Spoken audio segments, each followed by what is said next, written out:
move an application for independent direction in the matter. Now, the basis by moving this application are certain documents which are placed on record. Not my documents. I have procured these documents by way of RTI from the RBI. These are very essential documents. All right. No. All right. Yes. Sir, please wait. We will take up your case at the end. We will take up your case. I just indicate who I'm appearing for, then my broad points, and then I go quite rapidly. Yes. So, Manoj, I'm appearing for a gentleman, Mr. Malvinder Singh.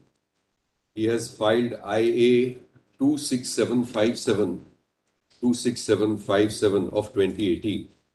Pursuant to the liberty which was granted by this court on 3rd November 2017. And he had earlier filed a writ petition, but then the court said we dispose of the writ petition and you file an IA, etc. So that's broadly the party I'm appearing for. I might also indicate there are 3 broad heads of submission. So I'll just mention them to you and then I'll get into the details. So one head of submission, as far as we are concerned, is that there is a violation of the impugned actions insofar as constitutional rights, including fundamental rights, are concerned. We are going to lay our case on the basis of Articles 14, Article 21, and most important also 300A. So this is going to be one set of submissions which we make. The second set of submissions is on the basis of Section 4 of Act 2 of 2017. Act 2 of 2017, which I'll place before you, is an ordinance which was introduced. It replaced an ordinance which was introduced on the 30th of December 2016. I'll place that before you. That particular law extinguished the liability of the Reserve Bank of India under the RBI Act in respect of the specified notes. It also contains a Section 4. And the Section 4, which I will place, allows in certain situations the government, that's the central government, as well as the RBI, to allow the exchange of notes.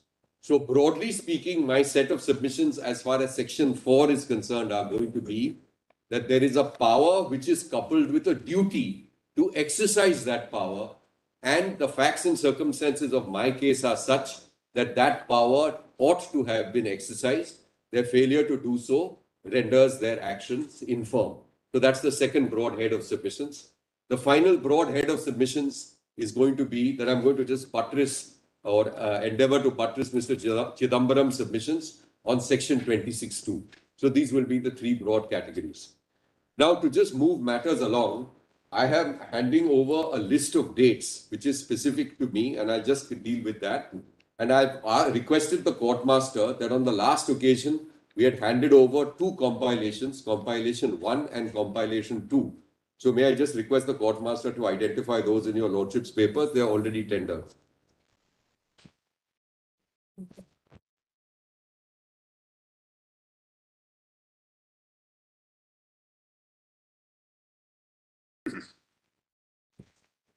And may I request you to just take up compilation number 1.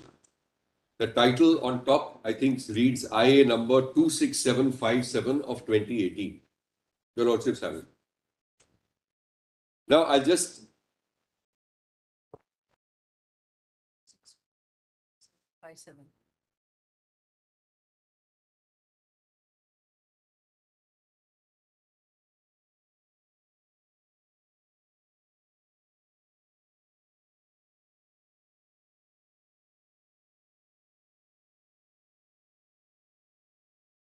Compilation of documents, and the other one compilation of documents on the economic and financial issues. Because that's correct? That's correct. Economic and financial issues relative. That is volume. That is Compilation of documents. Compilation 1. Now, I'll just indicate how I plan to proceed. I want to first, you have already seen these orders on the previous occasion or the occasion before the previous occasion. I want to just point out 4 orders passed by this court, so your lordship has a sweep. The reason I'm pointing out those orders are, this court has already framed certain questions, so I'd like to place those questions before this court. Thereafter, the act which I mentioned, or the ordinance, came into being. So there was a slight expansion. Obviously, the virees of that act is also at large before this court. So that's the second thing. And the third is 2 or 3 small points which I just want to mention, drawing from your courts, from this court's order. So please go straight away to the first order, which is at page 1 of compilation volume 1. I'll just run through these 4 orders quite rapidly. So page 1 is an order of this court dated 16th December 2016. And please see at the foot, we have heard learned counsel for the parties at some length. In our opinion, the following important questions call for our consideration in this batch of petitions. 1. Whether the notification of 8th November 2016 is ultra vires 26(2) and sections 7, 17, 23, 24, 29 and 42 of the RBI Act. Does the notification contravene 300A? Assuming that the notification has been validly issued under the RBI Act, whether it is ultra vires 14 and 19 of the Constitution, whether the limit on withdrawal of cash from funds deposited in the bank has no basis in law and violates 14, 19 and 21, whether the implementation of the impugned notification suffers from procedural and or substantive unreasonableness and therefore violates 14 and 19, and if so, to what effect. In the event that 26(2) is held to permit demonetization, does it suffer from excessive delegation of legislative power, thereby rendering it ultra vires the Constitution? What is the scope of judicial review in matters relating to fiscal and economic policy? Whether a petition by a political party on the issues raised is maintainable under 32, and whether district cooperative banks have been discriminated against by excluding them from accepting deposits and exchanging demonetized notes. Keeping in view the general public importance and the far-reaching implications which the answers to these questions may have, we consider it proper to make the matters to be placed before a larger bench of 5 judges for an authoritative pronouncement. The registry accordingly places the papers before the Honorable Chief Justice for constituting an appropriate bench. Well, as far as I am concerned, my primary focus is going to be on questions 1, 2, 3, 4, 1, 2, 3, 5, and 6. Now, I will just take you straight away to page 6.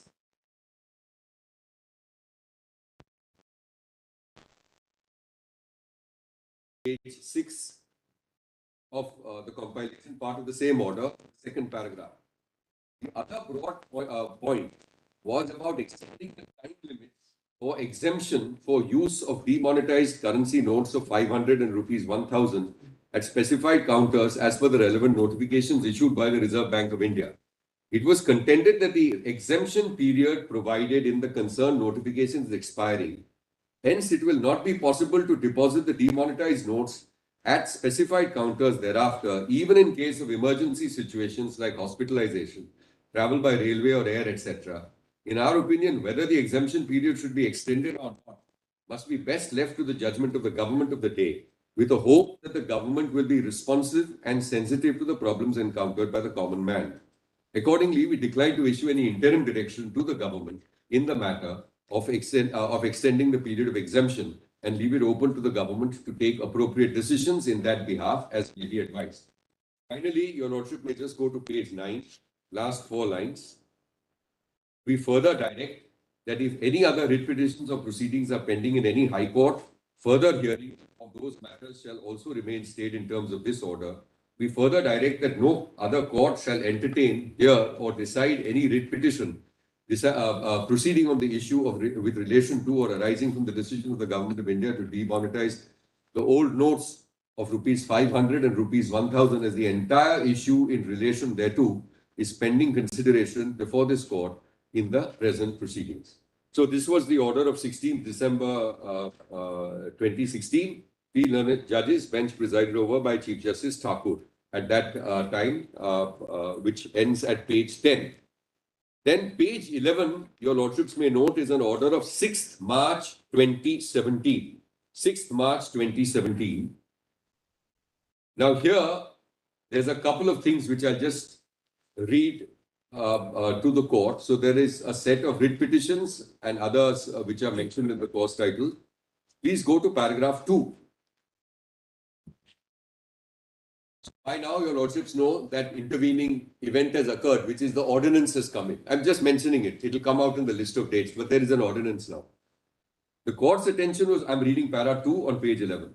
The court's attention was also drawn to the notification of the Finance Ministry dated 8 November 2016, which envisaged that the old currency notes held by individuals other than a banking company would be permitted to be deposited on specified conditions. Condition number 9 in paragraph 2 postulates as under.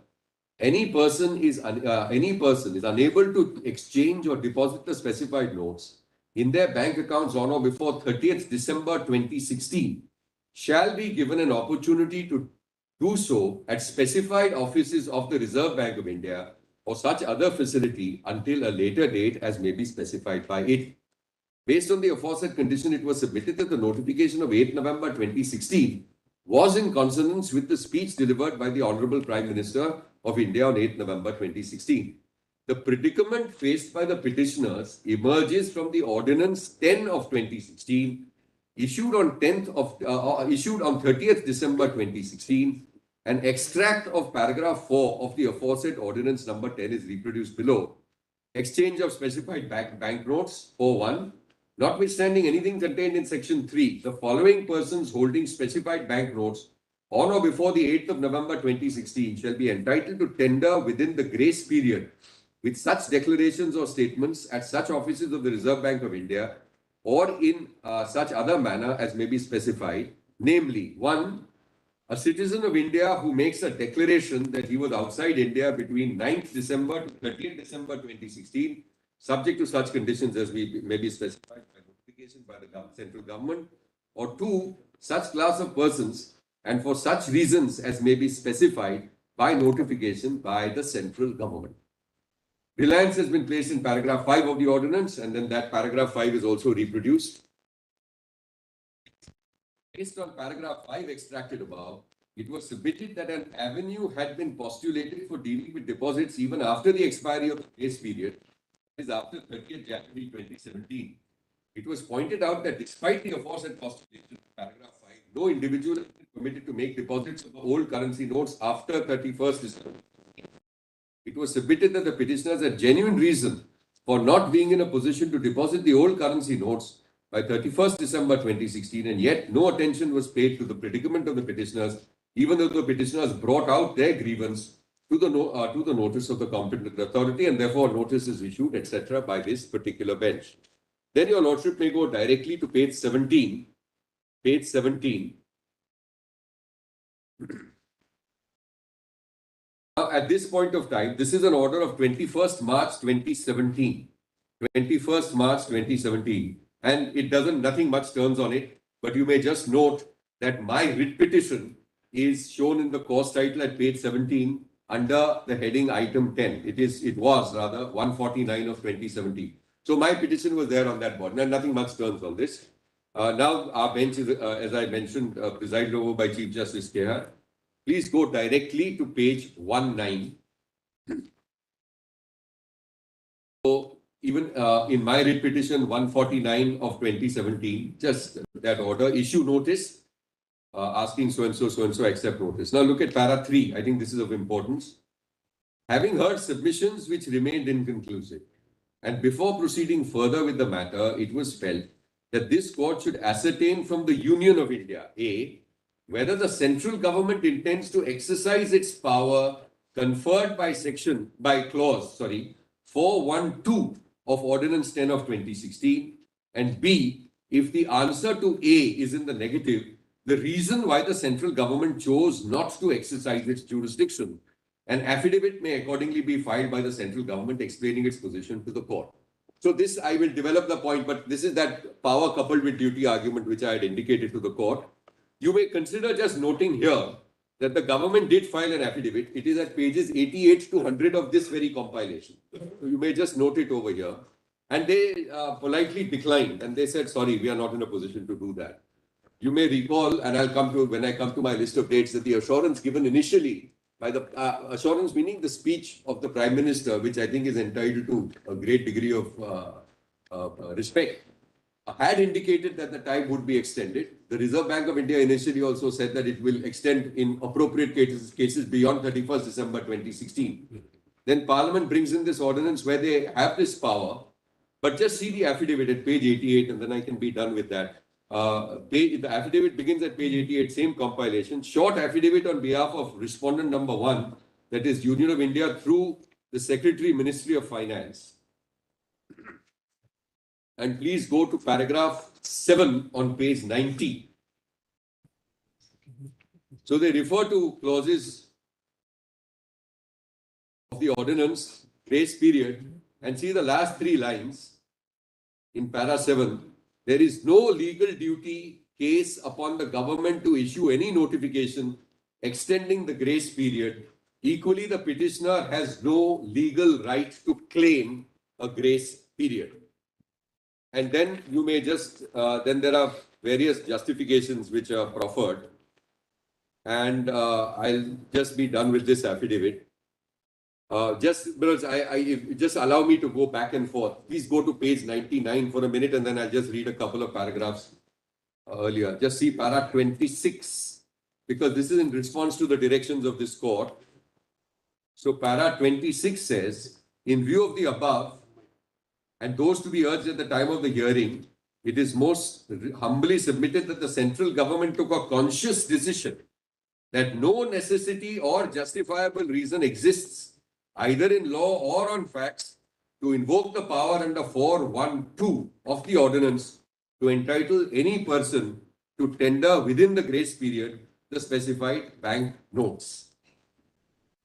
So the whole purpose, the object was that there are people who may be hospitalized, there may be people who are overseas, etc., etc. We'll come to that. But the the affidavit was rejected this particular request and so answered the issue. It's on affidavit on behalf of the government at an early date.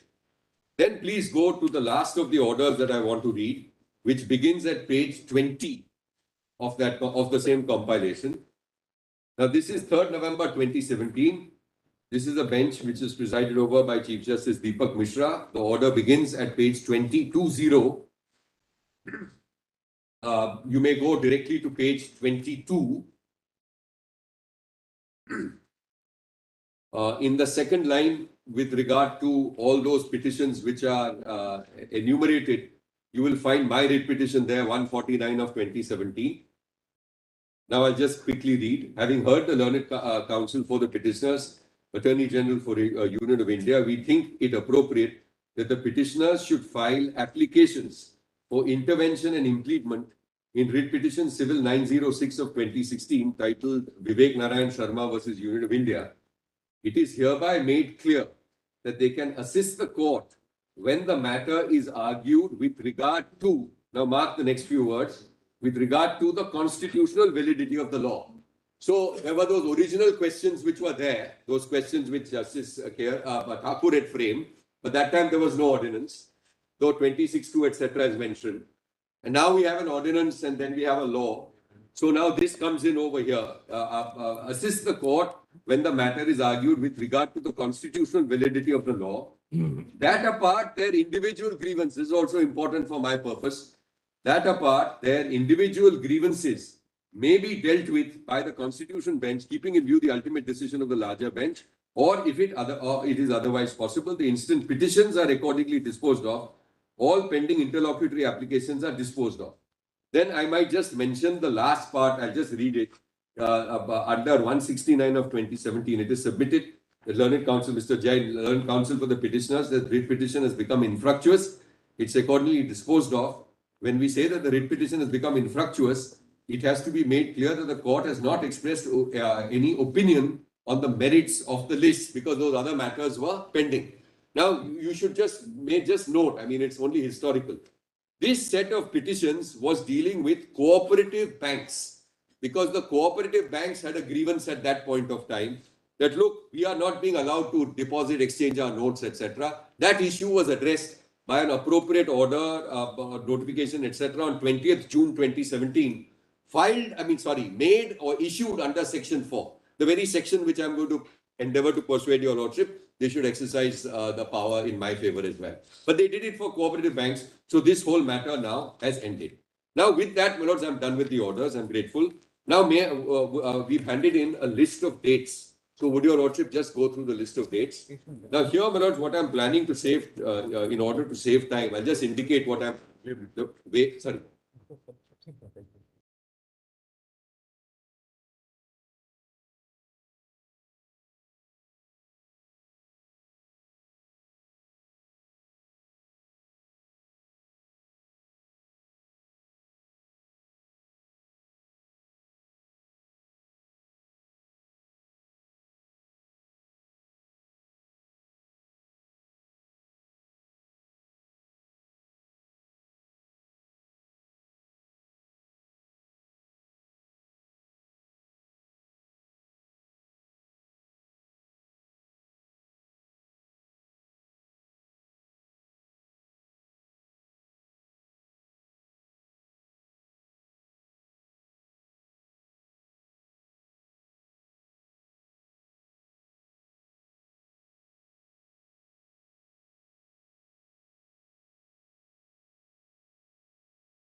I was just suggesting that instead of reading the whole list of dates, since there are mostly statutory statutory notifications and statutes, etc., I will read along with I'll go straight away to the document itself so that we don't have to visit it twice. Now, broadly, let me just tell you the facts of my case in a nutshell. On 11th April, the applicant, the party I represent, Mr. Malvinder Singh, is a senior citizen. He's around 78 years of age now. Now, his son is based in the United States of America. And as is not uncommon, and it's a value which is greatly respected by this court, etc., and an aspect of dignity, familial bonds, etc., people visit their children overseas. There is care, there are connections which are restored, and that's how relationships are maintained. Your lordships have recognized over the years the right to travel abroad. So anyway, I exercised that right, not that anyone was stopping me, and I went abroad. I went abroad on 11th of April 2016. The announcement, as your lordship recalls, came on 8th of November 2016. Now, at that time when the announcement came, there was an assurance which was made by the Prime Minister, and it was followed by Reserve Bank of India assurance also, that look, 30th December 2016 is the deadline. But that will be extendable in the sense that at Reserve Bank of India designated branches, even after that deadline, you will be able to exchange your notes. Now, he had withdrawn and had in his custody, this is a little important for our facts, he had withdrawn and had a total of 1,62,000 rupees, which he had placed in his home in India. He's an Indian citizen. When he went abroad, at that point of time, they were contemplating a knee surgery. Fortunately for us, or fortunately for him, there was alternative treatment, etc. And the surgery, for the knee surgery was not required, though there were certain other surgeries which were required as far as he's concerned. But he didn't have to go through with the knee surgery. He returned to India on the 3rd of February 2017. I'm just giving you a broad picture. So 3rd February 2017, he returns. Now, by this time, that ordinance has come into place. The moment he returns, he tries to exchange that 1,62,000, which is lying with him in the old currency notes. He writes letters, communications, those representations are there. The application comes to be rejected. Now he finds himself in a bind, and I'll just broadly indicate what the problem is. The problem is, first, he has come back after 31st December 2016. So that assurance which was extended by the Prime Minister and the Reserve Bank of India in the first instance has suddenly, according to the respondents, been overtaken or has been stands diminished or virtually eroded, let me say eroded, by a statute in the form of an ordinance, later on replaced as Act 2 of 2017. And what does that ordinance say? That ordinance in a nutshell says that, look, there is a hard stop. The hard stop is ordinance issued on 30th December of 2016. 24 hours later, 31st of December 2017, after that you cannot exchange notes. I'm just going very broadly. Of course, there are some narrow exceptions.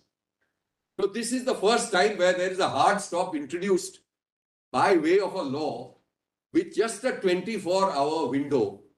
Ordinance on 30th December, no exchange allowed after 31st of December.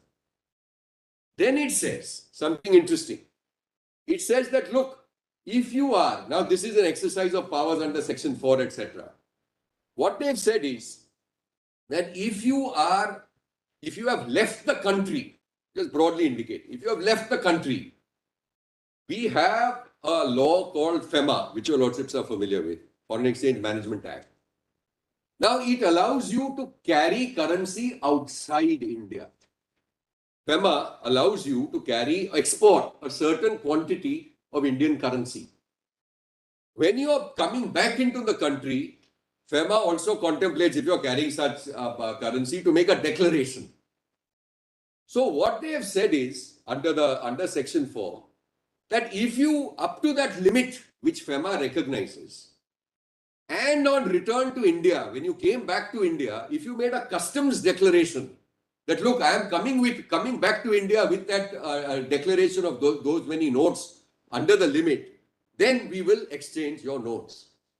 So what you will find in the law is that the effect is that people like me, who are Indians, who had kept their money in India, I didn't take it abroad. There was no question of FEMA applying to me. I have my house and residence in India. I left my money over here in India. I came back, as I indicated, on the 3rd of February 2017, and I found that I was absolutely without any recourse. So this money had been rendered completely naught, unless we are able to persuade your lordships otherwise. So the scheme, what I'm indicating is the scheme doesn't capture me or contemplate a situation of individuals like me at all, who were abroad, who returned after the 31st of December 2016, and who had money in India, lawfully kept money in India. This is the broad background. This is the problem which I'm facing. And therefore, our respectful submission is, of course, we support all the submissions which were made yesterday, because naturally the consequence of striking down that action will be, there would be relief which would come to at least persons like me who've come before the court. That's one element. The second element is that even if we are able to eventually persuade your lordships with regard to the RBI, I will call them the RBI points, which means 26(2) and all those points, we hope to persuade your lordships that, look, there appears to at least us, or our understanding, to be a constitutional right under 300A. And when that is read with 21 and 14, situations like mine ought to be covered before you take away or extinguish someone's property. There has to be recourse. You can't take away my property. This is the most basic element, I mean, currency notes. So this is going to be by broad, respectful submission. If we can find a way out under Section 4, nothing like it. This is the broad fact. Now, may I go to the list of dates? I'm sorry, a very long introduction. The money is still with you? Yes, the money is still with me. And when we go to the list of dates, I should just mention that there was a protective statement which was made by the Attorney General. It's not recorded in any of the court's orders which I have recorded, but there are contemporaneous news reports. Because the issue was that people who were in court and had that money, they were liable to prosecution, correct? Because under the Act, that was the scheme of the law. So a statement was made that, no, we will not, as far as parties who are here before the court are concerned, we will not take such action. So for me, fortunately, that hasn't happened. I have no complaint on that score. But that's just to complete the picture. So this is the background. Now, may I request your lordships have the list of dates? So we begin on 3rd December 2015. Mr. Malvinder Singh, a senior citizen and an NRI, withdrew an amount of rupees 1,20,000 from his bank account in the Central Cooperative Bank, Sagrur, Punjab, branch so-and-so, and kept the amount along with earlier savings of rupees 42,000 in cash. The amount was saved in anticipation of a knee operation. Thus, a total of rupees 1,62,000 The entire cash is held in 500 and 1000 rupee banknotes. We have given you the details of how it adds up. 132 notes of 1000, 60 notes of rupees 500. We've given you the breakup. March 2016. By March 2016, the currency notes in denominations of rupees 500 and rupees 1000 constituted 47.8% and 38.6% of the currency in circulation.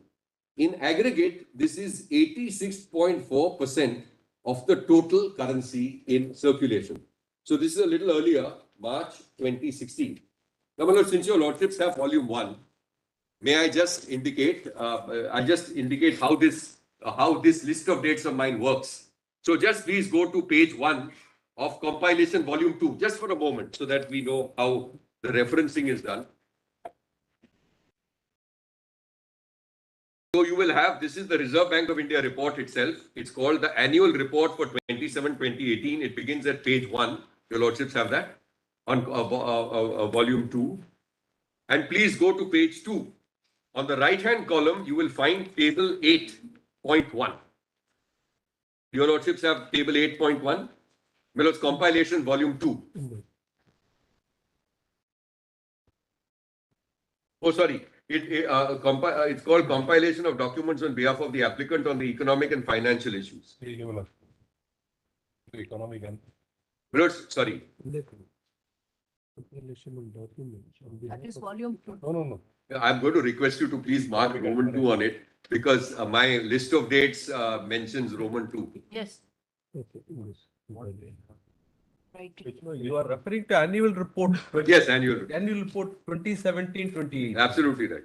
There is no volume number, etc. Yes, so may I just, sorry, that is my mistake. I had it on my copy, so when the list of dates was prepared, it was marked as 2. Assisting, lawyers are more considerate towards you and not towards you. So now we'll call this volume 1, Accepted. the other one volume 2. Yeah, may I just request that this may be just marked 2. Thank you very much. So page 1 is the annual report of Reserve Bank of India. So just one thing which you have to see on page 2, there's a table 8.1, banknotes in circulation. Your lordships have that. And as against March 2016, you will find 2 figures, my lords, against 500, you will find 47.8 in brackets. And against under 1000, you will find in brackets 38.6. So when you add up both 47.8 plus 38.6, you arrive at 86.4. So that's where the figure of 86.4% being the amount of currency in circulation figure which we get. Then returning to my list of dates. No, that is the value in billion. Yes, that's the percentage, my lords. That is not the volume. The percentage of the value in rupees billion. It is in. Just see the note. Figures in parentheses represent the percentage share in total volume value. Your lordship has that? So therefore, we have added 47.8% and 38.6%. And therefore, the percentage in value comes to 86.4% of the total currency in circulation. Enormous. Now, returning to my list of dates. 11th April 2016, Mr. Singh and his wife traveled to the United States to meet their son, who's residing there. The savings of rupees 1,62,000 were kept in their home in Sangrur during this visit to the United States. Now, I won't take you to these, but we have given you the passport pages which give you the exit date, etc. But I won't take you to that. Now, my lords, 8th of November. So lots of things happened on 8th of November 2016. May I take you to the compilation so that your lordships will not have to read the list of dates. So please go now. We are on volume 1 of the compilation. And please just have a look. Go straight away. Your lordships may go to page 24.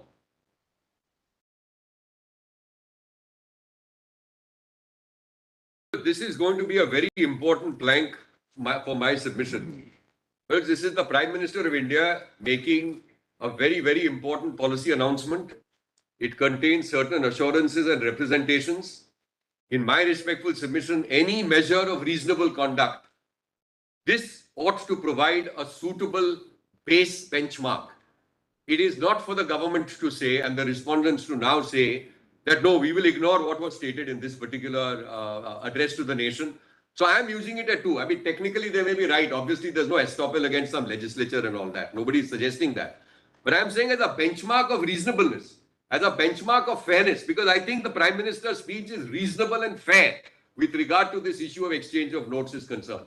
And now to depart from it and to deprive someone like me, according to me, if we are right, is probably improper on the part of the respondents.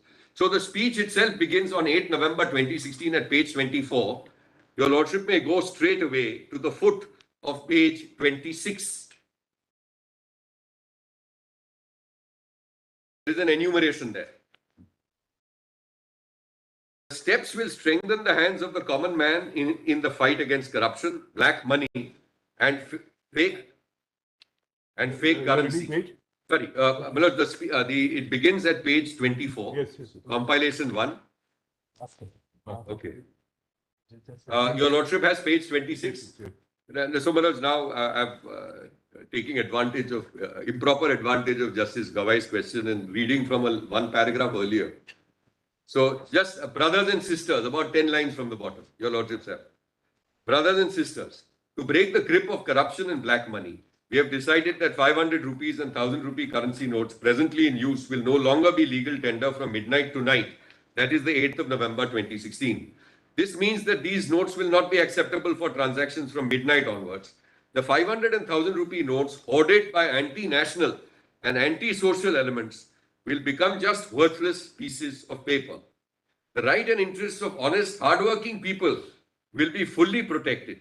Let me assure you that the notes of 100, 50, 20, 10, 5, 2 and 1 rupee and all coins will remain legal tender and will not be affected. This step will strengthen the hands of the common man in the fight against corruption, black money and fake currency. To minimize the difficulties of citizens in the coming days, several steps are being taken. 1. Persons holding old notes of 500 and 1000 rupees can deposit these notes in their bank or post office accounts from the 10th of November till close of banking hours on 30th November 2016 without any limit. Thus, you will have 50 days to deposit the notes and there is no need for panic. Now, let's see number 3, please. Your money will remain yours. You need have no worry on this point. This is very, very important, my lords. Very, very important and very fair and very correct. Please go to paragraph 9. Several assurances extended. Para 9. There may be some who, for some reason, are not able to deposit their old 500 and 1000 rupee notes by 30th December 2016. Then, they can go to specified offices of the Reserve Bank of India up to 31st March 2017 and deposit the notes after submitting a declaration form. Now, this is a very solemn, fair declaration. So, at least I of course, arrived well before, I arrived in February. So, well before 31st March 2017.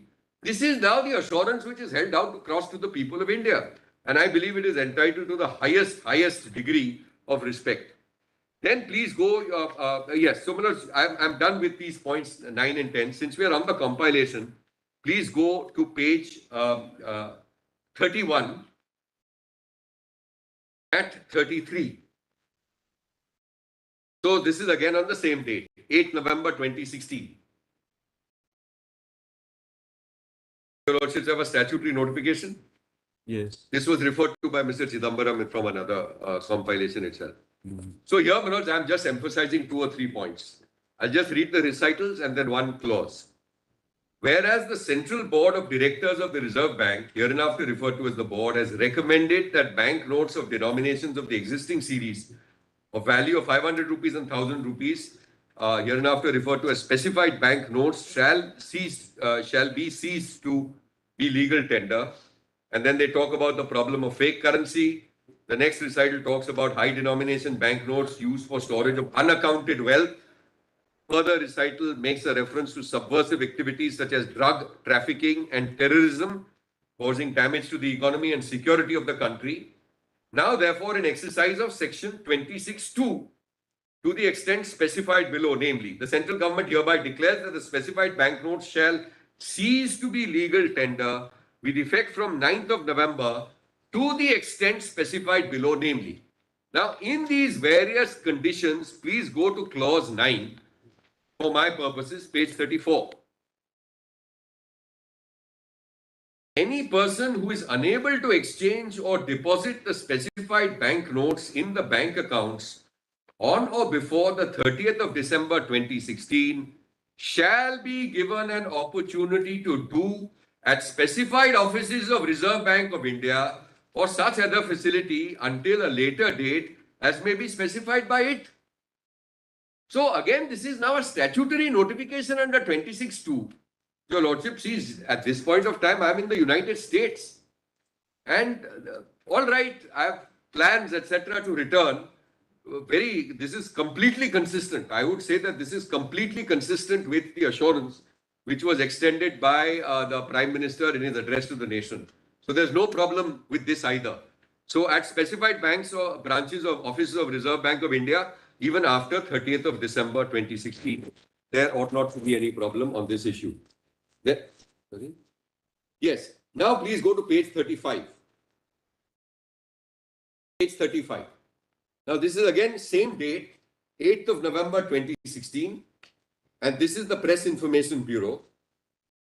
Here again, there are just two clauses that I want to highlight. After mentioning, my lords, the ills which are sought to be addressed, counterfeit note, your lordship, the subversive activities, espionage, smuggling of arms, drugs, contrabands into India, etc., eliminating black money. Now, please see paragraph 4.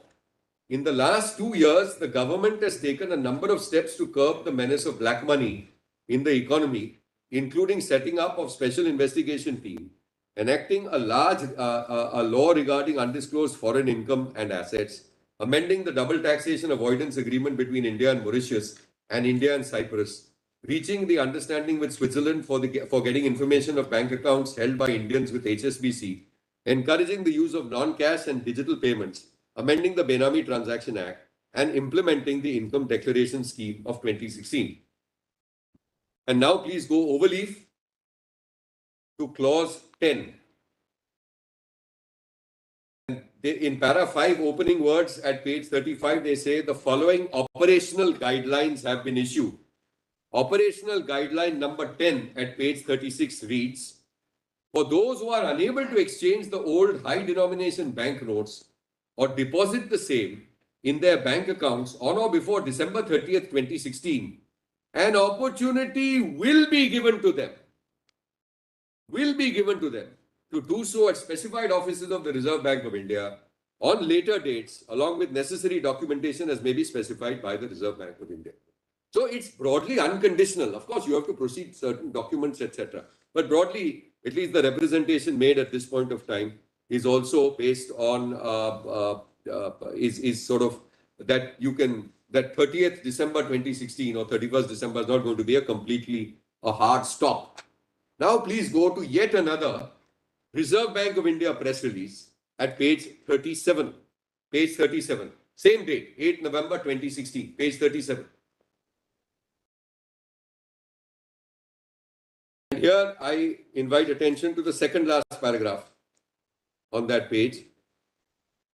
Any person who is unable to exchange or deposit the specified banknotes in their bank accounts on or before December 30th, 2016 shall be given an opportunity to do so at specified offices of the Reserve Bank or such other facility until a later date as may be specified by the Reserve Bank. So everyone is speaking in one voice, and I think this is a very, very reasonable representation made. Prime Minister, Government Bureau, Finance Ministry notification, Press Bureau, Reserve Bank of India press release.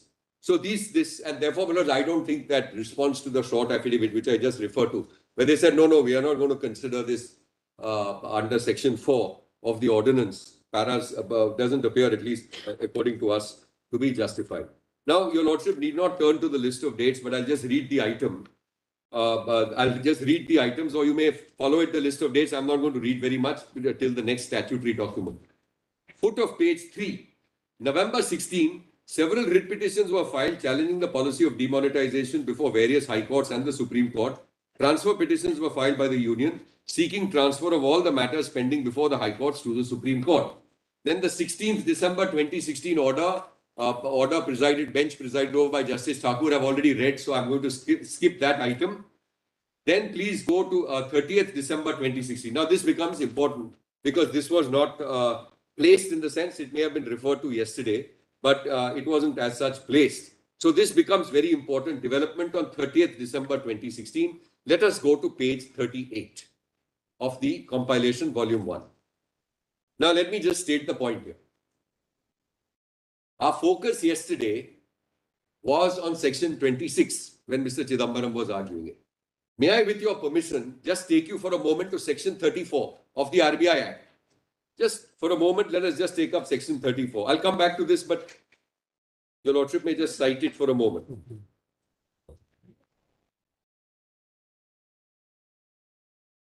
Here.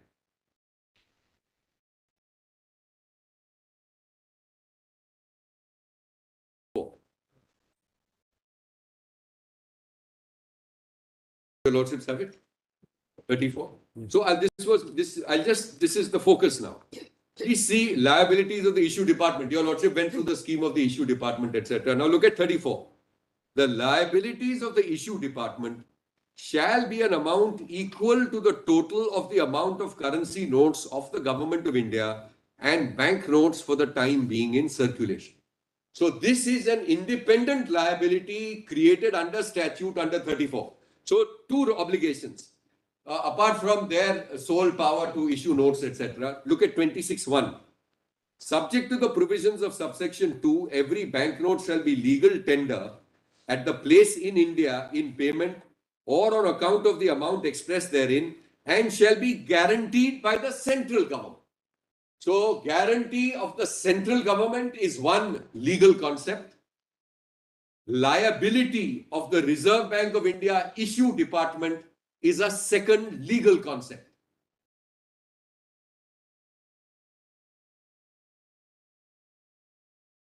We'll come to it. But the reason I'm flagging it is that this ordinance seeks to... I didn't get it. Sorry. I didn't get your submission. Yes. Sorry, Balot, I'm just pointing out very briefly at this point because I'm going to take you to the ordinance. And just in anticipation of what does the ordinance do, I'm just explaining what it does. What it does is it extinguishes two statutory obligations. So conceptually under the Reserve Bank of India Act, we saw that yesterday, there is an exclusive authority or power to issue notes that your Lordship saw yesterday. Only the Reserve Bank of India. That's for global concerns, Manoj. You are managing this type of an economy, huge economy, complexities, etc. People to have confidence in the system, you create a separate Reserve Bank and you confer that authority on the Reserve Bank of India. So that's one aspect. Now, how does that particular currency note which is in circulation, how does it have, how is it honored? And how does it gain, in a manner of speaking, currency or confidence in the public? The confidence comes to the public as a medium of exchange. So store of value is one element.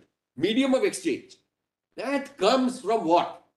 It comes from two legal obligations which the Act itself imposes. One on the Government of India and the other on the Reserve Bank of India. Now, what are those? 26(1) is guaranteed by the central government. Your Lordship has seen them. So that, Justice Gawai. Yes. Guaranteed by the central government. So, I mean, the entire sovereignty, integrity of the nation backs this particular note which is issued in terms of this Act.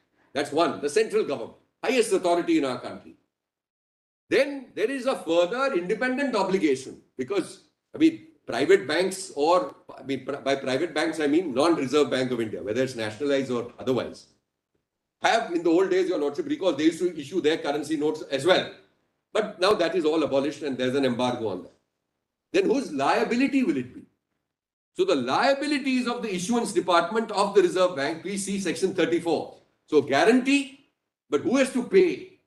The payment in the first instance is in terms by the issuance department. Liabilities of the issue department shall be an amount equal to the total amount of currency, notes of the Government of India and banknotes for the time being in circulation. This is sought to be now extinguished, as we will see from the ordinance. So that was just the background. Now let us see what the ordinance does. So first, if you now compilation 1, page 38. So please see, this is titled the Specified Banknotes Cessation of Liabilities Ordinance 2016. Please note the date 30th December 2016. Your notes should have that. 30th December 2016, this is issued. And when we go further down, you will find it comes into force straight away on the appointed date is 31st December 16. I'll come to that. Now let us see, my lords, the recitals. An ordinance to provide for the cessation of liabilities on the specified banknotes and for matters connected therewith and incidental thereto. Whereas the central government, on the recommendations of the central board, with a notification of 8 November, declared that the then existing series of banknotes of the denominational value of 500 rupees and 1000 rupees ceased to be legal tender from 9th November 16.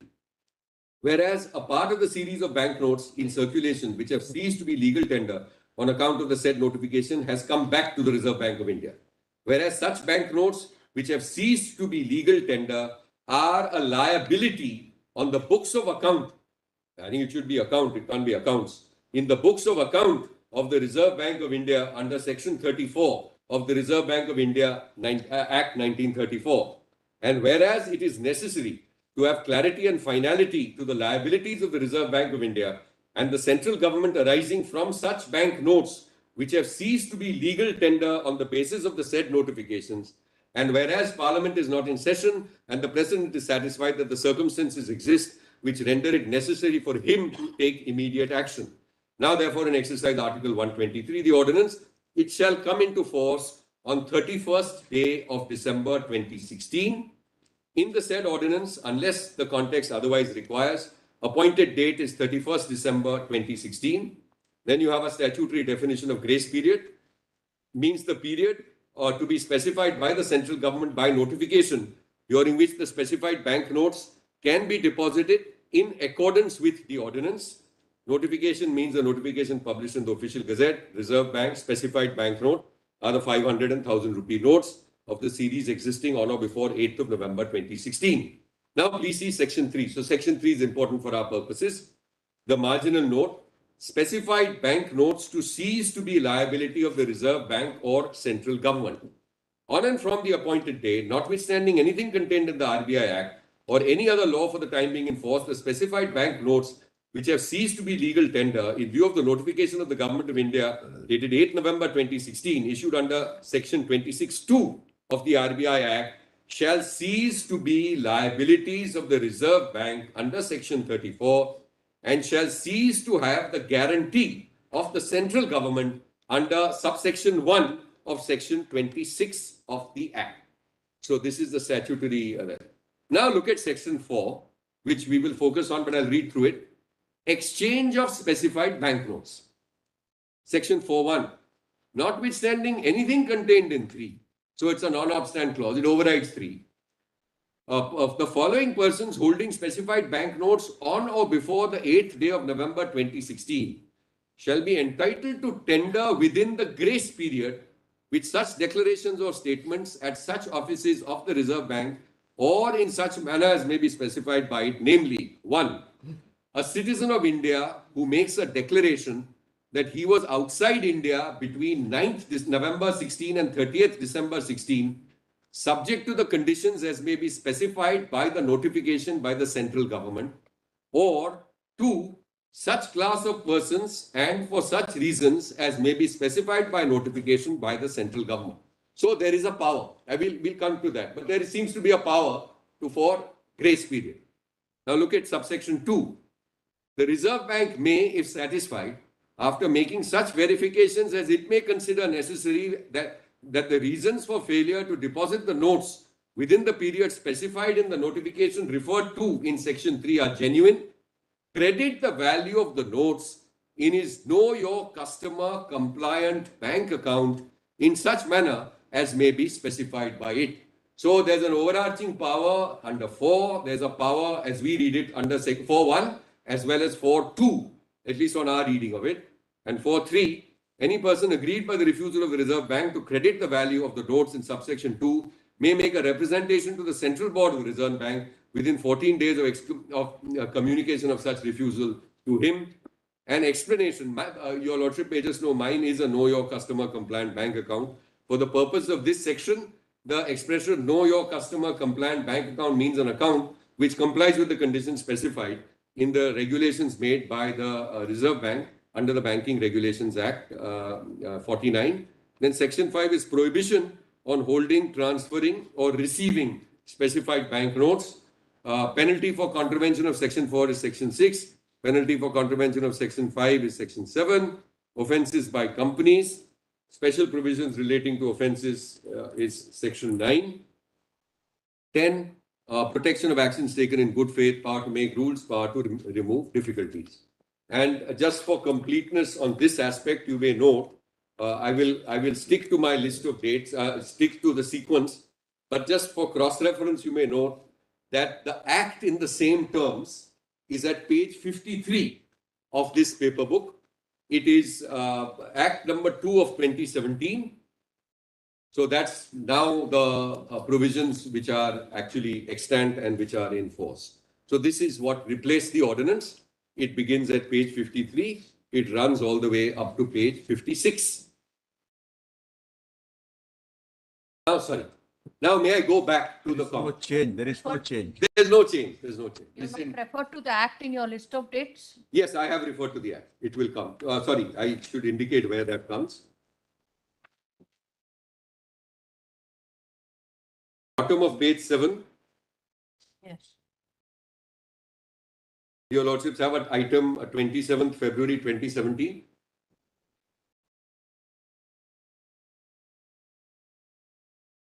Yes.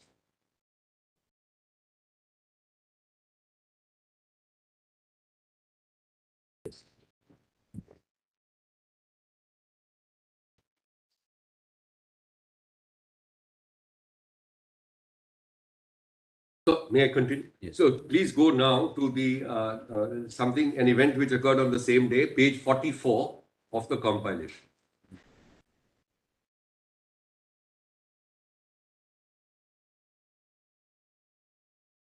This is 30th December 2016.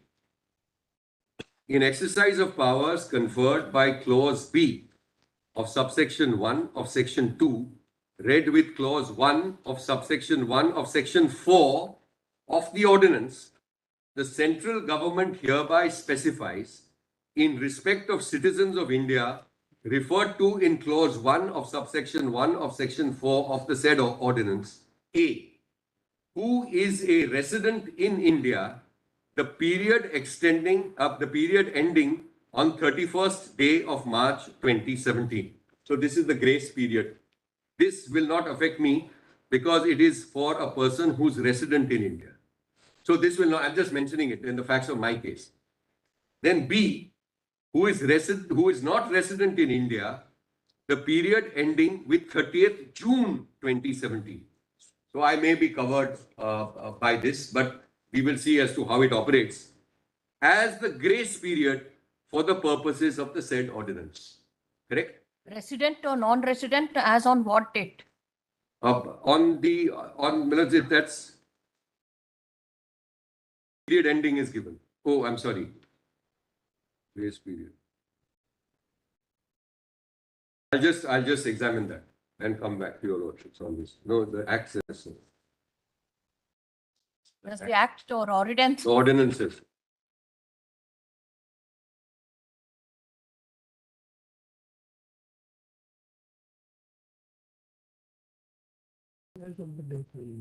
As on. Absolutely right. Suppose they have gone out just the previous day for a 6 months tour. Correct.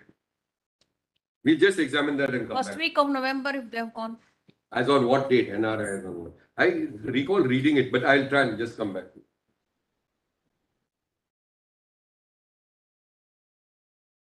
Please see the proviso. That's of relevance. The proviso at page 44.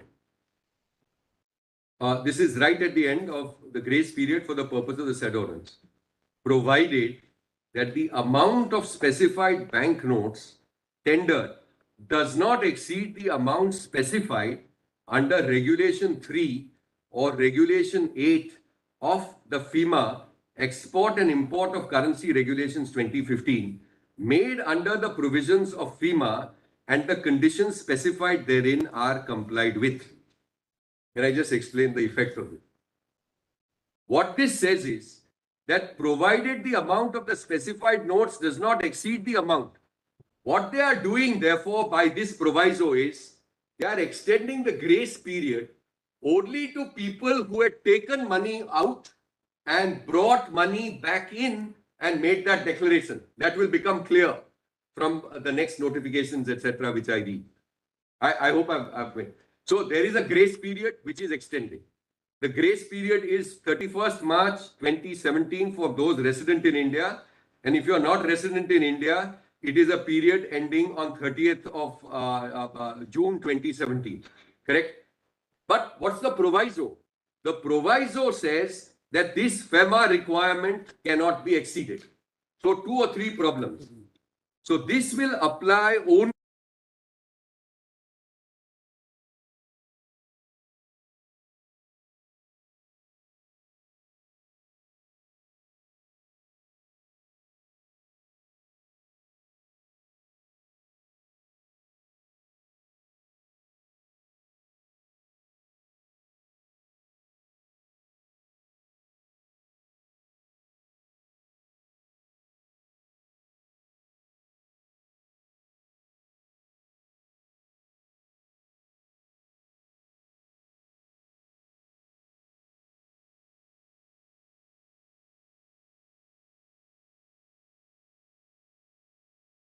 Yes. It will be applicable to all persons who are outside India between 9th November 2016 to 30th of December 2016. Yes. Yes. And the grace period distinguishes, insofar as Indian residents are concerned, it will be up to 31st of March 2017. And insofar as NRIs are concerned, it will be up to 30th of June 2017. Absolutely right. Now see the proviso. But I think there's no, I think on that aspect, I would agree with what the, see the proviso. Provided, I'm on page 44. Yes, yeah. Provided that the amount, so there's a cap, the amount of specified banknotes tendered does not exceed the amount specified under Regulation 3 or Regulation 8 of the FEMA export regulations dated made under the provisions of FEMA and conditions specified therein are complied with. So there is a cap. And what is this cap in respect of? I asked myself.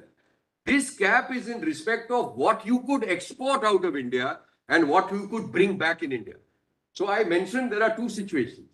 There are situations where someone like me, which is my case, has left the currency in India. So according to what is given to you by the substantive provision, is being taken by a proviso. Well, could have been given to me. You're right. Absolutely right. The conditions imposed by the proviso, because of the proviso, exclude operation of this notification to a person like me entirely. Entirely. An Indian who has gone out and who had left his money in India, whether he be an NRI or a resident of India, but returned after 31st of December 2016, is completely out. Completely out. The question I ask myself is, and we'll see that the grace period is then given in the next document. So, 4.1, 4 section. yes, 4. Because 4.1 relates to only persons who have gone out of India. Yes. But this clause A in the notification, Yes. it speaks of a person who is resident in India. Yes. A person who is resident in India, that cannot be related to 4.1 at all.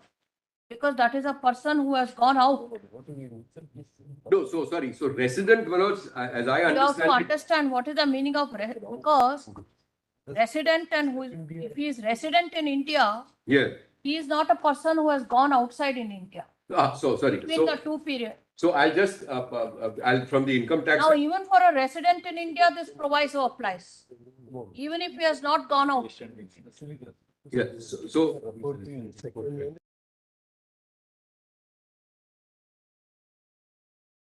So sorry. Means he was in India, or does it mean resident, non-resident? Yes, it means resident and non-resident. As per, NRI, you have a notion, you as have per an Income Tax Act. under the Income Tax Act. So I think my preliminary response would be resident on NRI in that financial year, because we are going on the basis of a financial year. So there is that benchmark of 182 days, etc., which applies to determine whether you are resident in India or whether you are a non-resident Indian.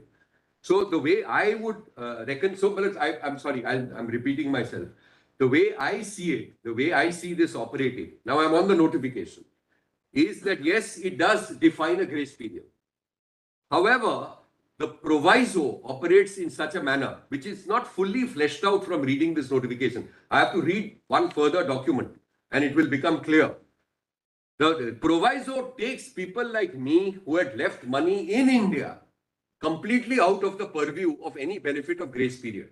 And that is how it is operating, and that is how they understand it to operate. And therefore, my application has been rejected. Even though I had withdrawn money from the bank, I had kept it in India. I can explain the entire amount. But I came back in February. That's all. There is no grace period for me at all on its working. Now, it may become a little clearer from the next document, page 45. Just let us see page 45, same. See now what the RBI says, and I think it will become clear from here what they mean by resident, non-resident, etc. Your Lordships have the circular, which is issued by the RBI on 31st December 2016. So this is again during the ordinance. Facility for exchange of specified bank notes during the grace period, verification of KYC account details, etc. Please refer to the Government of India. This is notes to all the chairmen of various banks, cooperative banks, etc. Please refer to the Government of India ordinance dated 30th December 2016 on the specified bank note cessation of liabilities.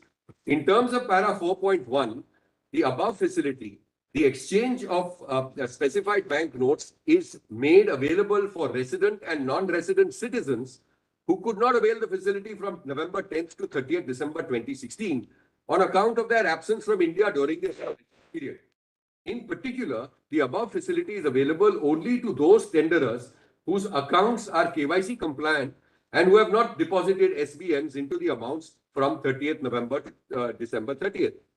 As the above information is available with banks, specific offices of RBI will be approaching the banks for number one, confirming KYC status, and two, information on deposits of SBNs, if any, into the accounts of the tenderers. The banks are therefore advised to put in place an arrangement to furnish the required information within 7 days from the date of receipt of this request. Towards this, the banks may designate an officer at the rank of the general manager as a nodal officer and may be conducted by the office. The name, contacts, etc. Please acknowledge receipt. Now see the next page, page 46, facility for exchange of SBNs during grace period. In terms of 4.1 of the Ordinance 2016 and notification of December 30th, 2016 thereunder, the caption facility has been formulated by the Reserve Bank of India to afford an opportunity to those Indian citizens who could not avail the facility of exchange of SBNs under the earlier facility, and they are not present in the country during the period November 9th to 30th December 2016. Places of exchange, eligible persons are given, are indicated, etc. Now please see resident Indians.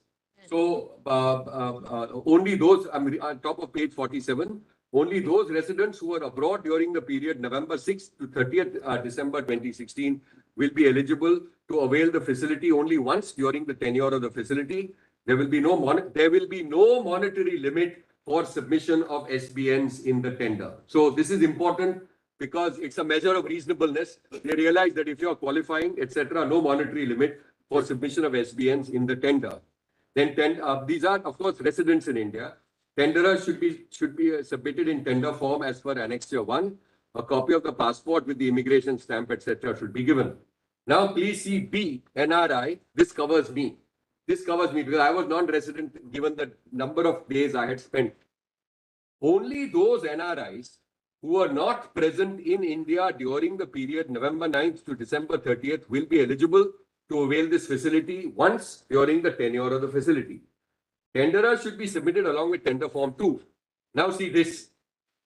Tenders will be restricted to a maximum of 25,000 rupees per individual, depending on when notes were taken out of India as per the relevant FEMA rules.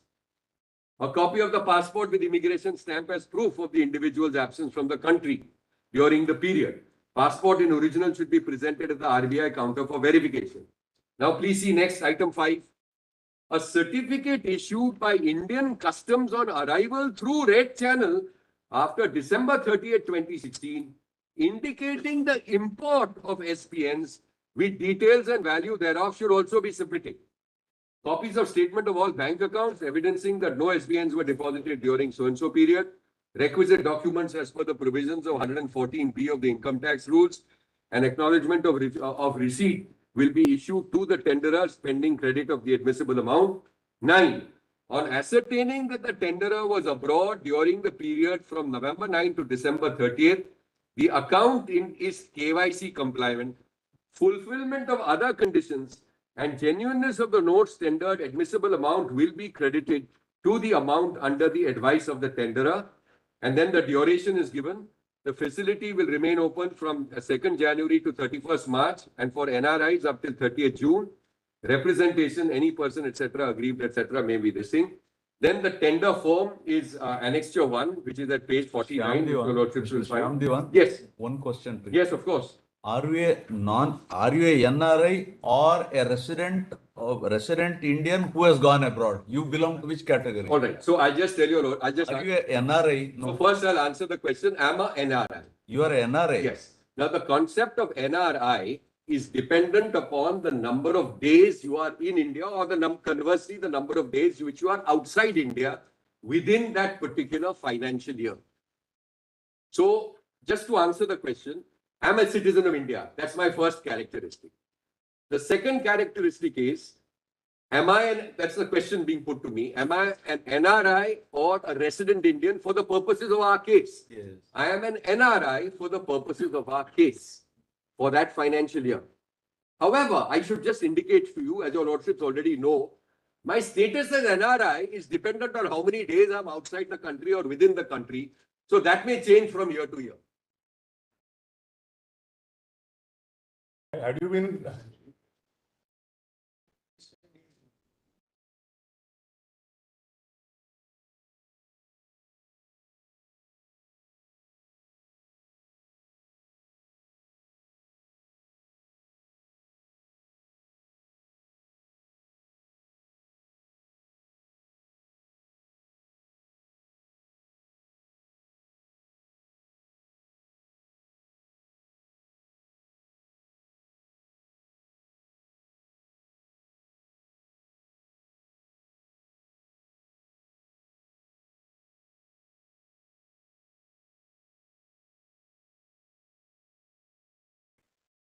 then there would have been no difficulty.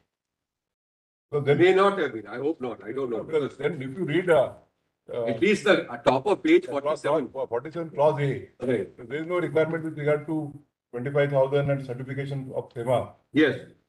And then the only thing is that the grace period would have been available to you only till March end. Correct. So then, well, first of all, I agree with the observation made by the court. However, I want to just take you back 2 pages to page 44. The question will therefore be that proviso applies only to B. I mean, that's how. I mean, if you read 40, 45, 46, 47, That's right. it will apply only to B. That's right. Yeah, correct. So, I mean, It also appears to be their interpretation. yeah, at the moment, I don't know what will come out over here, but it's possible. So therefore, what am I being punctured or what am I being hit by? As your lordship correctly puts it, first I'm being hit by the fact that I'm a non-resident Indian. That's the first aspect which I'm being hit by. The consequence of that is twofold. First, there's a cap that your lordships have seen. 25,000. Correct. And second, there is all this compliance with requirements to making a declaration in the Red Channel, etc. When I came back to India. So it's something which I should have exported and brought back to India. That's the second requirement of a thing. Just having even 25,000, I can't exchange. So for an NRI, it is very constricted because it is not just an NRI with a cap of 25. It's NRI. I took the money abroad with me and I brought it back. So in other words, another way of looking at it, it doesn't cover a situation like mine where I'm an NRI who has lawfully left money in India at my residence. So this notification doesn't apply to you. The notification does, because otherwise, unless the notification Because the money is in India. You have not taken it out and brought it back. all right, then my problem is there's no grace period. That's going to be my argument. Yes, therefore, this note, if it is construed that this notification applies to only those persons who at that particular period gone out and probably they have taken some Indian currency out and they are bringing it to those persons who had gone out but kept the money in India, which notification applies? Nothing. Where is the great period for them? So this is absolutely correct. Yes.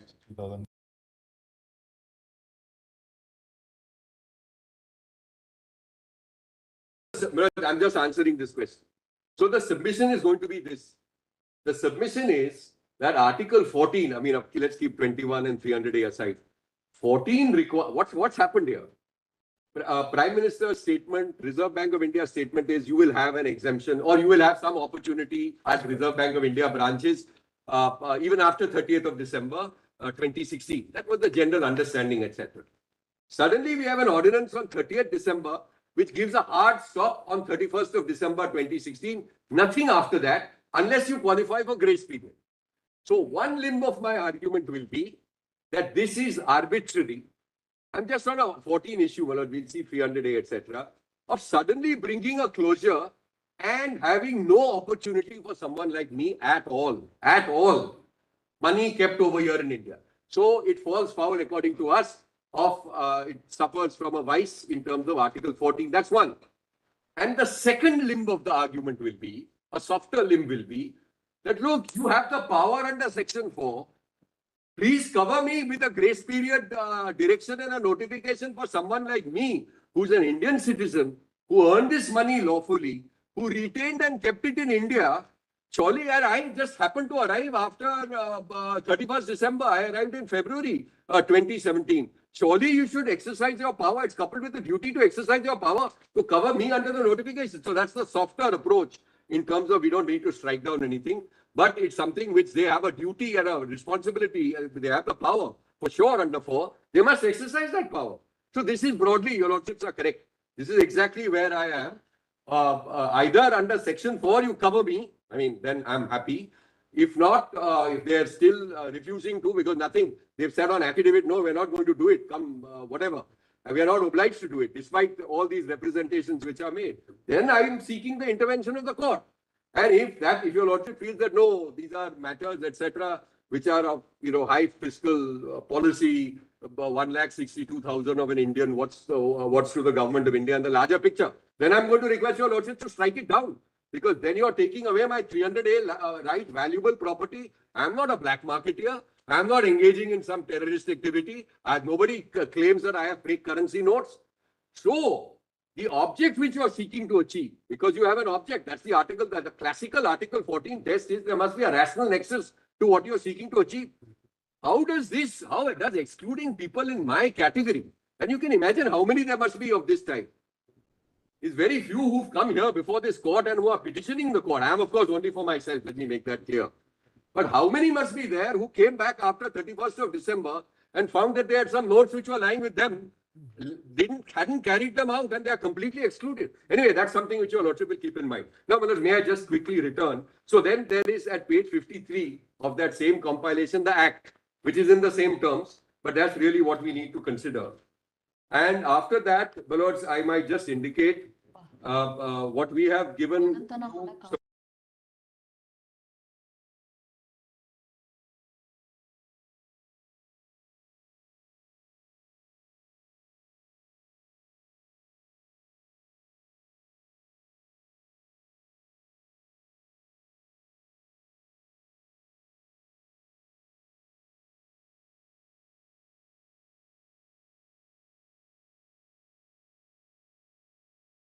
So now, Manoj, I'm just completing this volume 1.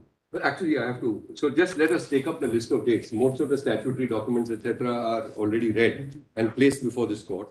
So you may go straight away to the top of page 7, where on 3rd of February 2017, the applicant returned to India.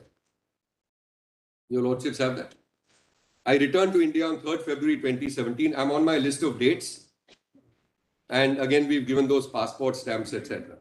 Then shortly after arriving,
Yes, sir.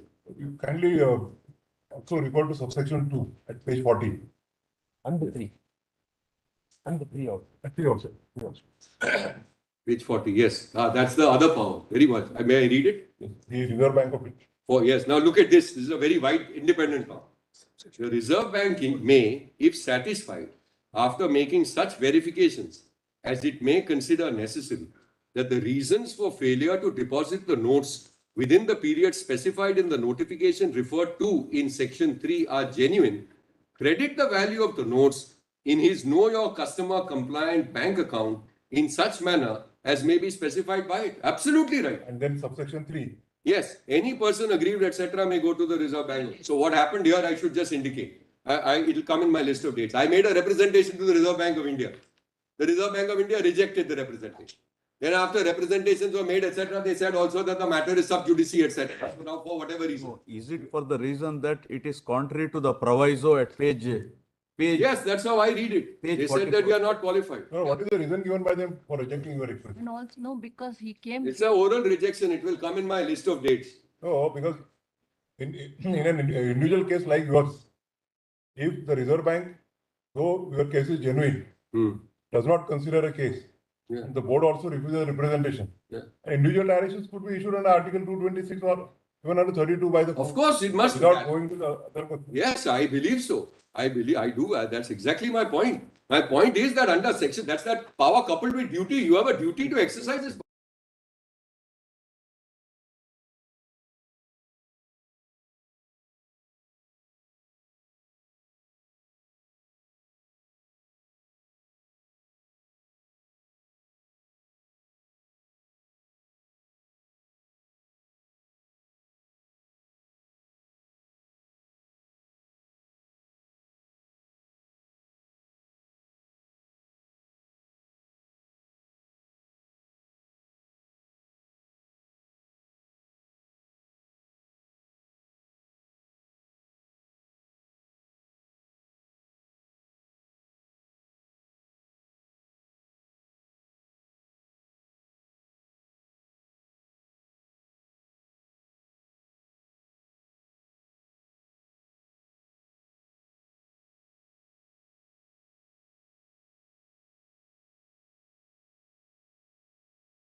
Then the notification would not apply to you.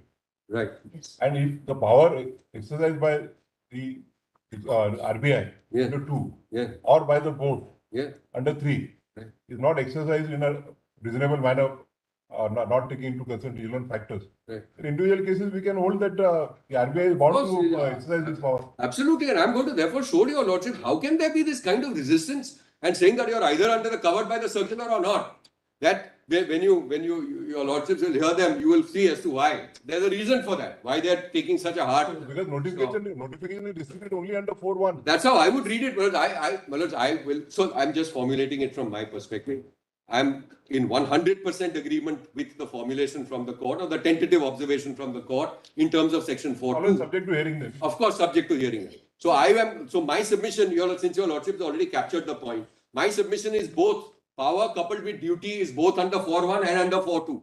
I must get relief. I mean, that's if we are able to persuade it. And that's it there. So I agree with what the observation made. Because here, I'll just mention it. Of course, while it's an individual case, what Justice Nagratna mentioned just a short while ago was that, can you imagine how many such people there are? There are people who go out of the country, they've left their, example which was given is, There's a grandchild which is born overseas, somewhere. Because you have these technical techies, I think, I hope I'm permitted to use that expression. I don't know whether it's parliamentary. But anyway, persons of great technical skill who go abroad. A child is born, the grandparents, because of care, etc., affection, seeing the child, they go there. They've left all their money over here. And they come back after 31st of December. Now, what is the recourse as far as they are concerned? They could be covered under 4.2. I believe so. I believe they could be covered under 4.2. But a notification must be issued. No, it's an individual case. Specified in the notification. Genuine- It could be over it. I'll just read it 4.2. The Reserve Bank, if satisfied after making such verifications as it considers necessary, that the reasons for failure to deposit the amounts within the specified period in the notification referred to in 3 are genuine, credit the bank. No, that is only a notification under 4.1, small Roman 1. There could be other class of persons as per 4.1. Yes, you're right. 2. Correct. That is also so. That is correct also. So actually there should be a notification by the central government to cover such situations. Anyway, so I'll just flag for a moment. You will find situations.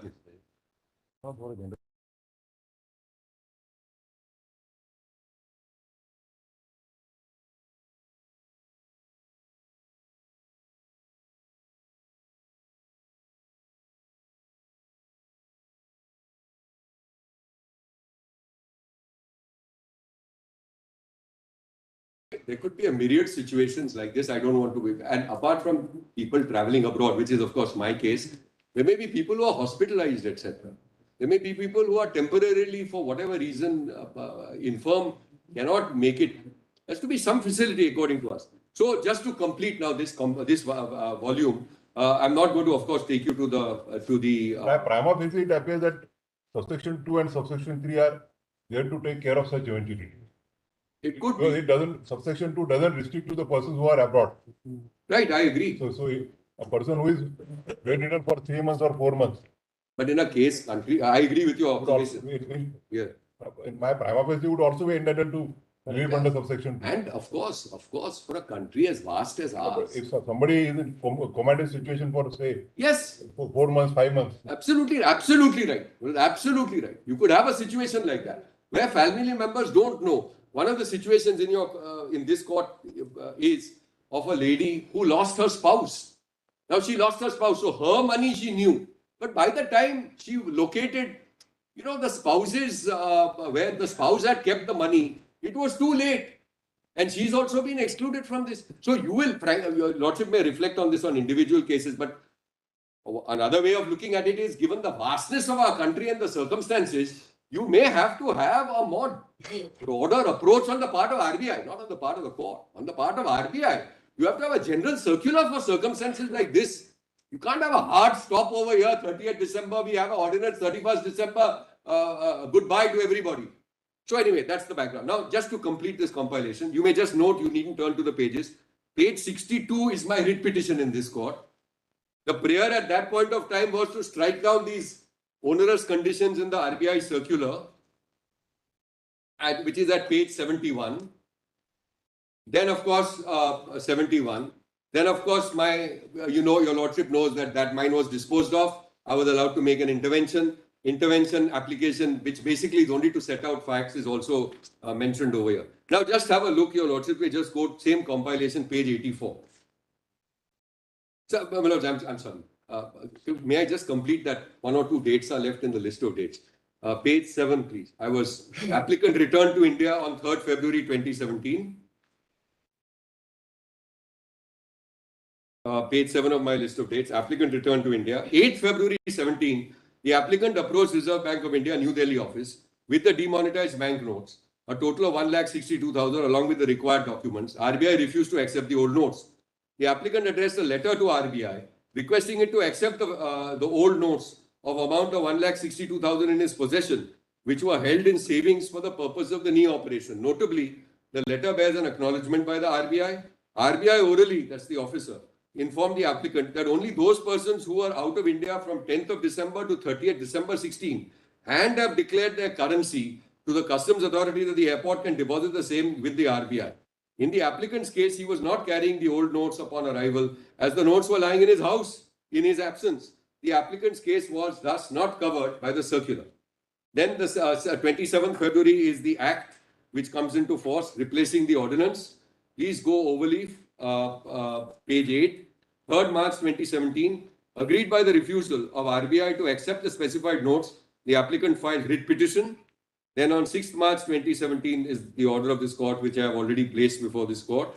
21st March 2017, the court issued notice on the applicant's writ petition. We have set out the prayer.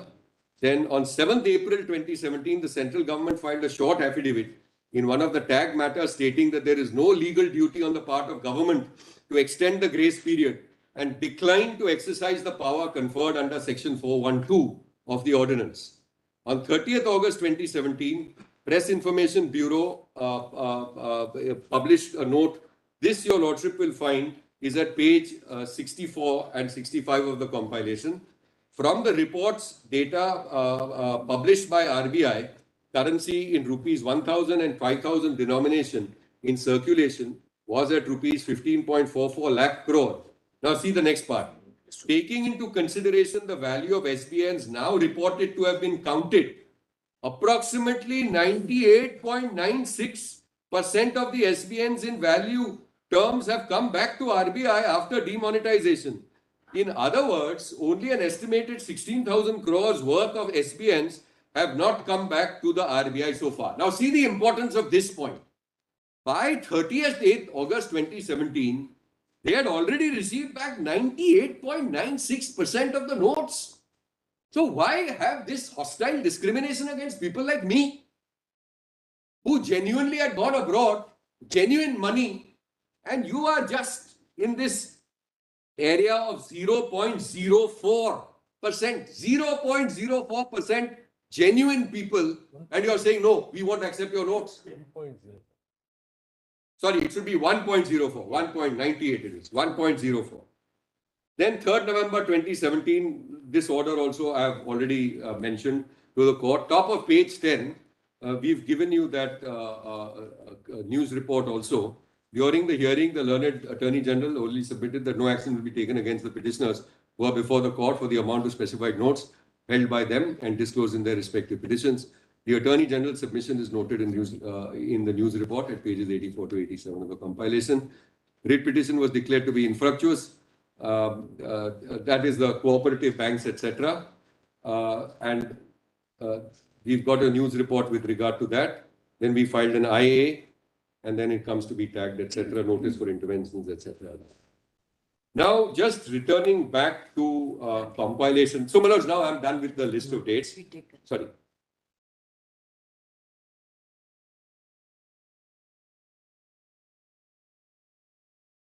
In a genuine case, but if a case is not genuine, what happens? For example, incidentally, you may have gone abroad and you came, and some people will take advantage of this situation, may park their black money with you, and But I'm There's a so limit on- I'm not in a case There's a which limit. that's a concern your lordship will be alive to. But that doesn't mean I just answer in a moment.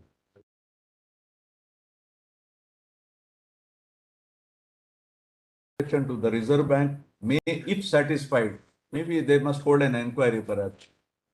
Subsection 2 of section. The lordships have also, now we have the advantage of a 9-judge bench and a 5-judge bench, constitution bench judgment in Puttaswamy, which says there is a presumption of integrity on the part of the average citizen.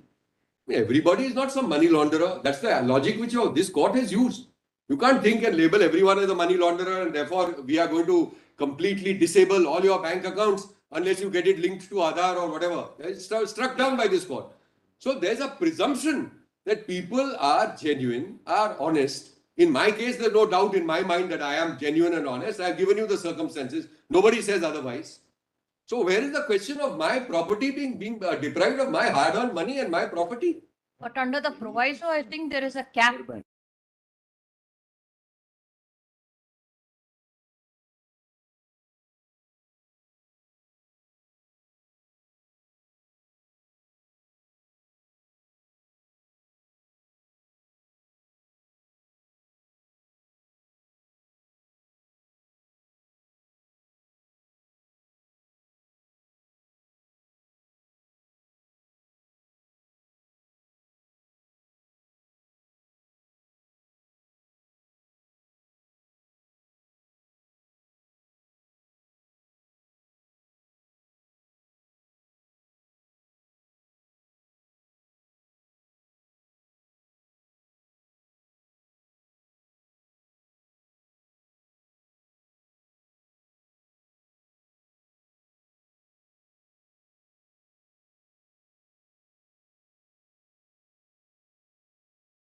8.96 amount has returned. Has come back.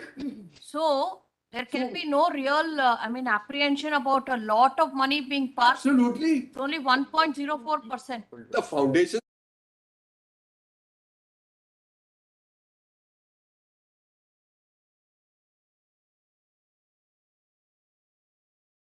That question. So I am first of all in agreement with yeah. Attorney, Logically. what do you think? Because, prima facie, we find that subsection 2 of subsection 4.1, subsection 2 is independent of 4.1. And the notification which is issued is under only one, subsection 1 of section 4. Both. The duty cast upon the RBI to consider independent, to consider genuine cases independent. That's right. And that is independent of 4.1 and independent of the notification. Let me put it even outside all these So provisions. therefore, some such genuine cases are concerned. That's right. I close my eyes to all these provisions and say there's an element of fairness. There's something which is missing in the whole scheme of the Act.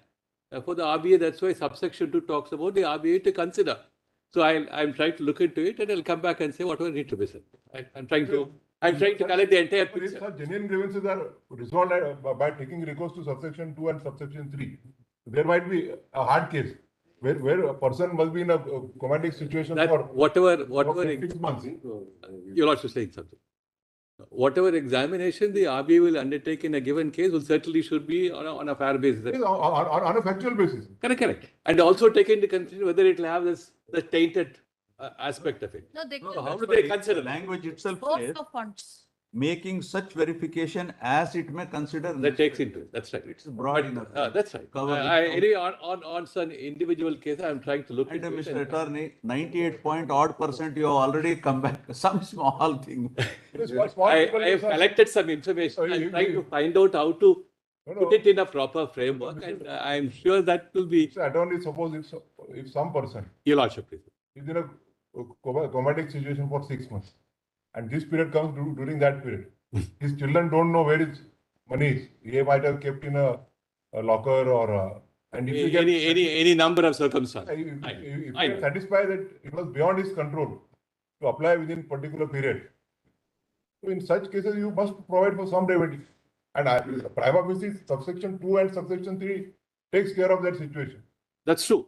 It, That's the intent. yeah, That's the intent. it bestows a discretion upon the RBI and also a duty that to find out whether the results given are genuine or not. Yes. That's why I said I'm trying to examine some of the Yes, yes. cases. I'll try. So then, at least Mr. Shyamjivan's In fact, client I thought and the learned friend, he's fighting for 30,000 from last so many days. So their grievance would be taken care of. Attorney, actually, that 30,000 we thought we'll ourselves take care. Then we thought Shyam Diwan will ask for his share. It was beyond our salary. it's not 1,62,000. Oh, So maybe, so therefore, if we can just think loudly about this, at least these independent cases could be taken care of. Yes. Let me come back. You could always verify about the source of funds. As I said, I collected some information, but I want to look at it a little more closely so that if there are some doubtful cases, can we weed them out and see how it comes. So if he is not in a position to satisfy that his claim is genuine, Yes. it can be outrightly rejected. If it can be found out from the account that it was withdrawn immediately before he left India. What I was trying to look at some of the instances, the bona fides of people who have tendered, the way they have tendered, things like that, all that will be taken into account. Therefore, I think I need a little closer attention and I have to come back. Thank you. No, well, sorry. We are saying something in your favor, Mr. My lord, it is only 2 pages and Let Mr. Diwan come. 2, my lord, 77219 of 2017, my lord. We'll hear you fully. It is not yet completed. Yes. In a lighter vein, I think you have been like Lord Ganesha. So every morning we come, first see you and then go to the. Going out, we see you and then go out. He blesses the court. And he's also sitting in the middle. But in every temple, first you will have to go to the Ganesha and then go to the others. No, Manoj,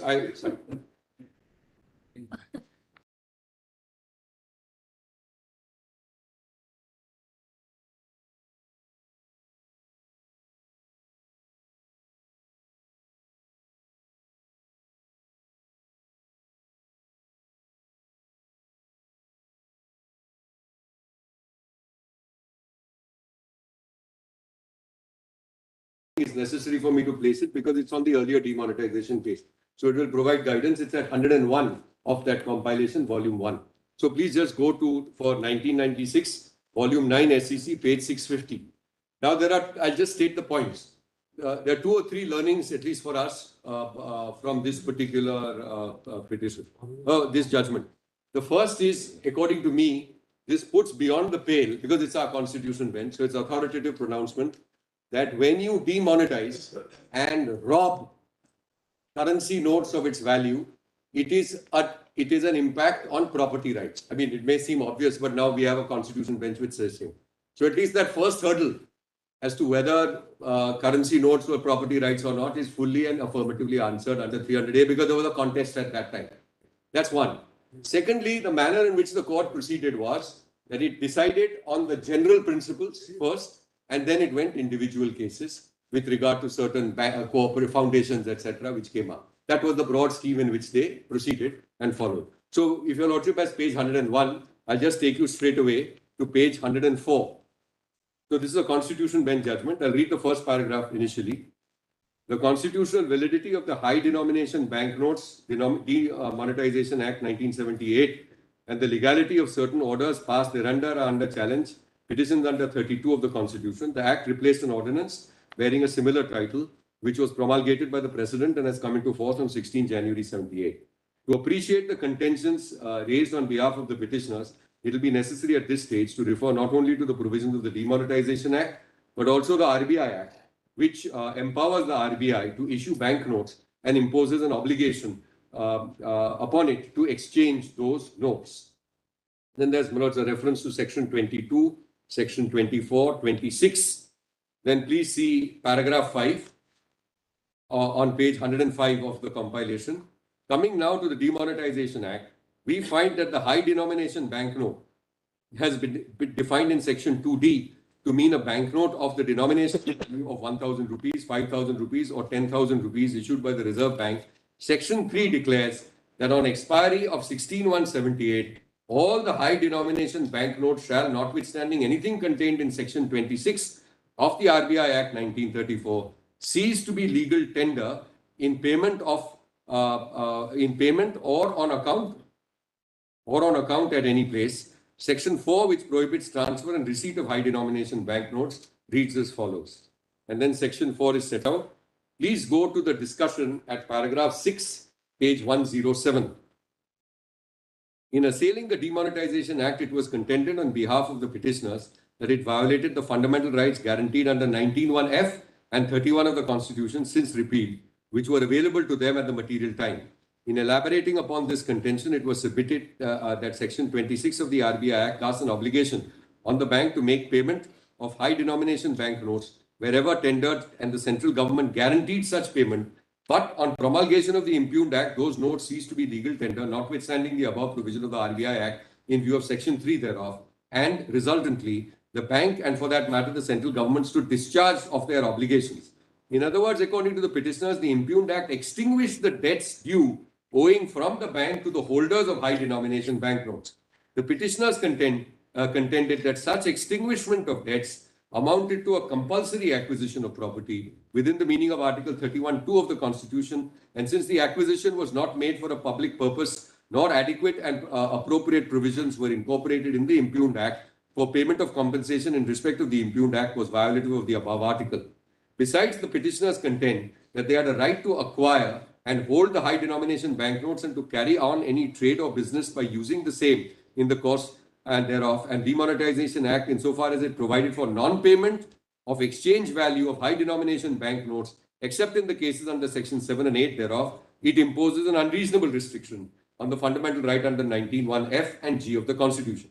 Since it cannot be disputed that the direct effect of the 1978 ordinance is wiping out of a public debt owing to the holder of high denomination banknotes from the state, the other contention of the petitioners that their property was compulsorily acquired has got to be accepted in view of the Constitution bench judgment in Madan Mohan Pathak, wherein it has been held that property within the meaning of Article 19(1)(f) and Clause 2 of Article 31 comprises every form of property, tangible or intangible, including debts and choses in action, and the extinguishment of a public debt due and owing to the state amounts to compulsory acquisition of such debt. The next question necessarily falls for consideration is whether there is a public purpose, etc. And then they get into the point, then they finally find that there is a public purpose, and then your lordship will just note from para 11 onwards, or after para 11, the writ petitions are, there are two writ petitions which are individually taken up and considered by the court. I'm just explaining the scheme. The individual facts, etc. are not relevant. So this is really for the purpose of completeness, to inform your lordships that there is a constitution bench judgment. Sorry. You found it.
You may just see paragraph 11 at page 109, and then I'm done with this volume. Part of this Constitution bench judgment. Now that we have found that the Demonetization Act to be a valid piece of legislation, we may proceed to consider whether the orders passed by the respondent in exercise of powers thereunder, refusing to exchange the high denomination banknotes of the respective petitioners of the writ petitions, are justified. So this paragraph 11 is binding on us. It is. So the Demonetization Act, that act was found to be valid, no problem. And thereafter they went into individual grievances. That's the broad scheme over there. It's your lordship will consider, will apply this case also in terms. I don't think anybody is saying that there's no public purpose, as in the sense that that's not my case. This is binding But, on us. yes. Now please have a look at the second volume 2, which was titled that compilation, yes, documents on behalf of the applicant. There's just 2 or 3 things I want to point here, and then I'm done. Now, I'll just state the point.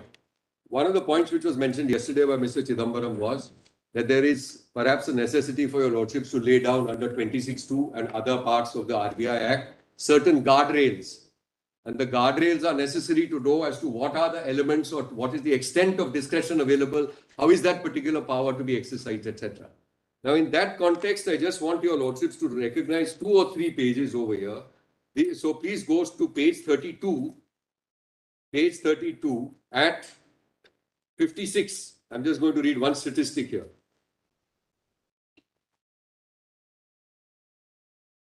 Page numbers are at the foot, I think.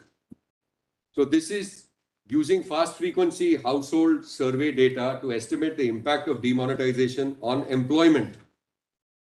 And please just go to the conclusion at page 56, which is print page 183 of the article. Employment and unemployment estimates created from earlier indicate that the labor participation rate fell by about 3% after demonetization.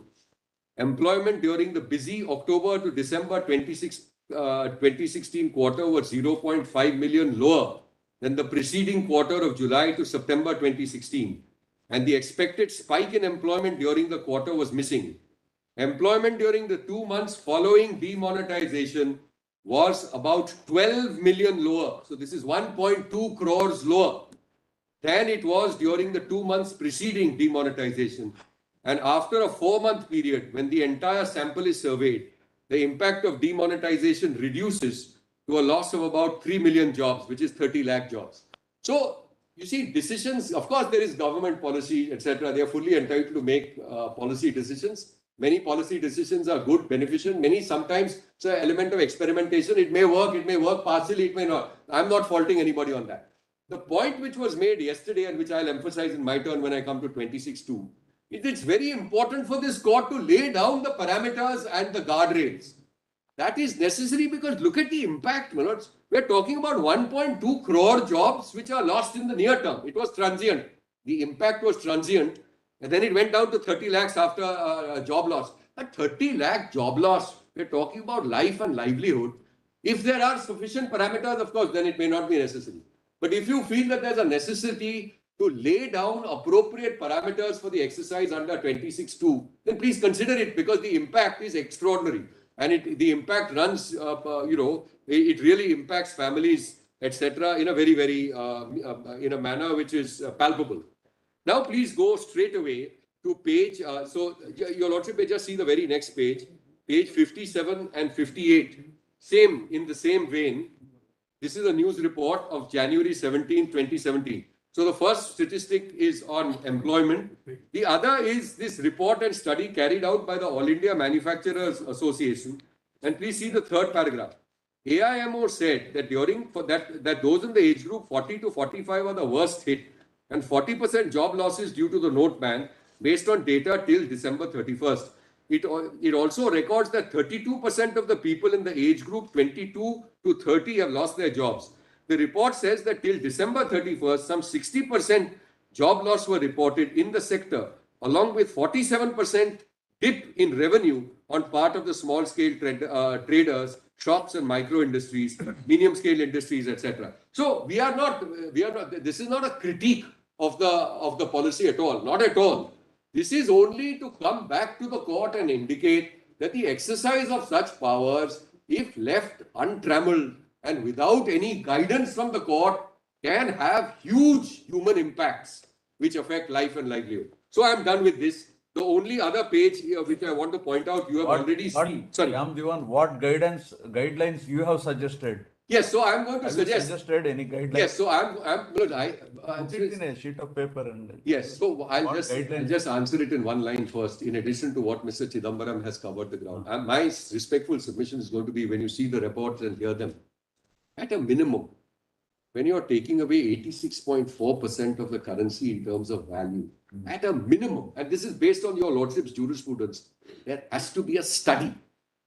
There can't be some general study on black money, trafficking, counterfeiting, fake notes, that there are dozens of studies. They have given some 7 volumes of study after study. There's not one study on the benefit or not the benefit of demonetization as a solution to all these problems. Some study when you are going for 86.4%. I mean, how does anyone apply his or her mind? So I am not on the point. Made in public domain. There are 2 elements here. On disclosure, that's an important principle which Mr. Chidambaram has projected. Disclosure of the minutes, the notice, the advice, the agenda notes, etc. That's one element. And then whatever inference, they seem a little coy at this point at least from revealing it to the court, but I am not on that. It's not even their case that there was some type of meaningful study on what the impacts will be and what the benefits could be in terms of these particular benefits. So some general study that, oh, there's a lot of problems because of black money and there's a huge problem of terrorism and trafficking and etc. is neither here nor there. There has to be, that's our understanding. In the context, because the question is, are there any guidelines which we are suggesting on 26.2? My specific answer is, There has to be some, it may be confidential, it may be meaningful, it may be 6 months earlier. I'm not saying it has to be contemporary. There's an element obviously of secrecy, etc., which has to come for a policy decision of this sort. But surely there ought to be, I can't say has to be, ought to be a study is the short answer which I'm giving your lordships in terms of the guidelines. I'll deal with that very briefly. Now only 2 pages are left. One thing, Yeah. if a specific study with regard to demonetization was undertaken, say 6 months earlier or 1 year earlier, and it would have come in public domain, then what would have been the result? No, I think, let me put it this way. There has to, I think the question is a very important one. Question is, the language uses recommendation, your lordship requires that, 2060. Now, when we are talking about, according to us, it has to be an informed recommendation. I mean, that's the basis. I mean, we are talking about Central Board of the Reserve Bank of India. I mean, if these people don't apply their mind, it will be at considerable peril to all of us. So, there is a presumption that this is the highest degree of scrutiny and application of mind, which is going on. Application of mind to what? That's the question which your lordship is correctly putting to me. There may, and I concede and I accept, that there could be possibilities that if some long-wide study with some great this thing takes place, there may be some element of secrecy which is lost. That's a valid consideration, which we'll have to keep in mind. But was there any study which had recommended demonetization on this scale, which would address those particular objects which they seek to achieve? At least that is the minimum. And was that placed before the board which took a decision? So study one, but I appreciate the perils of what the court has pointed out. That look, where there's an element of secrecy, what sort of study? I mean, are we going to go to every? No, I'm not suggesting that at all. So was there anything at all? I think some minimal study on impacts would be there. Because I don't think the central government the central government at the highest may have some. We will have to only take into consideration as to whether both the RBI as well as the government. Yeah. Why the RBI while recommending and the government while taking a decision. That's some material. Have taken into consideration relevant factors and relevant material or not. Yes. Or as to whether they have taken into consideration the irrelevant factors and irrelevant. No, Manoj, I think your lordship has put it very succinctly. I agree with that. The question is whether relevant material, when these impacts are there, now your lordship knows the impacts over here. In this context, Yeah. did the RBI inform the central government that 86.64% of the currency would be withdrawn from the people of India? Was this fact informed to the central government or not? No, they are quite Because coy. this is the enormity of the entire exercise. No, they are quite coy and maybe with justification.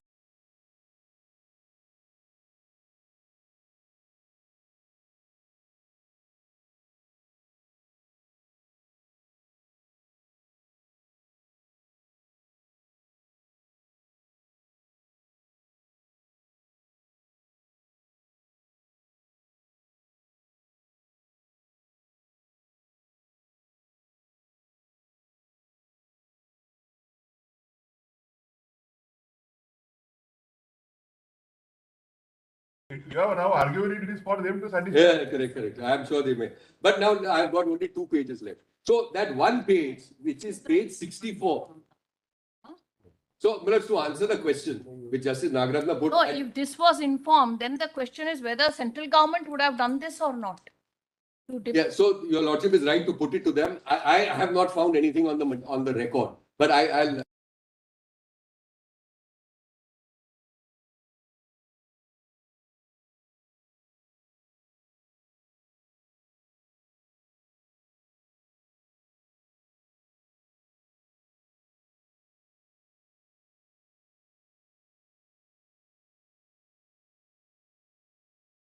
Now, whether even it was available before the board is not known. This report which I read to your lordship is a subsequent currency report. So this page 64 of this compilation, volume 2, and now I'm done with this compilation, has that figure. It's the Press Information Bureau release where we get that. Rate close by Mr. Chidambaram. 98.96%, correct? And the last thing which you in that compilation, page 66, just see what they did. Because ultimately when we argue section 4, it's going to be something like this. Government allows cooperative banks to deposit old notes with the Reserve Bank of India. The relaxation comes in the backdrop of reports that many district cooperative banks did not have enough cash to disburse to farmers, etc. And therefore, they took appropriate and suitable action in terms of these under 412. So, I mean, they exercised the power. It's not that they did it. So, Manoj, now I'm done with this. So now may I just come to my submissions? So the first submission I want to make is on Article 300, capital A. Let me just state the points and then I'll take you to one decision of KT Plantation. So number one, there can be no deprivation of property except saved by authority of law. Number two, this has, sorry.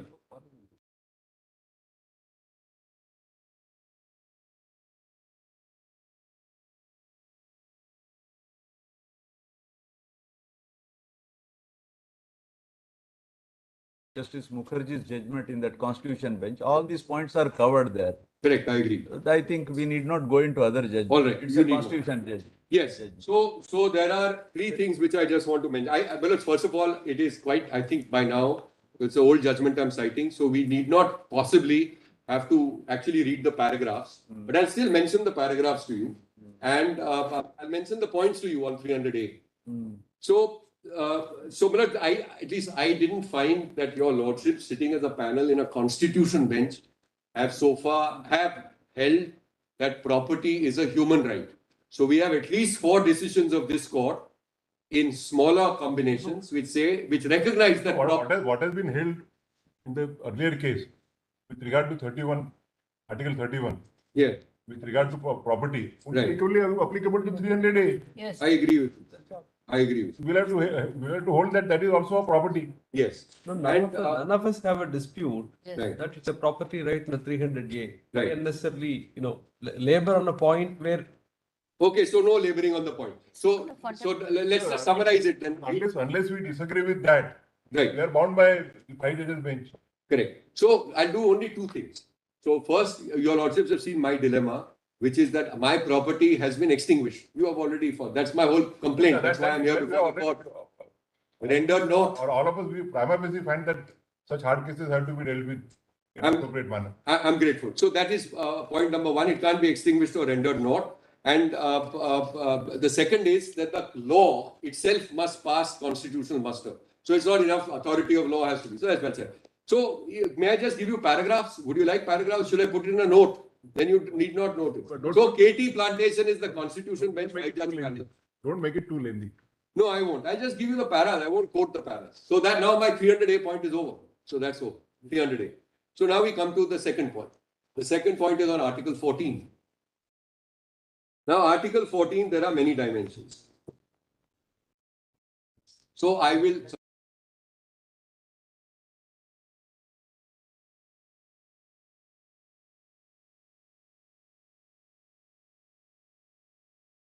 argument is based upon the proviso to the notification.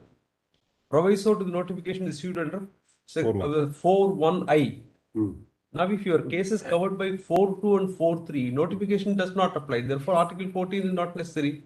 No, 14 is necessary for another reason. I'll just tell you. So 14 arises in several, there's many dimensions to 14.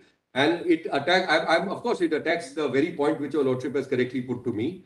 And I have noted your prima facie view under 4.2, etc. So that I recognize. But there are a few other dimensions also, which I'll just project and then your lordship will consider. So the first point is I'm going on the classical equality test. And the classical equality test, as we understand it, is that if you are using classification, then everyone who's similarly placed ought to be in that class. So if there's a single homogeneous class, you can't split that class in an artificial manner so as to result in discriminatory treatment. Mini classification. Yes, you can't. Exactly. Sometimes your lordships have called it mini classification. Now, which is the homogeneous class which I am talking about? I am talking about people who are outside of India during this period.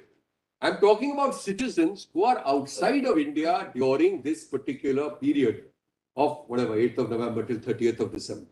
We are all part of one class.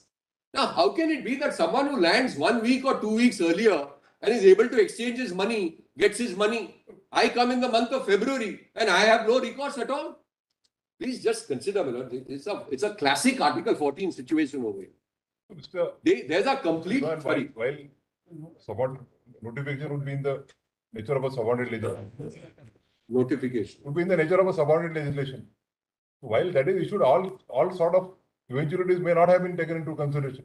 You have created two classes. One is That's what I'm saying. one is with regard to resident. It Right. presume that a resident Right. normally goes for some time and comes back to India, and for them there is no limit. Right. No outer limit, no requirement of any certification. They could have gone up to 30th of March and without any requirement could have exchanged it. Insofar as NRIs are concerned, the requirement, NRIs normally, as we understand, are those persons who normally reside out of India. Yes, 180 days. And We'll just check up. Yes. 180. normally in common parlance, 180. they are citizen of India, but for all purposes they are resident abroad. And for them, such a restriction is imposed. So, if we read that subsection 2 and subsection 2 and 3 empower RBI to take a call on such a situation, and there is a power coupled with duty to consider Yes, such I'm cases. obliged to that. No, that Then whether Article 14 would be applicable.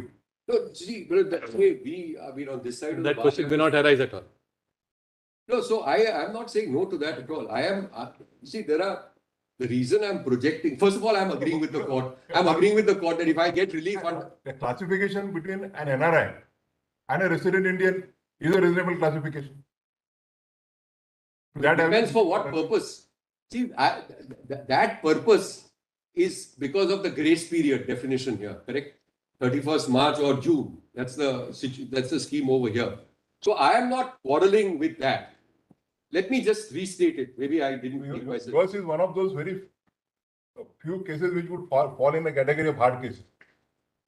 No, I'll tell Had you. you not been out of India for a particular number of days, then you would have been a resident Indian. So I am looking at it differently. Sorry. And entitled to treat it in clause A. No, so I accept that. My point is a little different. Yes, the approach is different. First of all, Malad, I want to accept that if I receive substantial relief, I mean real relief in terms of section, whatever, an appropriate direction because of power coupled with duty, then this issue which I am raising may in a sense not arise in terms of determination by the court. But it's important to recognize the issue because it elevates the degree of the duty, the bounden duty of RBI or the case of or the central government as the case may be. Now, what's that point? The point I am making is there's an artificial line which is being drawn on the 30th/31st of December 2016. There are people who arrived before. Well, just look at the situation. There are people who came back into the country before on 20th of December 2016. They had booked their, nowadays your lordship knows the only way to get an affordable ticket is to book it well in advance. So some people have plans to book it in advance. Some people have plans to have booked the ticket at the time of their leaving well in advance. It's a reasonably fair ticket. I was to come back in the month of February 2017.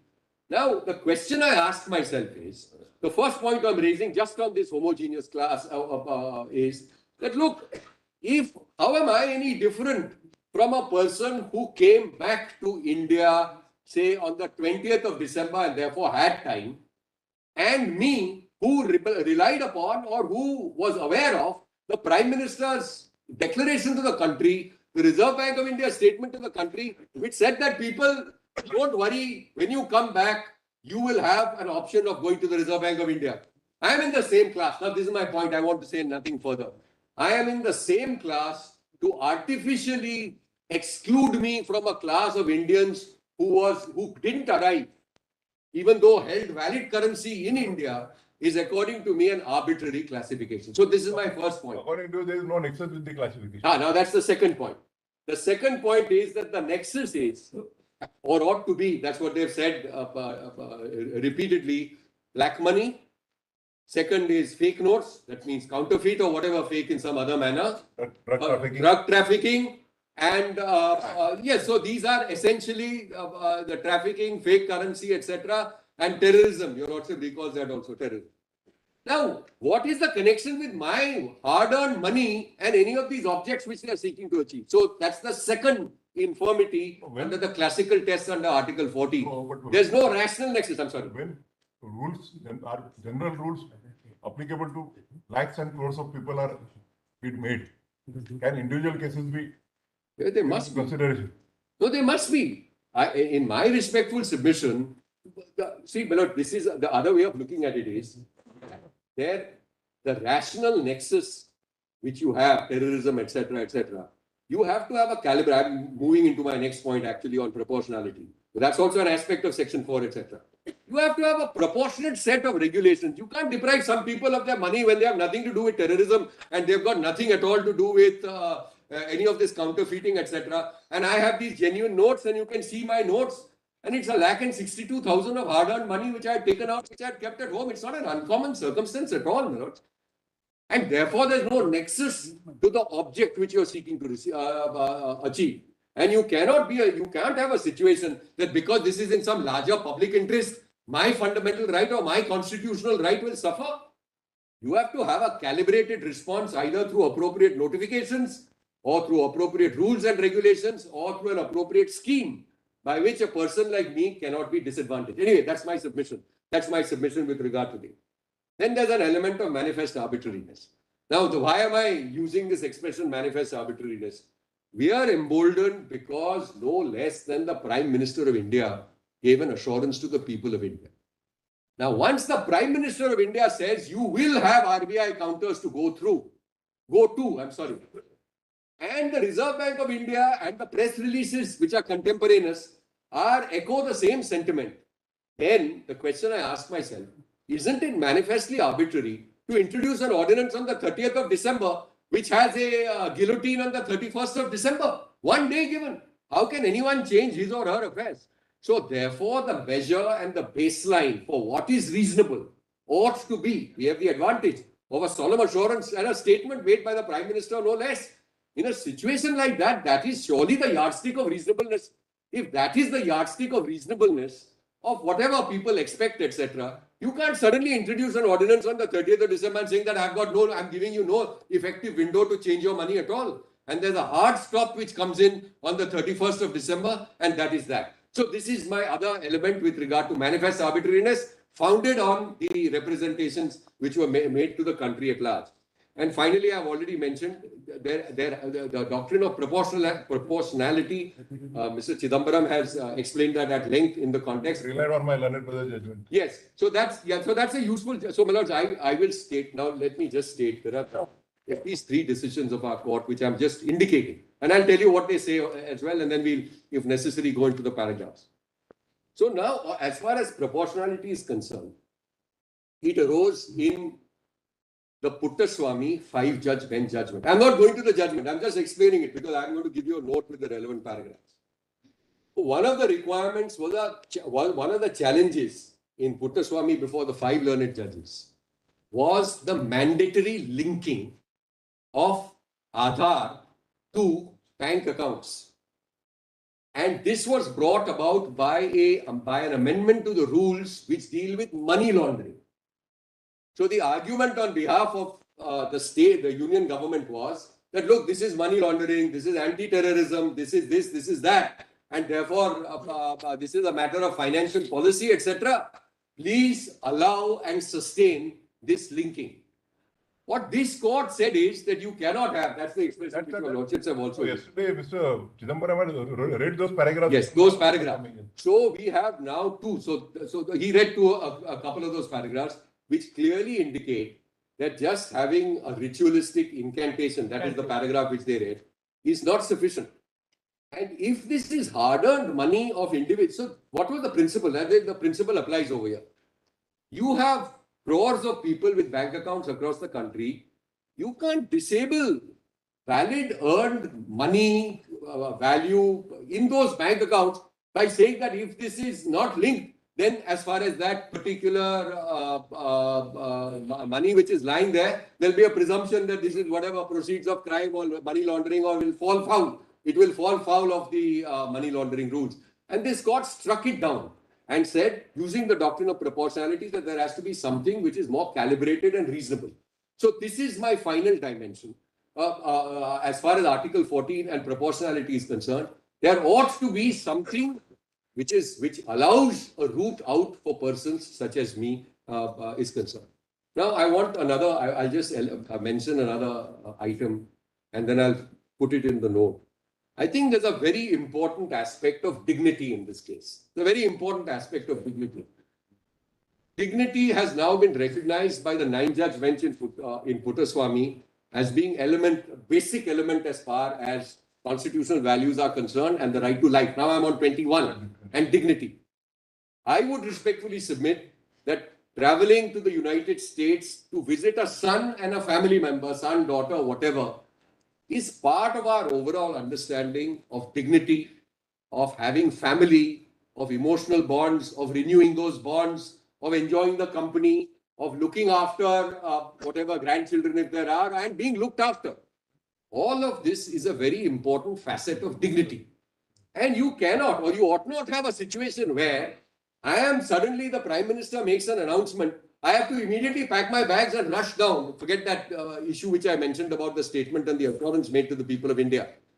No, dignity is something which I carry along with me. Your Lordship have used that expression also. I mean, in the context of privacy being a portable right. It's a traveling right. The dignity comes with me. You have your Lordships in Maneka Gandhi, etc. Right to travel abroad has been recognized. So the right to travel abroad, the right to travel and reside with my family, the right to stay abroad, all of that cannot be diminished by saying that, all right, go and travel abroad, stay abroad, but your 1,62,000 or whatever amount which is remaining over here vanishes. So this impacts established rights in terms of dignity, the right to travel abroad, and important dimension of property, not 300 days so much. But the security of property is also something which is an element of 21. When I traveled abroad, I knew that this 1,61,200 was secure in my home, whatever, under lock, cupboard, etc. And all of a sudden, in a lighter vein, yeah, if a person goes out of country yeah, for a considerable time, yeah, rather than withdrawing the amount from the bank, he would deposit the amount in cash to keep it safe. yeah. So In a here, lighter vein. right. No, so here you will see my deal. But anyway, I have a withdrawal slip, etc. You have a withdrawal slip, so Yeah, right. rather than I inquired actually. having a threat of theft, and if one is traveling for 9 months, Right. ordinary course, you will say whatever cash I have, I will put it in the bank so that it is safe. Or locker. Or locker. Yeah. That may be. So what had happened here, I inquired. Fortunately, he didn't have to go through that knee surgery.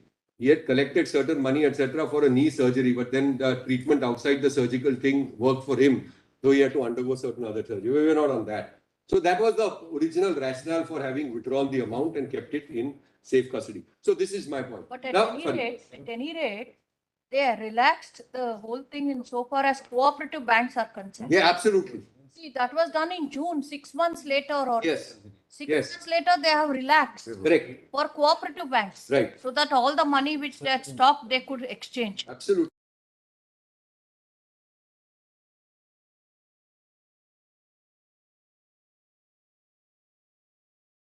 Exactly what I wanted to say. If you put it to the learned attorney, I think he will Respond to that. respond to that. Yes. All right. Now I have 2 points. Sorry. Yes. So, Namalaj, I have 2 points to make. For one is on that your lordships have already grasped it. I don't know whether you require me to make any further submission. I suppose the answer is obviously no. Any further comments with regard to that section 4? I think power coupled with duty, your lordships are completely alive to that. Yes. There are, I mean, it's a well established. You can give in your written note whatever. If you are relying on something. Now, then I will, your lordship will just give me a moment. I mean, there's a minute left or less. Now, the final point which I wanted to make. May I just continue? I'll just wrap it up immediately after. How long will it take? 5 minutes? Maybe 5 to 10 minutes. I'll just, because there was a moment. 5 minutes. I think Complete. rather than finish it right now. All right, fair enough. No, they can wait there, Manoj. I'll be less than 5 minutes. They You will be hearing the disturbed by arguments. them. You will disturbed by them. So now I want to just step back. Sorry.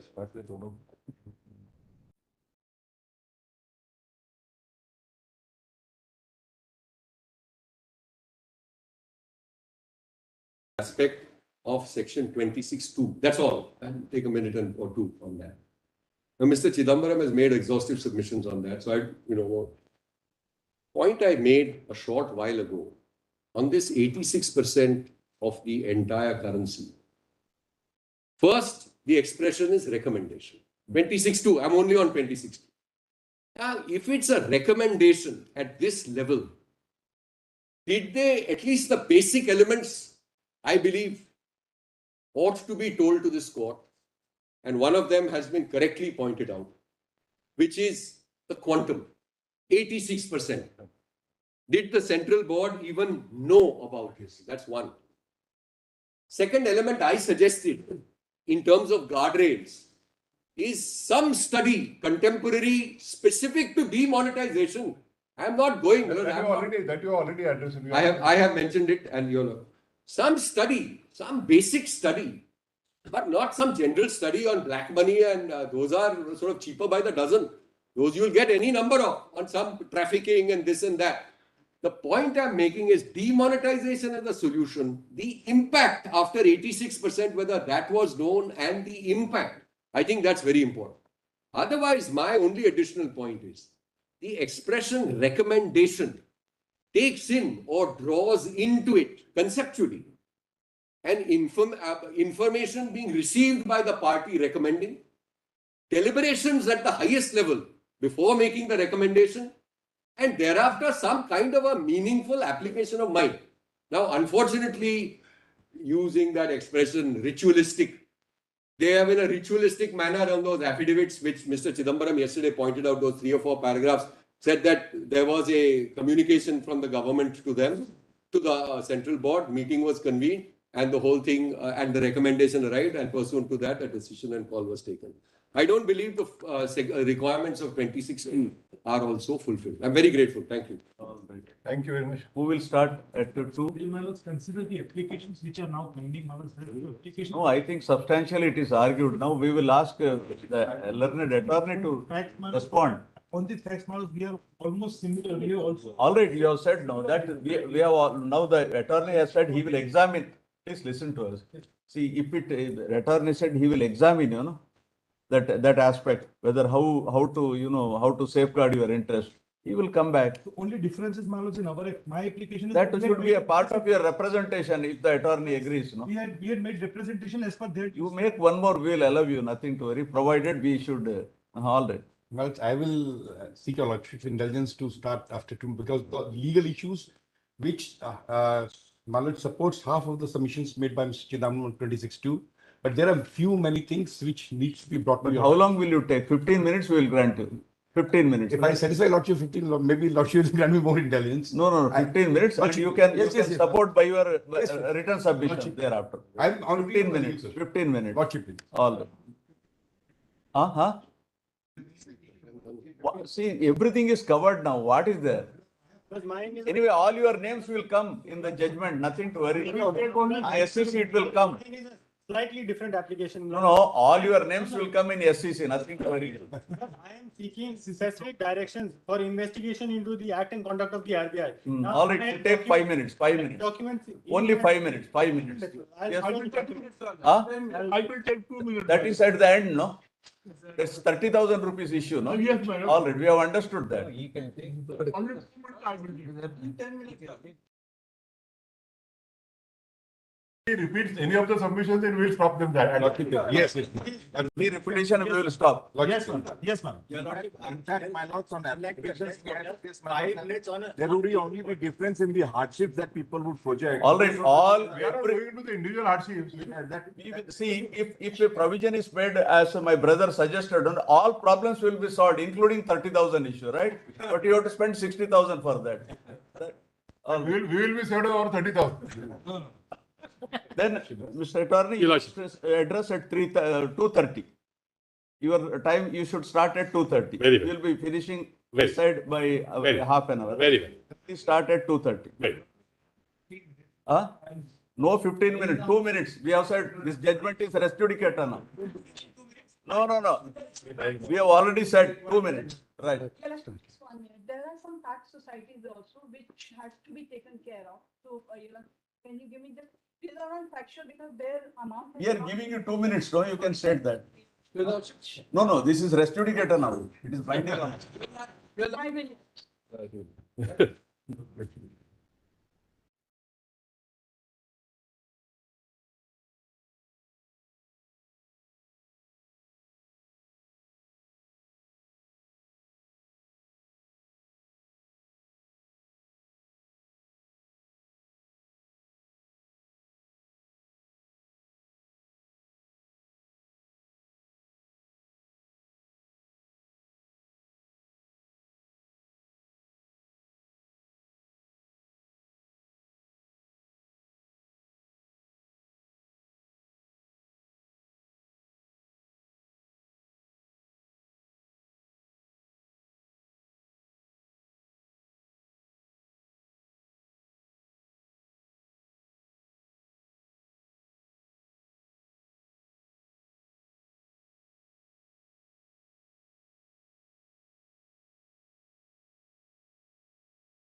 Take 10 minutes. I won't argue on the legality. Let me just tell you Lordship about the facts of the. Yes, tell us. In this, it's an IA number 152009. Just 1 second. We originally filed a writ petition. Thereafter, we were told to file an IA for IA number 152009. This is an IA 26770. Which year? 2020? Which year? Of what year? So this Bhushan, what? 152009 is of 2022. This is an IA for direction. And the intervention is IA 26770.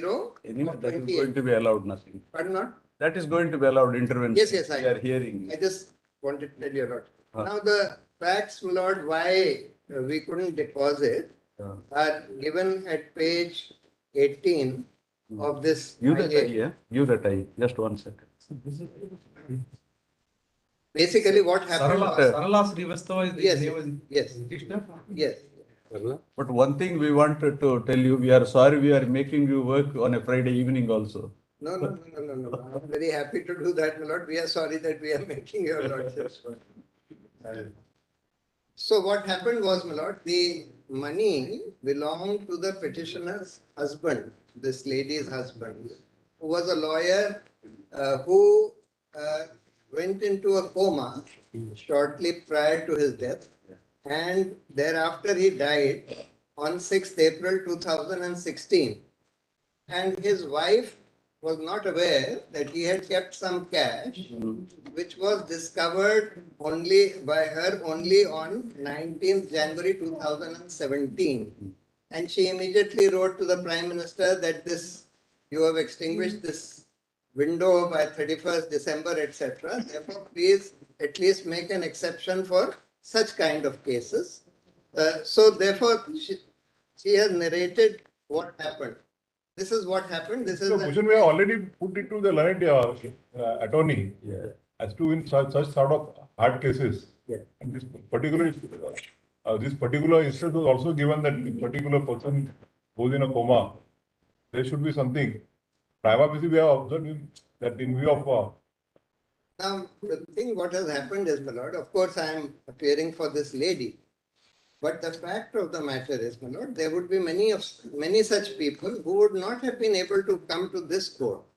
And therefore, the appropriate relief and my respectful submission, my lord, in such cases would be to say that this sudden extinguishing of the date or even fixing any arbitrary deadline, because the person, in this case, my lord, she discovered the money in January 2017, which was before 31st March, because the Prime Minister's speech said window will be given till 31st March. But suppose she had discovered it after 31st March. I respectfully submit that not allowing even genuine cases who, for one reason or another, suppose somebody was abroad and he couldn't come for any reason before 31st March, and he could only come thereafter. Therefore, my lord, any arbitrary cutoff date which prevents even genuine people from getting their money, so to say, would, in my respectful submission. That is already argued by Mr. Tiwari. Yes. Would make we are made it clear that we would request you not to repeat the same argument. Yes, I am not repeating. I am just saying that, therefore, that however your lordship shapes the order, it should be a general order, because there would be a large. Yes. We are going to do that. All right, we will hear party in person and then we will come to you, right? Sir, maximum 15 minutes we have told. You can give a written submission, we will go through. And I will, Manoj, draw your lordship's attention to What's your name? Who are you here? Viplav Sharma, Manoj. My petition number is Manoj 943 of 2016. You are a petitioner. Lordship, that item 17 Manoj. And there is also one IA which I filed later on for placing additional grounds on record. You are Mr. Viplav Sharma. Lordship pleases. All right. Tell us. Manoj, there are 2-3 things. How much money of yours has gone? No, Manoj. I have, Manoj, been privileged to appear before Lordships in Bihar devolution matter, and my lords, I assumed the governor's accountability to the court, my lords. It's only purely constitutional matter. All right, tell us, come to the point, come to the Lordship. point. Right. My lords, the first of all, my humble submission is that section 26(2), where under all this thing has happened, my lords. It is, my lords, to serve the purpose of the RBI Act. This is my first respectful submission. And it is, this RBI Act, my lords, is made by the Parliament in terms of entry 38 of the Constitution of India, my lords. So therefore, that sphere and the field of RBI cannot be enlarged. It has to be in terms of, my lords, the purpose it is meant for. Section 26(2). That's my first respectful submission. And my lords, 26(2) has a very simple language to understand. And Lordship, I'm not saying, I'm not going into that, what interpretation and all that. So it has to be interpreted in the manner it has been written. And it does not provide for the whole of the currency to be demonetized, which has been argued by my senior colleagues earlier. So I will not go into it.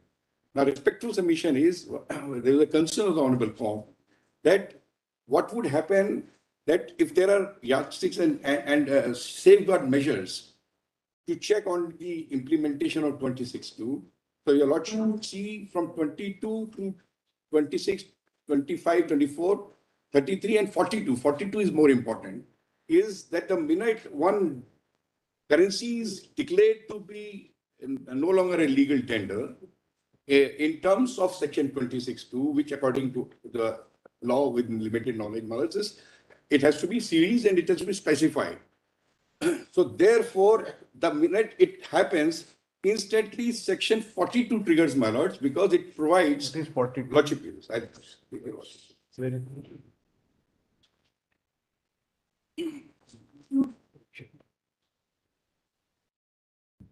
RB. My lords.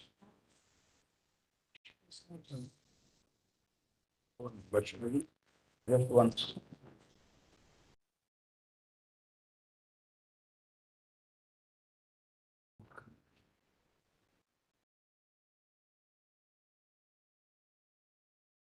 All right. 42, cash reserves. Lordship reserves. All right, 42. Cash reserves of scheduled bank to be kept with the bank. So every bank included in this second schedule shall maintain with the bank an average daily balance, the amount of which shall not be less than such percent of the total of the, lordship is important, of the demand and time liabilities in India. So each of the branch has to have minimum necessary cash reserves for a particular branch, and because they size it up, because the particular branch needs to be insured also. So only depending on the size of the branch and depending on the size of the accounts it maintains. All right, what is that you want to say out of? My respectful submission is the minute that now that you are an advocate, so we can ask you freely. Lordship, I thought you are a party person. No, my lords. You are a 14 person of Lordship, since you are a practicing. Privilege to assist your lordship. The point I'm trying to make it is, my lords, let's not for a minute, my lords, take this notification as a simplicity notification. Let's see how it has been affected the mass. By this notification, 86% of the currency has been killed overnight. It has been declared to be no longer tender. So the currency means the currency which were there in the wherever it was. Wherever it was, Yorkshire, I'm obliged. Wherever it was, even in the bank. So therefore, my lords, and in terms of my lords, section 22(2) and subsequently 24, the issued department of the RBI will only issue the currency only in exchange of what it is getting. So what happened on 8th of November, the overnight, this currency was declared to be no longer a legal tender. So therefore, the according to my opinion, which I am assisting your lordship, is that how the legal tender will go to the issue department for it to release the currency in lieu thereof. Because overnight, the particular currency against which you have to print more currency and issue more currency was no longer there with issue division. So it could not have been done. So the point I'm trying to make home is that it is for this reason, 26(2) is only for a limited purpose for any series what Mr. Chidambaram has argued in length. And in my writ petition, if I, Lordship, I will just take your Lordships to the. Sharma, please, if there is any new point, then please address on it. Yes, Maharaj, this is the first point I'm saying, Maharaj. That is already canvassed by Mr. No, on 26 it is there. Secondly, Maharaj, this 26(2) has been issued by the central government, if your Lordship had gone through it. It is running foul to Article 77(1) of the Constitution, because all the acts of the central government has to be done in the name of the President of India. And this notification is, Maharaj, not in the name of the President of India, so therefore it runs foul to the Constitution. Therefore, only on that score it is unconstitutional. Can you have, Maharaj, for a minute, the notification, it has not been issued in the name of the President of India. And Article 77(1) says, Maharaj, Authenticated. It is authenticated. it says conduct of business of the government of India. All That's all right. Lordship. You need not. Ma'am, just Maharaj, You have understood. Maharaj, this is fine. Yes, attorney, you must explain this point. Just now you heard what he said. I'm sorry, I'm sorry. Distractions. And third thing, Maharaj, No, he says it was not issued by the President of India, it was not. notification. And that is what I asserted in my writ petition, Maharaj. I said so. You may have to answer this question. I'll answer. Yes, what is the third point? Third point is very, very simple, Maharaj. In the notification, the premise which has been given are three premises, which they said, to curb the black money, and all these things you're watching. Yes, we know. No, Maharaj. Now, against that, coming back to my first point, that 26 and RBI Act is not meant to serve those three purposes. It is only meant for doing the currency business and the banking business, nothing beyond until 38. So therefore, and as regards to all these three issues, Maharaj, and there are already very strict laws in place, statute. For example, as against black money, we have an Income Tax Act, Special Bearers Bonds Act, Narcotics, Drugs and Psychotic Substance Act, Prevention of Corruption Act, Benami Transaction Act, Foreign Exchange Management Act, the Prevention of Money Laundering Act, the Black Money Act. All these statute provisions, Maharaj, have a safeguard of taking the black money, who's having the black money taken by surprise. The question which I was, Maharaj, hearing from yesterday today, the concern was that how it should happen that nobody should come to know about it, demonetization, so it serves its purpose. So the respectful submission is that this particular act, these acts, are meant to serve those purpose which is assigned in these ones, and in as regards to the Maharaj,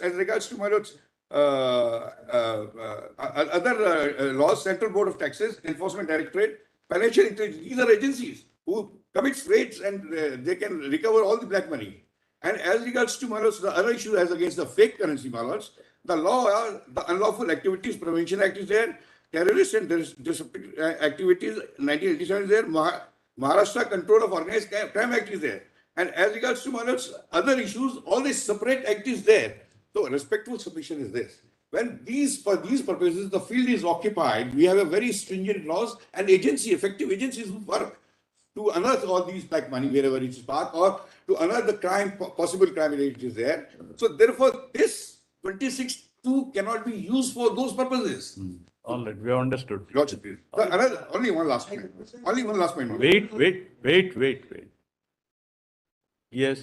Only one last point.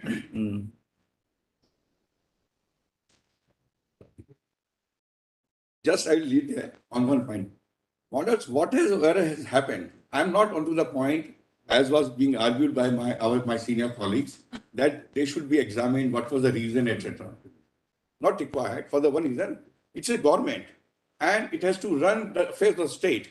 So whatever they are contemplating, it is there within their executive authority, they can do it. But the minute that document gets public and it is implemented, then it is subject to judicial review in case if anybody is there. So they can come here. Now, so therefore, this kind of a notification decision was such that overnight, the whole country, 140 crores, Maharaj, they lost their currency, whatever currency they was defined, which was kept with them in their house, and that violated Maharaj Article 14 and 21 right to life. That you have already said. So then, no, what I'm saying, the point I'm trying to make, that it got immediately Maharaj already asked by Mr. Diwan, by Mr. Chidambaram. No, Maharaj, I'm saying, I'm trying to make a slight distinction. I'm only one line. Maharaj, it got affected the very same minute. So therefore, this government, which has been formed to run the country in terms of the constitution, it could not have done that. So therefore, this declaration what they did, Malaj invites your lordship's attention, Malaj, and it has to be seen in the manner that the whole country, Malaj, is not put to same kind of a jeopardy again. That's my respectful. All right, sir. All So thank you, Lord. all right, sir. All right. All I right. have 30 seconds, my lord. 2 minutes. 30 seconds. We will hear you. Please wait. 30 seconds, my lord. 30 seconds. We will hear you. Did we deny? Yes, I have the lead petitioner in the main matter, commit petition number 906 petitioner in person. You are a party in person here. All right. Very good. All right. Tell us, what is your point? Tell us. You can propose, give your brief written submissions if Just you want. has already been submitted on 4th level. All right. What is your point? Come to the point. I will just point out few things, Hmm. and that's where I will close. Huh. But the media and other petitioners have canvassed, oversimplified a very complicated subject here. So to understand the economic impact, decisions, different variables must be considered. So I have brought in before this honorable court those different variables. Those are the reports from the US State Department, Financial Action Task Force reports to derive the points that I am making. In my written submission, if Master may circulate that. Hmm. But with regard to the effect of demonetization, I have canvassed my argument that prior to 2016, when the demonetization was declared, as per the US State Department report that was published in 2016, the terrorist incident, those were ranging in 1927. What is the point you want to make? Tell us the legal, see, we know the fact. These are relevant. What point you want to make? Tell us. Post demonetization, the impact was prior to that, whatever the number of terrorist incidents were there. While the globe was facing 15% increase as per the US Department of State report, increase in the terrorist related incidents, India saw from 2017, 18, 19, an increase of 30%. So in a way, the demonetization exercise provided that impetus that India could curb those terrorism-related activity. And in fact, there was a 45% decrease in female. You should have briefed Attorney General on this point. No. You see, let him. You do one thing. You please wait. Let the attorney reply. Thereafter, if you want, we'll. Because you are supporting that. No? Yes, ma'am. Then you wait. You wait. Why are you opening the file? Let attorney start. Yes, sir. The petition. Let not be considered. But what is the relief? Why you, what is your relief? But I have been seeking those particular relief with regard to the benefit of the society, so that those because What is the relief in the, if you are challenging I the, was impelled by there are certain limitations. The limited point you want a judicial pronouncement from us. That the denomination. Let him wait. All right. Wait. Let us hear attorney. Let us hear attorney. If you'll give me an opportunity, Miller. Why don't you wait? We will ask you. We will invite you rather to argue, right? I'll brief you. All right. Yes, tell us. I appear in item number 501.7. What is your point? Your Honor, I am in possession of 3.19 crores of demonetized expenses still. Very good. And that is because It's very huge compared to 30,000. And 1.6. But are you threatening that we must pay that money to you? No. No, sir. No, sir. Not at all. Because you have promised one gentleman. No, sir. The Lordship would appreciate what led to these circumstances. My banker, Axis Bank, denied in writing to me that they cannot accept further cash deposits from me by email dated 21st of December 2016. See, we are finding a solution to that. Please wait.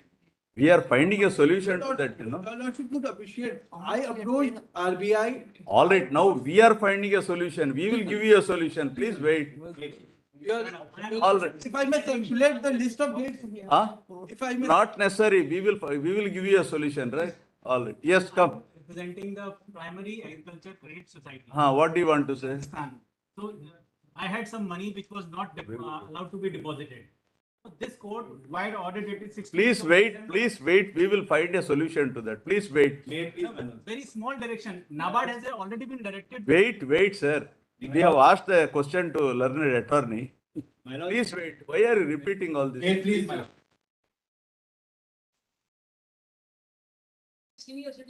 How much money you have? Huh? Wait. No, doesn't matter. We will find a solution to that, right?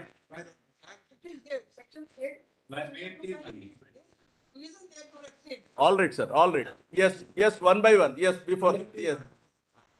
We were allowed to withdraw only 24,000 in a week for quite long time from the DCB. We were not able to disperse the money even for the loans as well as other supporting facilities because we are primary agriculture societies. And the law governs us is completely different. And I have annexed the law which is binding us. And they have, the Reserve Bank of India has clearly told us that you are not actually coming within the ambit of Banking Regulation Act. Still they have. Please wait. We will find a solution to that. My lords, Yes, one by one. Here, yeah, sir. All right. Wait. Should we repeat all these things to you? Yes. Please, my lords. My lords. Wait. Yes, sir. Yeah, you tell. I appear for the Global Organization of People of Indian Origin. The GOPIO is one of the oldest organizations which has come to the point. The date that was given for the overseas citizens of India, which are in two categories. One is citizens, OCI card holders who are citizens of foreign, and the others are NRIs who continue to hold their passport, Indian passport. Same 31st December was given, that was extended to June 2017. I'll give you statistics about how many workers we have in various parts of the world. We have already said we will find a solution to that. The legitimate the earnings of theirs, they should be able to deposit. One more point. Please wait. Just one more point. These are all pointless points, sir. All right, next. No, sir. We will find a solution to that. My submissions may warrant a reply from the union. My lords may have the specified Banknotes Act 2017. No, what is the point you want to make? As per section 4 of the Act, only two categories of persons can tomorrow convert. I'm talking about tomorrow. If what's falling from my laws is that we will have a mechanism, or we hope to have a mechanism to convert these 1.4% people who are left. No. This act. No. We are only trying to find out a mechanism wherein persons with genuine difficulties could not deposit within a time, and whether as per the. Yes, my lord. I'm coming to exactly that. My laws may have section 2 or section. If you are coming exactly to that, what is the grievance? My lord, the grievance is that the act says that if the RBI is not satisfied, I will have tainted money. Presumed taintedness in this kind of arbitrariness. Oh, that is subjective. Please wait. Has to be struck down. All right, let us see. We have understood. Yes. My application is slightly different. I'm seeking directions for an investigation by an independent agency of the Act and conduct of the RBI. Now I have documents to substantiate the same. I have filed a compilation and application law which is before your lordship. I would like if your lordship will consider taking up. We will consider all. There are serious issues, lordship. I will tell you the three issues which are there. Tell us. One being the 500 new design notes, lords. They were printed by the RBI. I've got a document by the RBI, the printing press, in 2015. Whereas the notification for demonetization came in 2016. They couldn't have done it. Without the recommendation of the board of directors, it couldn't have happened. I have a document wherein the printing press, there's the reply in the RTI wherein they say that the new design notes of the 500 denomination were printed in the year 2015. Second point being, Lords, I have documents to show that prior to 2016, the quantified amount of 500 and 1000 denomination notes which were being circulated was 14 trillion, some odd figure. When they received back after demonetization, within 3 days, they received 15 trillion. So 1 trillion in excess of what they were circulating. Now it is not their stand that these currency was fake. They have deposited this back in the bank accounts. I have got this information from the annual reports of the RBI. Everybody is saying that 98.6 No, my You lord. are saying it is more than 100%. Precisely, my lord. That is why, therefore, I am asking your lordship to look at it. Third point being, lord, I have the minutes of meeting of 93 of the board of directors, 94, and then 2016, which led to this new design. Whenever, lords, a new denomination has to be incorporated, it has to be incorporated into the new family. It has to be made into the family. Separately argue all those cases. See, this is not the scope of your case. I tell your lordship what is my predicament. Totally beyond the scope of. Understand that, lord. We'll detect it. देखो उनका detect कर दो. Which is your, already we will hear you separately in that case. No, just one more request, lord. I have already filed a substantive petition which is pending before the Bombay High Court, a writ petition. Now that is not being heard. That is the reason I filed an IA here. That's right. What is your writ petition? Records of that writ petition. What is your writ petition here? Here, it's an IA. IA. It's an IA. I filed an IA. Then you withdraw this with liberty to file a fresh petition. This will not come within Then your the. lordship may grant me this liberty that I'll file a Already substantive dismissed petition. as in the Supreme withdrawn Court. with liberty to file a fresh writ petition. You face the music. You withdraw with liberty to pursue your writ petition before That's Bombay. not getting listed. That is the We reason will say that. All right. Because I have Dismissed as withdrawn. Please listen to us. Can you consider one request? I'll leave it at that. Your lordship can call that writ petition here. You don't need a constitution bench for that. Likho.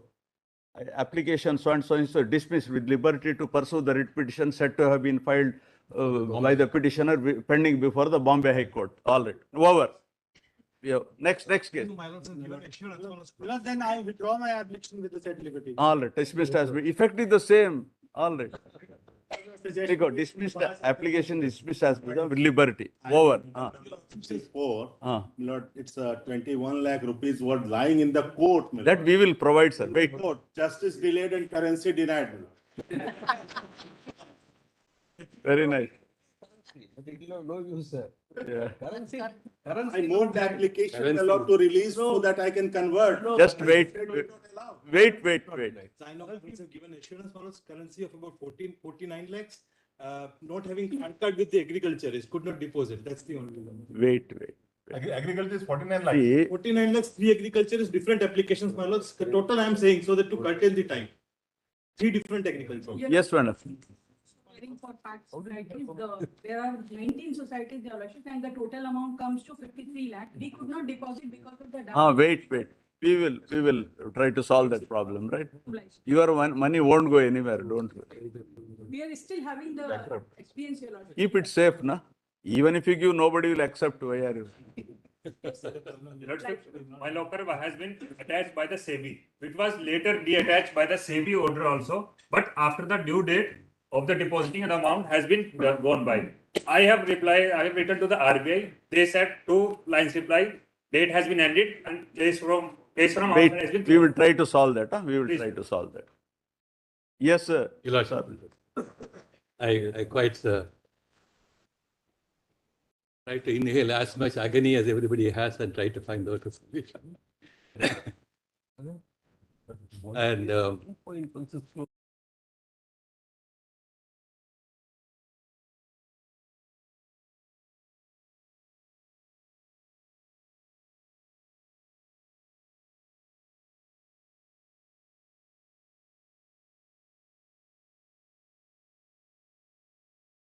to that 30,000 man, he wanted to argue. Where is he will come at the end of the day. He's there. He may. Where is There. What is your submission? We have given you, allotted you 2 minutes. IA number is, my lord, 77219. Come to the point. My lord, there was procession fees of 30,000 lying in the file. But that SLP is still pending in the Honorable Court. It was changed later on, and there was no remedy except to quote only the Honorable Court. All right. Only 30,000 is there. We will consider. Yes, sir. Your Lordship, I have my IA 13376 of 2020. I got a small amount of 1,98,000. All right. Wait. Keep it safe. Yes, sir. Your Lordship, please. No, I tried to find out in the meanwhile because large number of applications have been received. Hello. May I submit, please, sir, Your Lordship? Oh.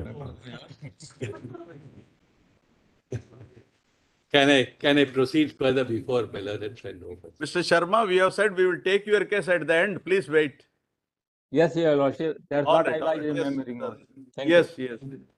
All right. So, we were trying to gather the number of applications which RBI has received.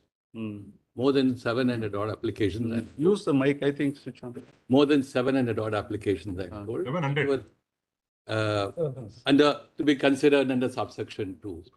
So many of them have been considered, and the RBI is not in a position to say, I'm able to accede to a request for acceptance. So unless I have a comprehensive, there are a large number of applications here, representation, whether they have been considered, what reasons given, I need to have a second look into them. I don't want to give a commitment. But one thing is that the government of India is very clear that they would not like to extend the window open for any further period, because then it introduces any amount of uncertainty in increasing the consideration point aspect of the RBI. That on that I am very clear. But within those cases where RBI could do, if at all, any satisfaction, whatever they may do, subject to a loss of direction, that's a different issue altogether.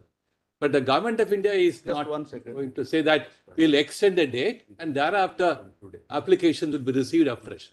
That will be an endless uncertainty, opening up the backdoor entry for again. Yes.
Your Lordship saying. But I open up one exception, then Article 14, another exception, Article 14. Therefore, any number of those circumstances when people may have the bona fide background, but to say that we will have a series of exceptions granted to the extension of time will be certainly introducing an endless uncertainty. That will be going to be unmanageable. Then those who are otherwise knew that they could have done it now will stand in the gap. I'm told there are certain temple trusts who receive a lot of money and they want to get it in cash. So these are the kind of uncertainties which will come in. Is a power vested in you under subsection 2 of section 4. And that power has to be exercised subject to your satisfaction. So if an element of satisfaction and discretion is vested with you, there is also a duty to decide it in accordance with law. Correct. Let me. Particular case is genuine or not. And even if you are in a genuine case, you are rejecting their claim, then it will be an arbitrary exercise of power. Large number.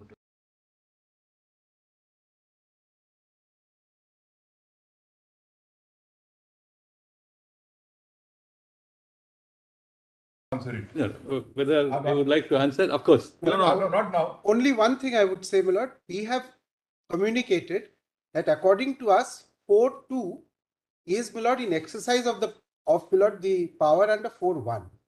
Plain reading would not show that. My lord, I'll try to, my lord, show you. All right. It's not a separate power. Yes, Attorney. Now, before we go into notification,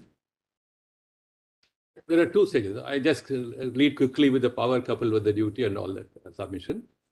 Well, if you are going to take away a property compulsorily, and there is no mechanism by which this acquisition is compensated, then what are that you are doing? So one may read a power coupled duty to ensure that there is an exchange provision available. That's available under the Act.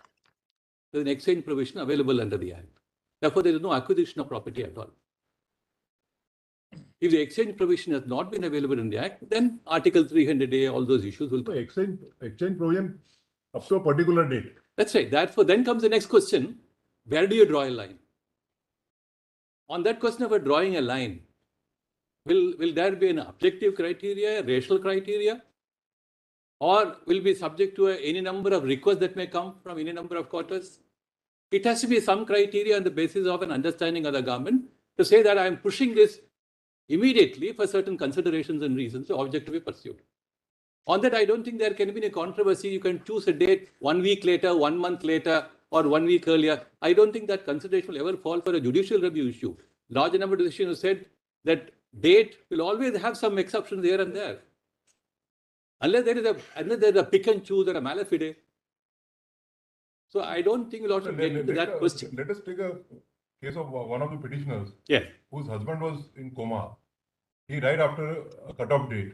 And after his death, he recovered that such therefore, those kind of cases, I understand that. Those kind of cases on the fringe, if I put it like that, if RBI has that reservoir of power under subsection 2, and a notification says we can do that, then it is entirely within the scope of the RBI. That's right. For I'm not discounting that at all. Maybe those cases will call what they call, even if you have a rule, sometimes a person may have an application for a deviation from the rule. In Rama Sugar Industries versus State of Andhra Pradesh, you also said you may have a rule, a principle or a policy, but in a given circumstance, somebody may have a genuine application. The authority may have to oblige to consider the application. That's a different issue altogether. That may be read into subsection 2. That is what we are saying. That's right. Beyond that, we are not asking you to extend the date under subsection 1 of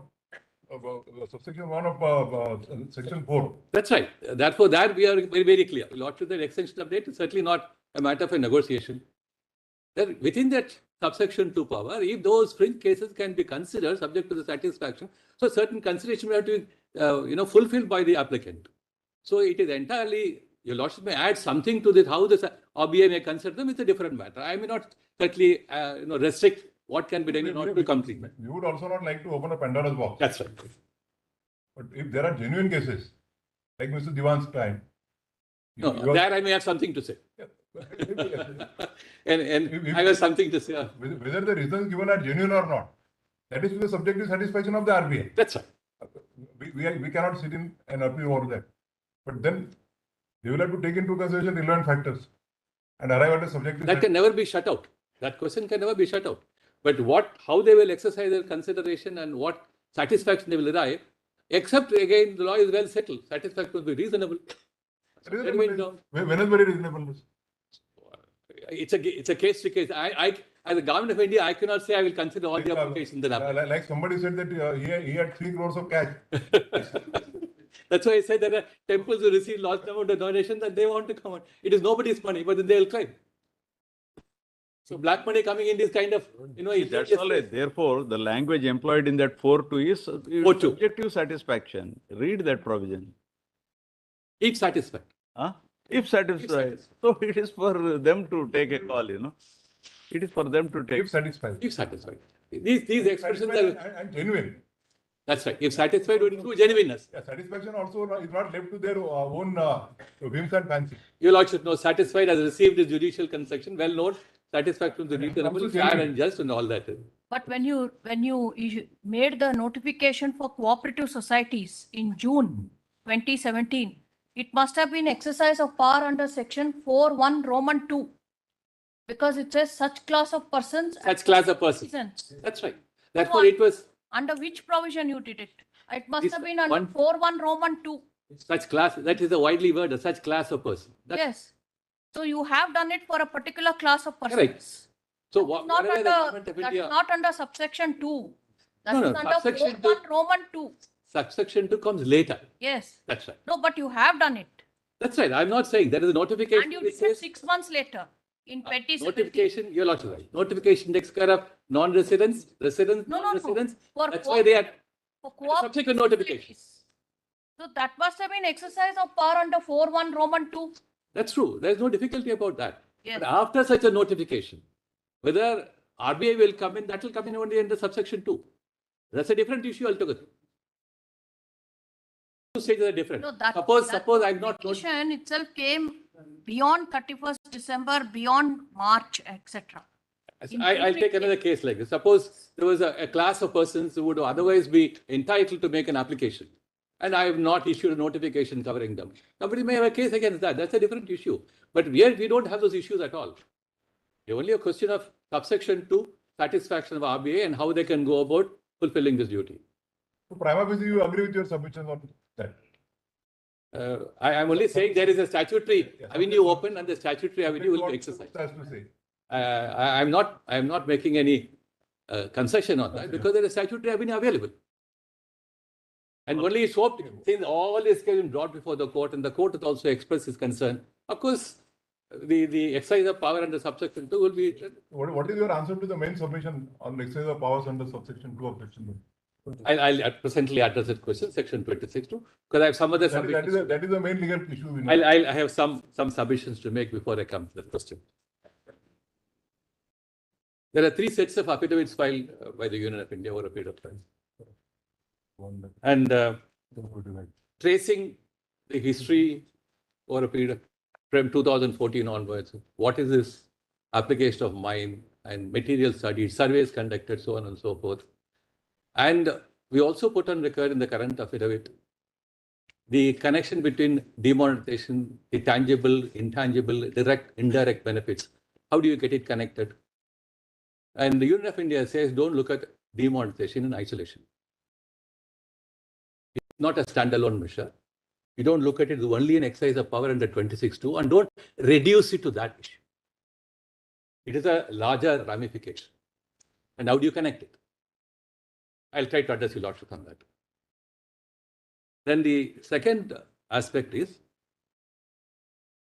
look at the role of a central bank. Central banks all over the world, from 1642 central bank alone. You look at the trajectory of their role, functions, etc. Broadly, a monetary policy. The monetary policy again is not to be again looked at as a monetary policy which can be dealt with without being connected to the economic policy of the country. So they're also intrinsically connected. So in the evolution of monetary policy and the operation of monetary policy, we have again in current standards.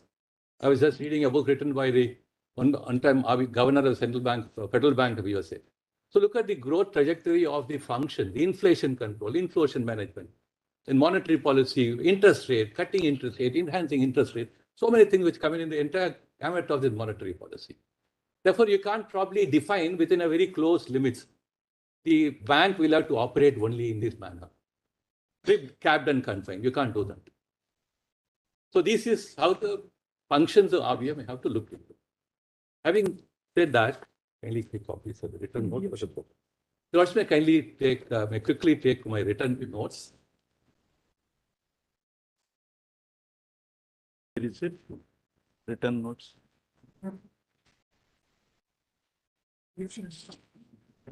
I gave it today. Gave it now.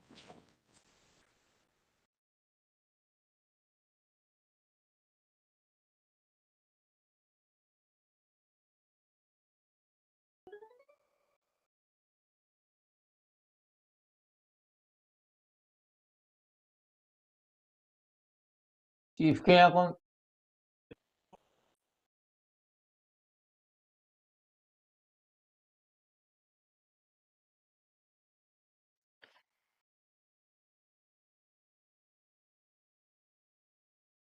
Yes.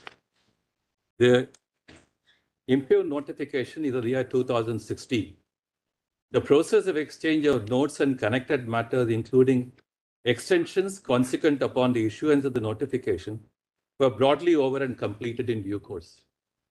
The Honorable Court framed the issues for consideration by a Constitution Bench order to. The focus was thus on the content of the notification, its effect and impact on certain constitutional rights. The questions so framed were thus contextual Notification has since merged with the Specified Banknotes Ordinance 2016 and subsequently with an Act of Parliament, namely so-and-so. There has been no effective challenge in a writ petition to the Provisions Act during 2017-18. However, challenges are made in the application seeking intervention bearing number so-and-so, including one now filed in 2022. It may not be appropriate to deal with the challenges of the notification when it merged in an Act of Parliament. Challenge to the notification cannot become challenges to the Act.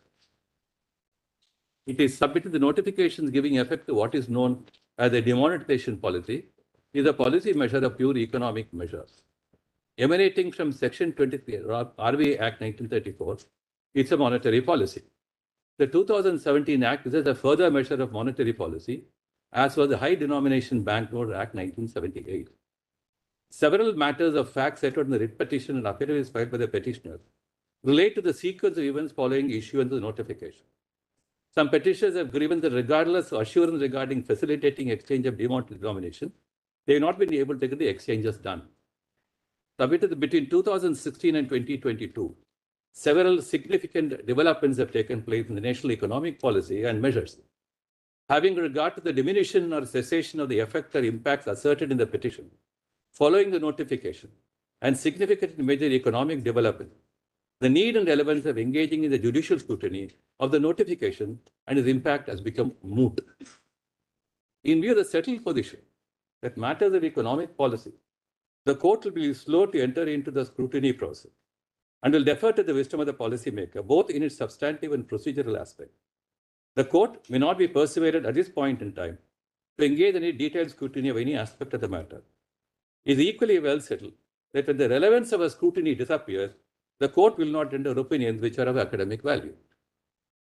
The court will not grant declarations in the abstract or be a guidance when no tangible relief or a remedy can be effectively granted by way of putting the clock back, which is called unscrambling the scrambled egg. It should be kept in mind that the asserted impacts on individuals are not of enduring or continuing nature, but they have come to an end. Subsisting grievances, if any, are matters that were dealt with through the executive measure. In other words, there is no continuing wrong which warrants engagement by the court. Having regard to the nature and complexity of the policy dimensions of the matter, if it is desirable to consider the threshold questions based on the aforesaid well-settled principles, namely, there must be a judicial deference to the state in matters of economic policy and economic legislation.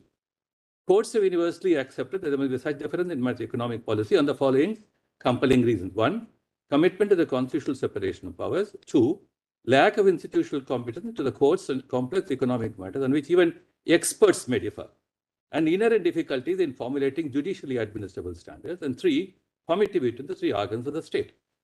E, all matters relating to the procedures or the processes adopted in the notification, whether deserving of judicial consideration or not, cannot be invoked for deliberation indirectly for the purpose of entering into the wisdom of economic policy and the relevant attendant measures.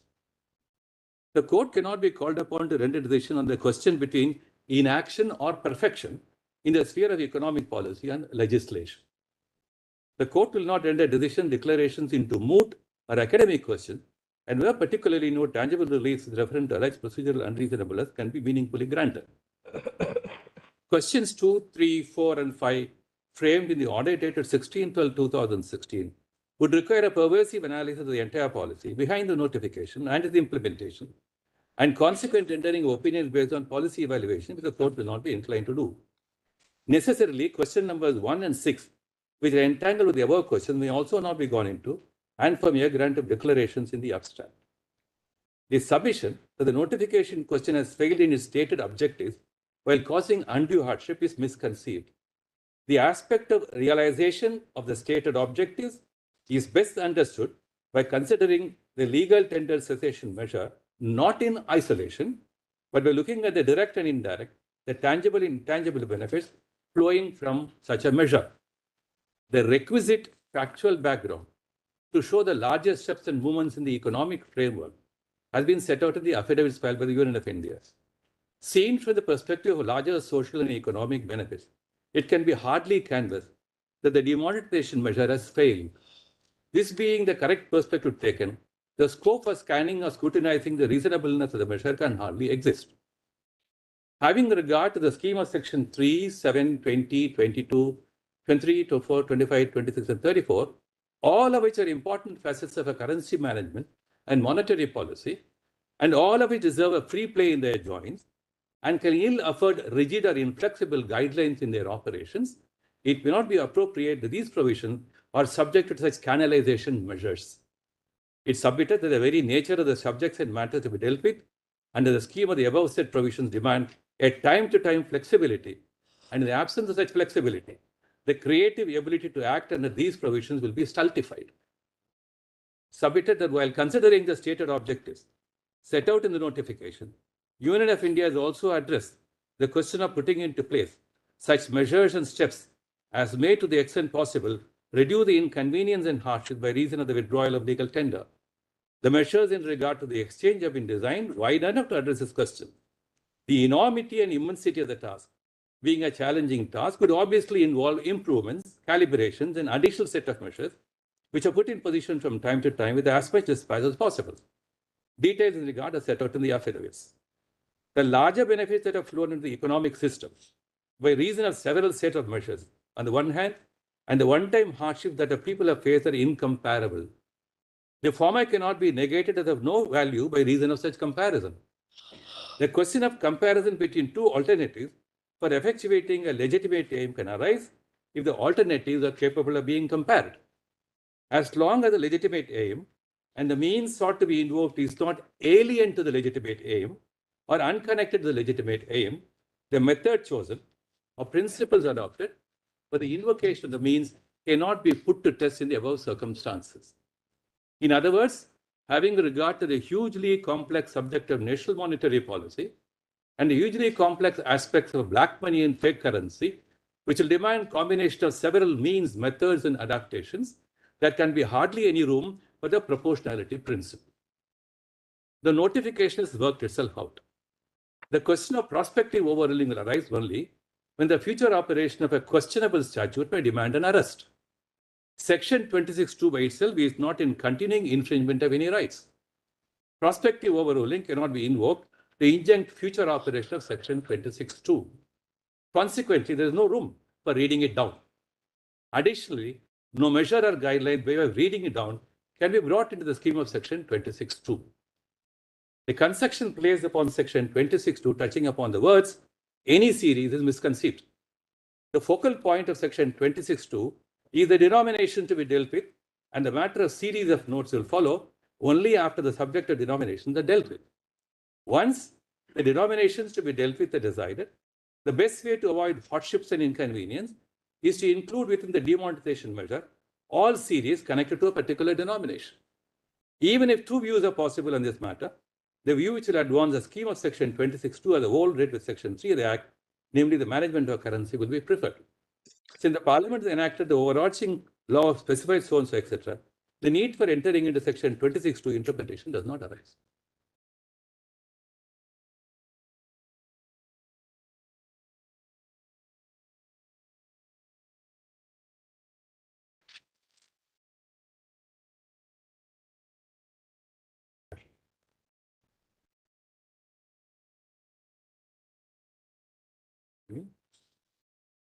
Very soon.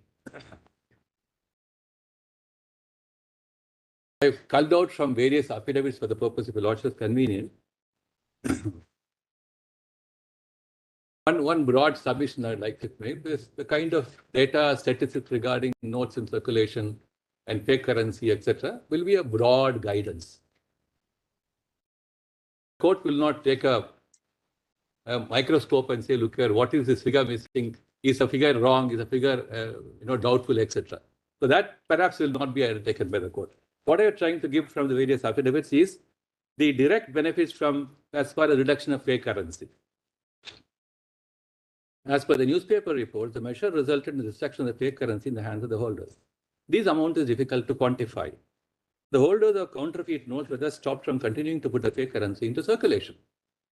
Total number of counterfeit notes in circulation decreased sharply post-withdrawal of legal status specified banknotes from 7.62 lakh notes in 2016-17 to drop to 90,000 notes in September 2021. So you can't say, look, your notification came in November, it should have happened immediately thereafter. There's no calibration to do that. And counterfeit currency dedicated in the banking system is a report by RBI is currently detected in the banking system. Other law enforcement agencies also provide values of seized banknotes. Overall, the exact magnitude of fake currency could have been much higher than reported. The overall trend indicates that demonetization extricated the fake currency significantly from the system. This is not a value which the court will definitely address while looking at the measures taken by the government over a period of time. So the extricating is very important. The quantum of extrication may not be so important.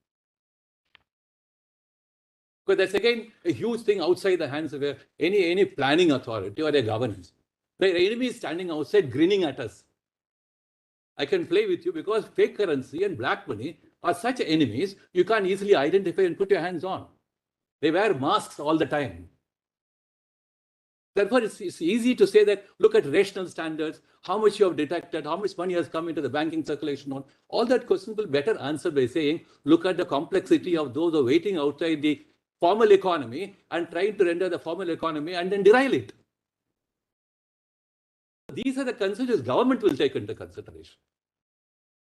Let me read further. Significant pickup in the fake so-and-so detections reported in the banking system, as I say, pointed out.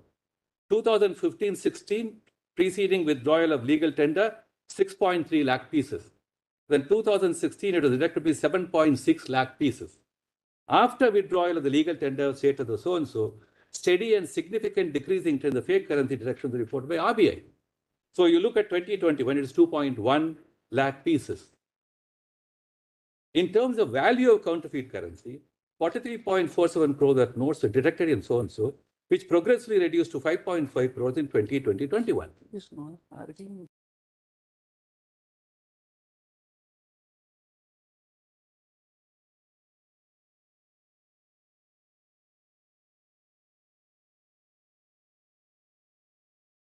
Only submission you have made counter to the other side is these are all economic policies, don't touch. That's all so far you have said. What is your legal I'm only trying to find out why that's all right. What is your opposition to the plea of the other side? Please tell us. Your only submission, as we understand from this, this first submission notice. Yes. These are all economic policy. Experts have done it. Don't touch. That's all. That's a broad proposition. Then tell us. You point out you must. What is your argument? How do you counter their submission? No, For example, they said it is not in conformity with section 26(2). Come to section 26. I immediately come to it. I just come to it. That is the main argument they have canvassed. That is perhaps the argument on 26(2) is premised how you have on certain framework of facts. That's all right. What point? You meet the points one by one. Your now argument appears to be since we have now enacted a 2017 Act, don't touch our action under 26(2).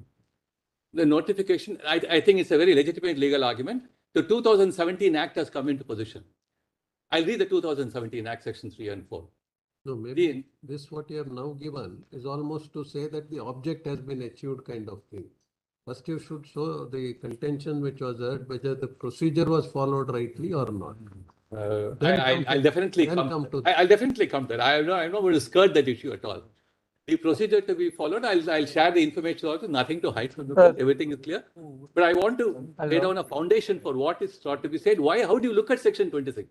If you want to look at section 26 as an standalone provision and as any other statutory provision, then we are probably going in a wrong direction. I want to say, see the scheme of the RBI Act.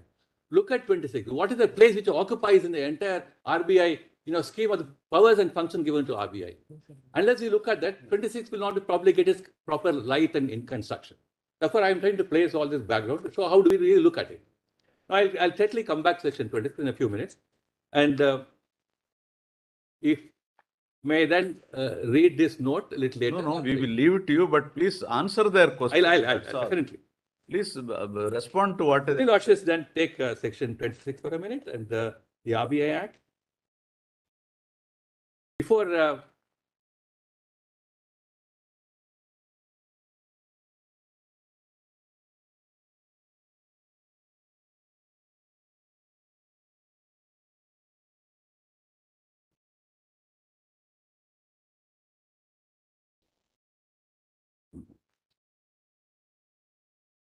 I may then complete reading this note which I had given and then come.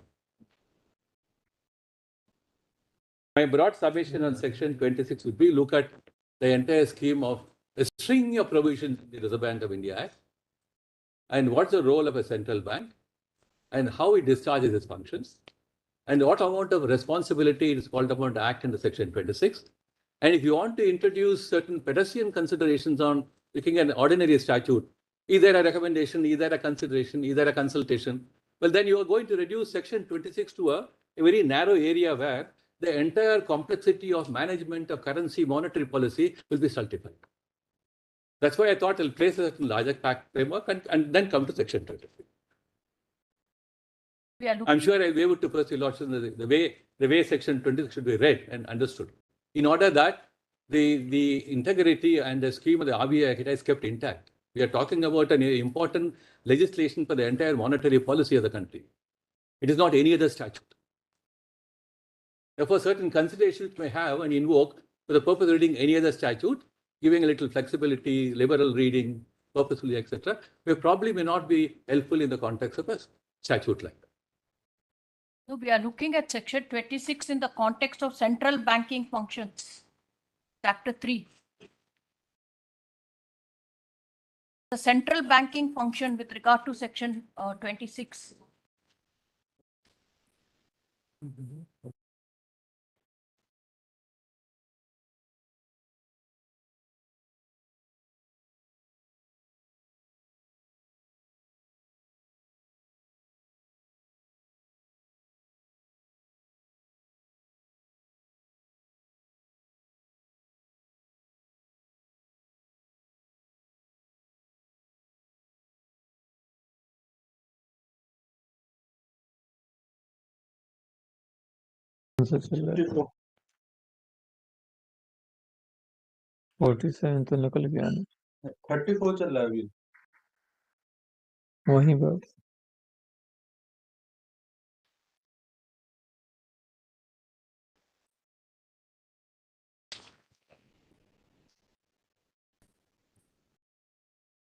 I was, yes, in the second page of this note. In case of high denomination banknotes 500 to 1,000, counterfeit currency is worth 16 crores deducted in so and so, which reduced to 1.98 crores in 2020-21. I'm reading the second page at the top. Yes. And as per National Crime Records Bureau report, seized currency of high denomination banknotes so and so decreased significantly from face value rupees 14.86 crores to 6.5 crores in 2019. Very significant reduce. Then search and seizure actions for unaccounted assets and wealth. When I say direct benefit, the direct benefit of demonetization. The earlier parts of the affidavit contains various data, mostly covering up the period 2018. It's added to this section. Between 1st April 2017 and 30th September 2020, Income Tax Department conducted search actions in so and so cases, leading to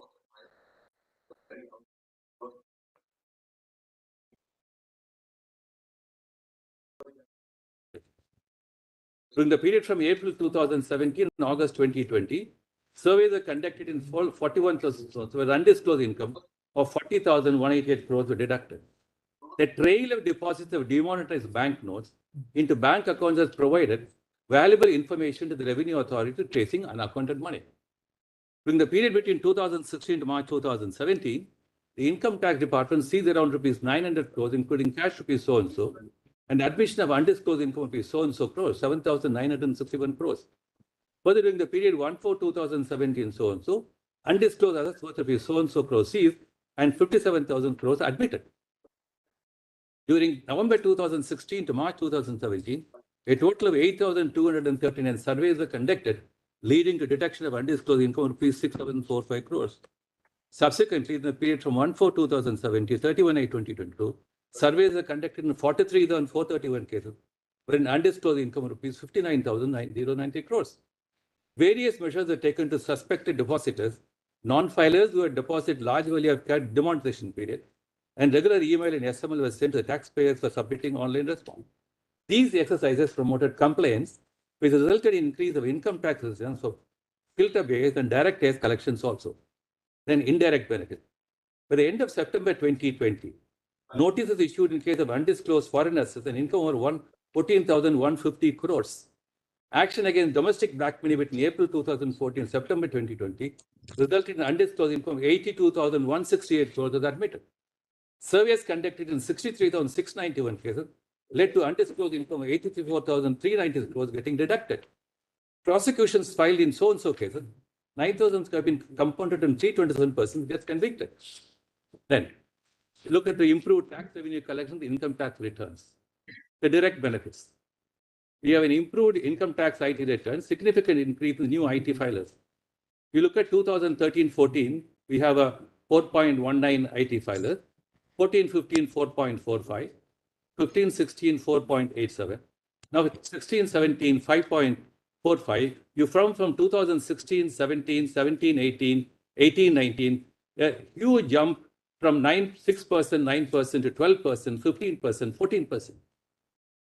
A very important, significant increase. And that's an indirect benefit.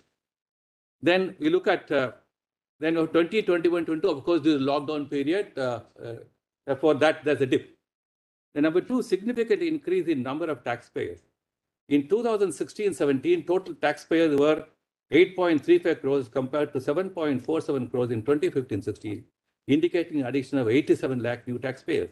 Later, I will show about the employment position, how EPS, employment, ESI, etc. There is an increasing, contribution.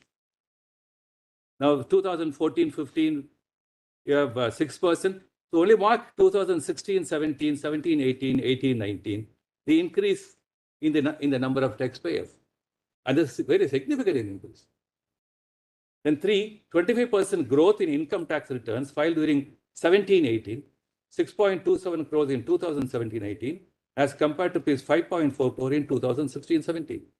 Then significant increase in returns filed by corporate taxpayers, growth rate of 17.2% for corporate taxpayers, so and so, more than 5 times higher than the growth rate and so and so. Then substantial number, a very equally important issue. A substantial growth in new PAN numbers during financial years 2016-17. 4.65 crore PAN number allotted, which is 87.9% higher than 2.74 crore PAN numbers allocated during the financial year 2015-16. So that's how indicated in this table. Then thereafter, paragraph 2, enhanced tax collections. Net direct tax collections were significantly higher. Growth rate of 18% for FY 2017 is net direct tax collection over FY 2016-17. Then rise in personal income tax. Personal income tax advanced tax collections increased by 23.4%, and for PAT self-assessment by 29.2% over those so and so. So self-assessment tax in witnessed steep increase, almost doubling a span of 2 years. So 17-18, we have about 1 lakh crores. Then enhancing the digital penetration. We all of us know from moving from an informal economy into a formal economy requires various set of measures. So we are talking about the digital economy and the digital penetration. Direct benefits. Unified payments interface launched in 2016 saw transactions worth 6,952 crores in so and so, which rose to 1.09 lakh crore, 8.7 lakh crore, and 21 lakh crore to the next 3 years, 17-18, 18-19, 19-20 respectively. The monthly transaction crossed the 2 billion mark in UPI in October 2020, recording an 80% growth in volume and 10% increase in transaction volume, so and so. Greater digital penetration has been one of the most tangible benefits of withdrawal of legal tender status of SBNs. The volume number of UPI transactions shot up from 1.6 crores in 2017 to 90.5 crores in 17-18, and further about 5,000 crore in 21-22. The value of the UPI transaction also grew 1,210 times compared to 2016-17. And what are the indirect benefits? Digitalization, along with demonetization, makes electronic payment mechanism viable, available, acceptable, and cost-effective. Contactless cards and mobile payments are broadening the base of digital payment mechanism and penetrating into smaller transactions, including one-on-to-one person-to-person payments. The internet banking model and mobile banking model through smartphones have increased, keeping pace with the rapid digitalization of India. Then we turn over to the next page. Less cash economy, direct benefits. The withdrawal of legal status of SBN resulted in lesser cash-based economy. The note ban slowed the growth of cash. 16.1 lakh crores worth of notes were in circulation at the end of the financial year 2015-16, registering a year-on-year growth of 14.51% over 2014-15. At this rate, note circulation would have increased 29.49 lakh crore by the end of 2019-20, whereas it increased only to 24.20 lakh crores by the end of 2020, thus reducing incremental growth in currency in circulation by over 4.28 lakh crores. Demonetization brought cash to GDP to 8.7% in 2016-17 from 12.1 in 2015-16. The next one, impact on banking and economic variables. In spite of demonetization, following parameters had remained stable: investment, common spending, exchange rates, interest rates, and money supply. And when global economy was suffering from an overall subdued demand, India, despite an initial slowdown in growth following demonetization, managed to maintain above average growth rate level, and there has been a rebound later both in the manufacturing and agricultural output. Demonetization has brought significant impact on banking variable. Sudden surge in the liquidity brought down the interest rates, affecting asset quality. Domestic credit picked up a new high since July 2017. Non-food credit recorded an upward trend in November 2016, witnessing an 8.8% growth till November 2017 on a year-to-year basis. Demand and time deposits have been increasing since demonetization. The real GDP growth in 2017-18 was higher than the average annual growth of 6.6% in the decade, that is 2010-11 to 2019-20. Then formalization of economy, indirect benefit. Between September 2017 and November 2018, Employees Provident Fund Organization enrollment data saw an increase of 1.1 crore new enrollment. That means there's an upsurge in employment. And 55% increase in ESIC registration took place in the Employee State Insurance Corporation in 2017-18. Then indirect benefits, the last page, improved status of India in the global stage. By the end of September 2020, notices were issued in case of undisclosed foreign assets and income over 14,150 crores. Action against domestic black money between April 2014 to September 2020 resulted in undisclosed income of 82,168 crores was admitted. Surveys conducted in 63,000 so-and-so cases led to undisclosed income of 84,396 crores getting deducted. Prosecution so-and-so. Therefore, the global reputation of India has gone up enormously, poses cleanup pressure and the transformation of the economy. This is the broad picture I wanted to look, your lordship, to have it. And then having that in mind, then we will probably look at the scheme of RBI Act. We will get an entirely different perspective on that.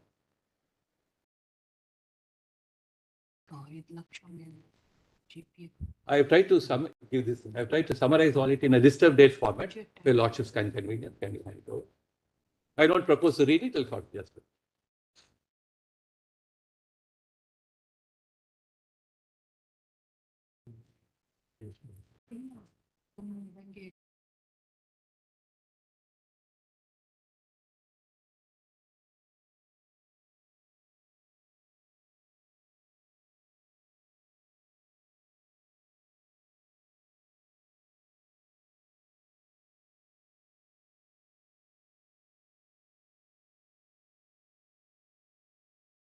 Not have a very special scheme and a special act.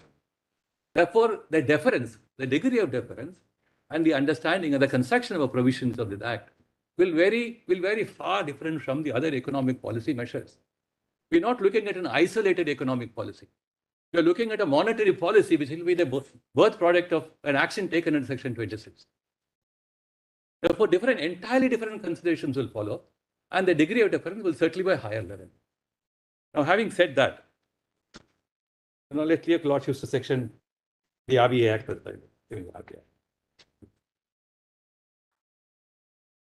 The bank is of 1934, pre-colonial. Look at the preamble of the Act.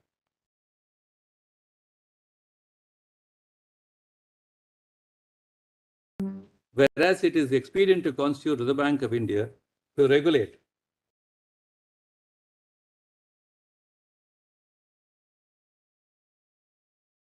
The issue of bank notes and the keeping of reserves with a view to securing monetary stability in India and generally to operate the currency and credit system of the country to its advantage.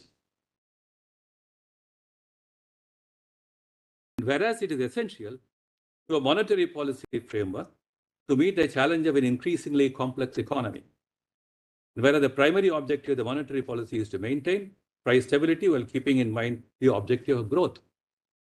And whereas the monetary policy framework in India shall be operated with the Bank of India. I just look at the preamble.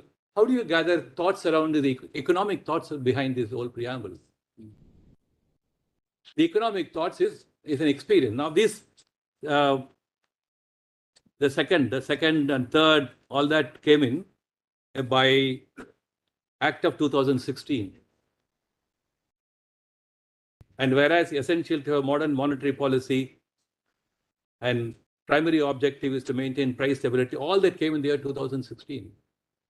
There's a understanding that has evolved out of how the Reserve Bank of India's role in monetary policy over a period of time, not only domestically, across the globe. Therefore, that information, that knowledge is gathered in this preamble. I am trying to look at each one of those. A modern monetary policy framework to meet the challenge of an increasingly complex economy. So we're not looking at some black money here and there, some fake currency here and there, trying to avoid being detected. We are trying to look at the larger picture of how do you manage a complex, challenging monetary policy today. So in that context, if it happens that these irritants on the way, these impediments on the way, derail the the monetary policy itself, what will be the nature, the extent, the degree of derailment?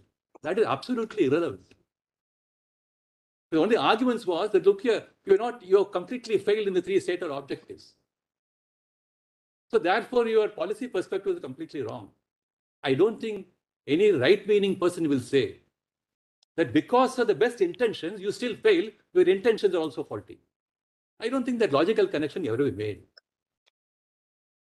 Therefore, it's important to look at each and every phrase which is contained in the preamble. Let me take your lordships to what happened in 1934. Please come to section 3. This section 3 reminds on the statute from 1934.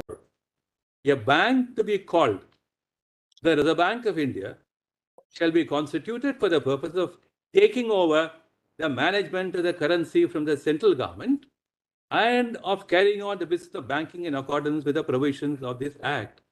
Currency management is a reserve of the Reserve Bank of India. And what is the currency management? We'll go as along, we'll find out what exactly are those aspects or facets of currency management. Kindly turn to... What is their main submission, Learned Attorney?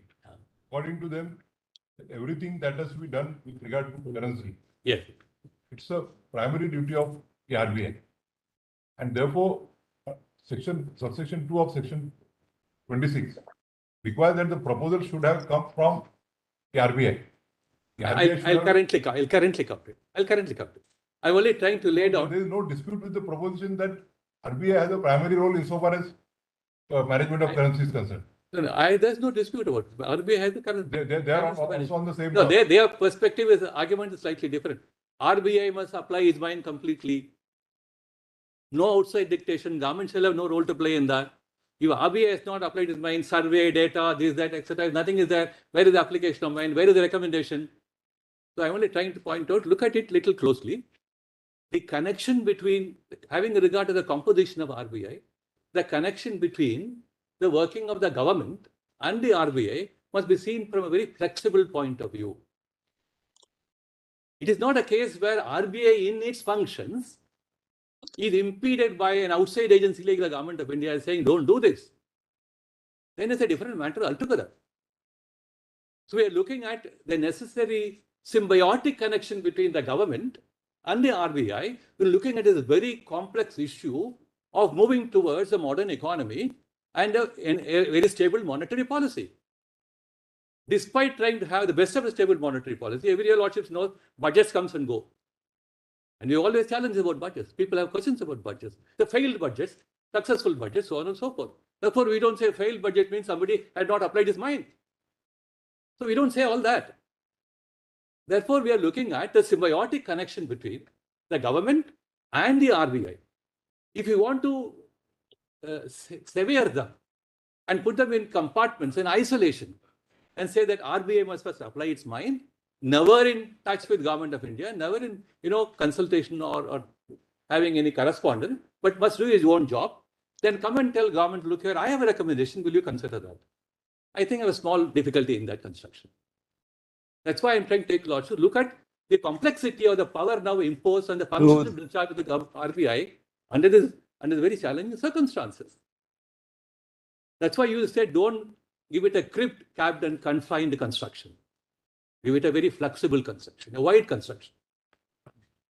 No, now let me take losses further on that and the argument was, I'm sorry. Mr. Attorney General, the argument was that the Act recognizes the expertise of the persons in the RBI. And it is that expertise which must recommend to the central government. The Act recognizes that. Central government, we are not saying is bound by that recommendation or not bound by that recommendation. We are not at that. We are at the position of where it should emanate. No doubt there must be symbiotic relationship, all that is there. But the legislation is not like that. Legislation recognizes the expertise of the Reserve Bank board, the application of mind by the central board to the central government.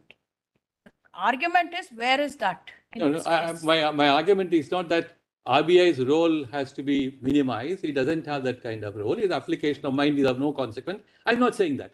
I'm only trying to appeal to look at that's why I use the word symbiotic connection. It's a very organic connection between government and RBI. They have to work in sync with each other. That's I think very important. You don't say, I'll sit in my own chamber, unconnected with you, or I will not listen to you at all. I will not lend my ears to you. And I don't think that's the way in current contemporary times. Your monetary policy, evolution, its integrity, its cohesion, all that will have to be kept in mind. Therefore, that's why I tried to lay this very broad framework, and that's very important consideration. Now, kindly turn to page 7, section 7. The central government may, from time to time, give such direction to the bank as it may, after consultation with the governor or the bank, consider necessary in the public interest. Subject to such directions, the general superintendent in direction of the affairs and business of the bank shall be entrusted to a central board of directors, exercise all powers and do all acts, things which be exercised by done by the bank. So and so, provided in regulation made by the central board, the governor shall have so and so nominated powers of general superintendent. This power to give directions probably will find in many statutes where the central government or a state government can always give directions to an authority, statutory authority. But it also occupies a slightly different connotation from what I propose to do. Then kindly turn to now section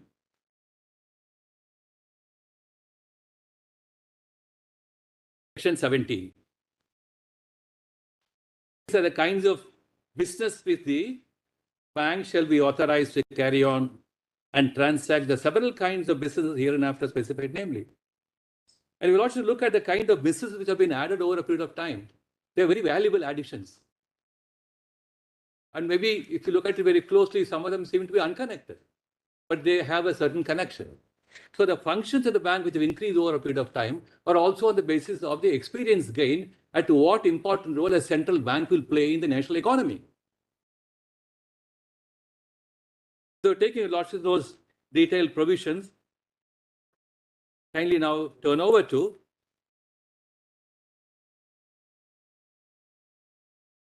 chapter 3, section 20.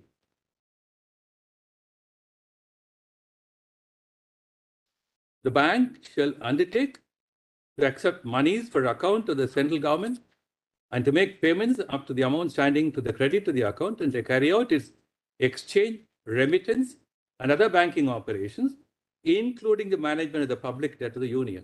That's where 20, 22, 34, etc. may come. Then kindly turn over to section 22. Bank shall have the sole right to issue banknotes in India, may for the period which shall be fixed by the central government on the recommendations of the central board, issue currency notes of the government of India, supply to the central government, and the provisions of the act applicable to banknotes shall unless so and so apply to all currency notes of the government of India, issued to the central government or by the bank like manner, as see such currency notes of banknotes and reference also shall be construed accordingly. Then 23, issue department. The issue of the banknote shall be conducted by the bank and issue department, which shall be separated and kept wholly distinct from the banking department. And the assets of the issue department shall not be subject to any liability or the liabilities of the issue department defined in section 34. Then kindly turn to section 24. Subject to the provisions of subsection 2, banknotes shall be of denominational values of 2 rupees, 5 rupees, 10 rupees, 20, 50, 100, 500, so on and so forth, not exceeding 10,000 rupees, the central government may, on the recommendation of the central board, specify in this behalf. The central government may, on the recommendation of the central board, direct the non-issue or the discontinuance of issue of banknotes of such denominational value as it may specify in this behalf. These are conceptually different from section 26. Then 26. Subject to the provisions of subsection 2, every banknote shall be the legal tender at any place in India in payment on account for the amount expressed therein and shall be guaranteed by the central government. For two concepts, it shall be legal tender and guaranteed by the central government. If in the absence of section 26(1), so the question of banknotes and their legal tender will not arise. Therefore, here is the most important provision in the RBI Act. Then having given the power to issue banknotes, should it stop there? So should it leave to an imagination or to an unoccupied field for the RBI to deal with? Once you have issued banknotes, what do I deal with them? If I want to deal with them later at any point of time, having regard to the monetary policy demands. So subsection 2 is very important. On the recommendations of the central board, the central government may by notification the Gazette of India declare that with effect from such date, as may be specified in the notification, any series of banknotes of any denomination. It is the importance is not on the series, the importance is on the denominations. What would I look at? I create denominations 10, 20, 30, 500, 1,000. Those denominations will now become legal tender. And with those denominations, for every denomination, there's a series of notes. For every denomination, there's a series of notes. It is presented by any series of. That's right. My submission is the focus of this provision is not necessarily exclusively on series. It is on denominations. Denominations are the value. Series are only the presentations. So denomination is what I'm going to account when looking with the legal.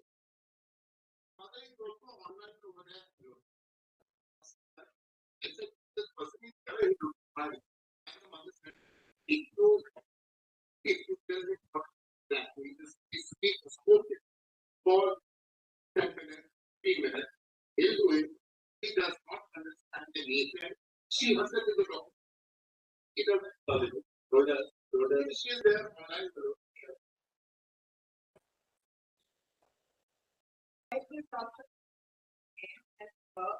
We haven't found that there is Uncertainty.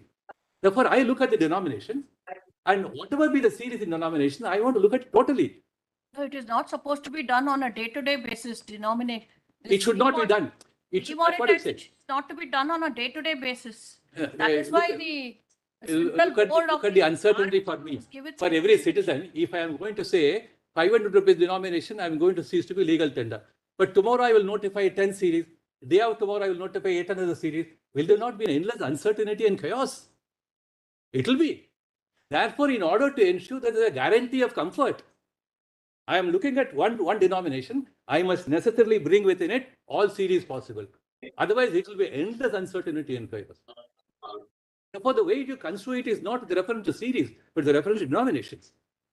But then, immediately after you bring into both the notes of same denomination, on the very next day.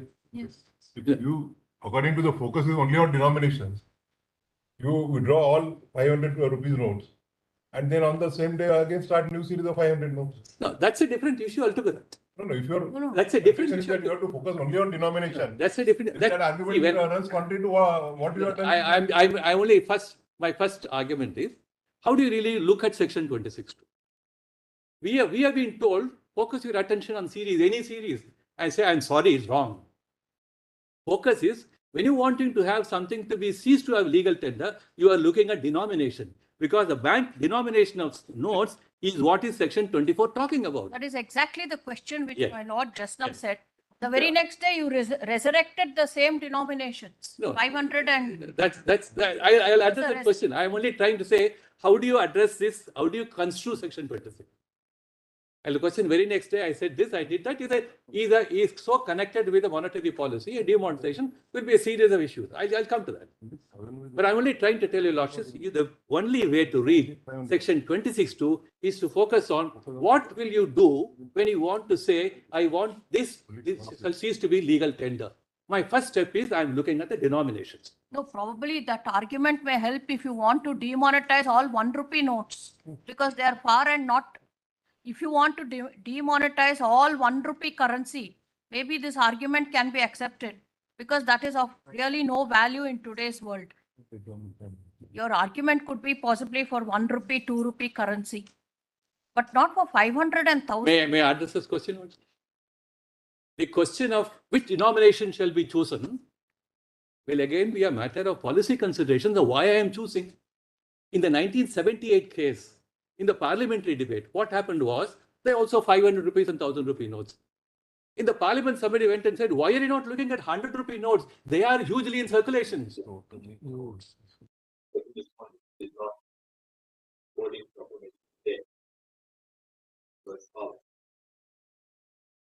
And 78. So therefore, we are looking at, if you want to looking at one, a shift in the monetary policy from all these perspectives which I placed before your lordships. Number one. And number two, how do you, whatsoever you may do, howsoever you might endeavor to do. As I said, these two villains sitting outside, black money and fake currency, they grin at you. You can't reach them as much as you want. And therefore you may fail. Therefore, the measure is not an, somebody will sit outside and grin at you, you fail. Therefore, why you are going on demonetization? Therefore, very loudly it is suggested you must have a specific survey, a data, this and that. We are talking about a nation's economy. We're talking about nation's economy and meeting challenges and how to deal with these outside enemies, which always, for instance, today, we are state actors outside. We don't know how much fake currency can come at any point of time. Derailing national economy has been happening in Germany during the Second World War. The only way they tried to destabilize the economy was to flush in fake currencies in the European countries. Therefore, it's a very easy thing to be done. Can we detect them with a small microscope or a glass somewhere? We can't. Therefore, we're looking at the larger picture. So please don't reduce section 26 to a very narrow area, 1 rupee, 10 rupee, 20 rupees, 5 rupees. No, please don't do that. Now let me read further. Yes. So an argument was made that look here, after demonetization, there was easy to detect the new. Your Lordship, I'm so sorry. I'm sorry, I'm taking Lordship time. The language employed in section 26(2) is yes. Any series, where is it? Any series of banknotes of any denomination shall cease. Now, what have you demonetized here? All 500 and 1000. Like they are the denominations. Of 500 and 1000. The denomination, 1000 is the denomination. Yes, no, we will go step by step. I'm sorry. Now, now the argument of Mr. Chidambaram is, any does not mean all. Please listen to us. Yes. Therefore, according to him, you could not have, for example, 500 rupee denomination notes. It has 2 series. For example, he said just 2 weeks prior to the date of denomination, you have issued currency notes. They were also demonetized after 2 weeks. Therefore, there were 2 series, Mahatma Gandhi G series and Mahatma Gandhi series, right? All right. There are. Now he says, you could not have done both the series. Therefore, The pointed question to is whether any includes all. That's all you have to argue. No, that meaning Please any tell us. includes- Come to any the point. include- Come I'm to sorry. the point. Any includes all will necessarily flow. Therefore, will necessarily. what does the dictionary Ramanath Iyer say? The word meaning of any. That's right. What does it say? Or Black's Law Dictionary take up. Any includes all will necessarily flow. That's from all its right. connection. See, for better appreciation of this, we will read the continue. Yeah. So the pointed argument is any series of banknotes of any denomination shall cease. Therefore, any, you have demonetized all of 500 and 1000 denominations. No. Let's one minute. I will make small. Tell us. The Focus your argument. denominations in section 24 are very denomination. From 10 to 2000, 10,000. These are the denominations. So any one of the denomination, any means any one of the denomination, 500, 1000, 2000. That's what any denomination means. That Depending upon. What any series, that series has to be rendered OTOs. No, it won't be rendered OTOs. So any denomination. It won't be. So Where it is necessary. That is Where it is necessary in a given context. any. In a given context where you're not, let us keep a demonetization issue altogether. Well, word used any is twice. Any series, any denomination. Why is it, I'm asking a question, why is it used? So therefore, in both places, either any should receive a common meaning for both expression, or it may have different meanings also, depending on the context. No, if the exercise of power in a given case. If your argument is to be tested Lost. with any means all, that means you can demonetize all series of all denominations on one day. That if the government wants to come, The word any is used twice. that's how it is tested. I Any understand. There is a choice or an option, only this particular denomination. But if you say any means all series of all denominations, all That notes. is why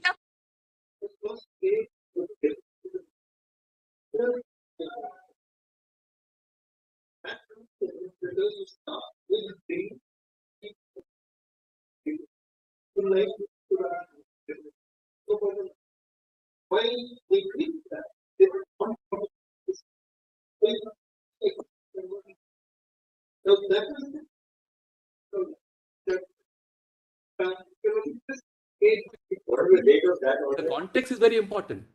Any one of the denominations where the government and the RBI will choose to decide for any one of them. Yes. That's right. That's how it must be read. I'm not saying any means all. That is how you want to. That's right. That's how it meaning should to be this. read. Therefore, once that any one of them, a few of them, such of them, you can give that very flexible meaning. Once they decided, then what kind of series will necessarily be again connected to the decision on the denominations issue. You can have one series, you can have all series, you can have few series. Therefore, don't try to narrow down the meaning that can be given to a very important dynamic part of section 26.2. It must say, unless there is, suppose it's very difficult even to say the government would not apply its mind, RBI would not apply its mind to what kind of denomination, what kind of series. They're all within the knowledge and domain of both parties.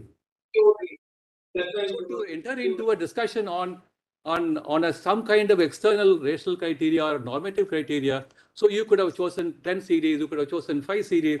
Look at what happened thereafter. I don't think the court will ever get into it. There can be bankers' disagreement on that, experts will disagree.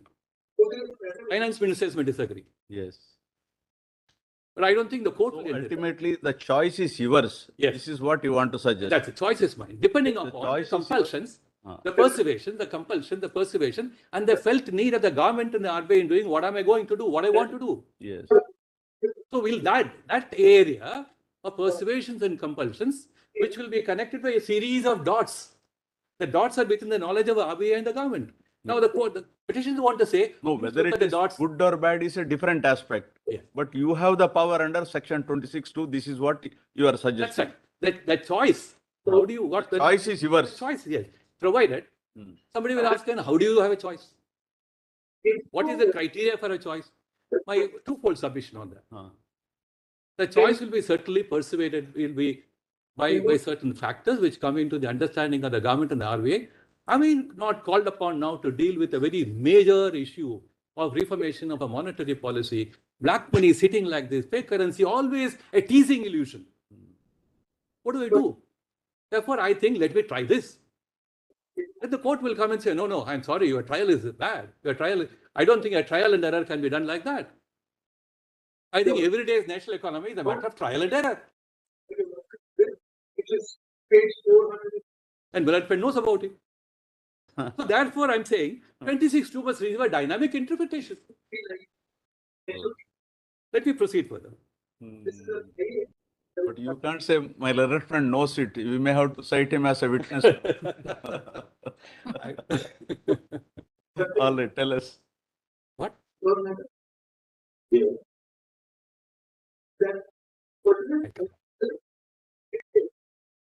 Yes. In section 34, which Mr. Shyamdev read out, Lord, so kindly come to section 34.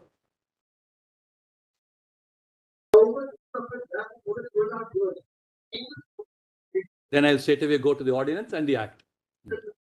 The liabilities of the issue department shall be an amount equal to the total of the amount of the currency notes of the Government of India and the bank notes for the time being in circulation. Therefore, the liabilities of the bank.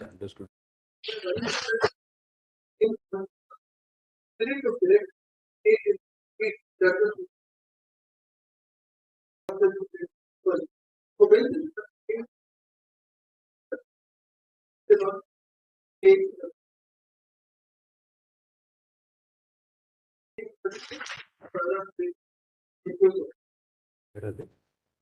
In this?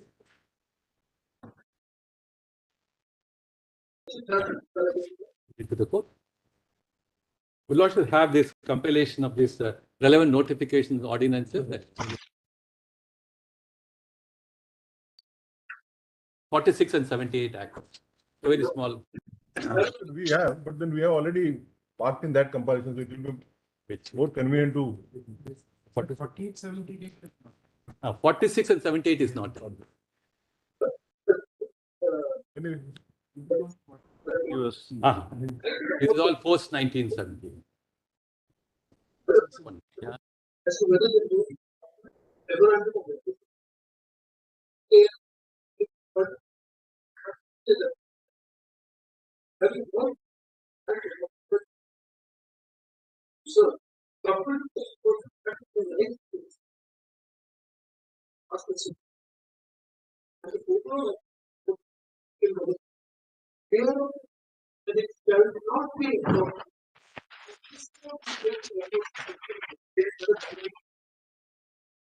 So they were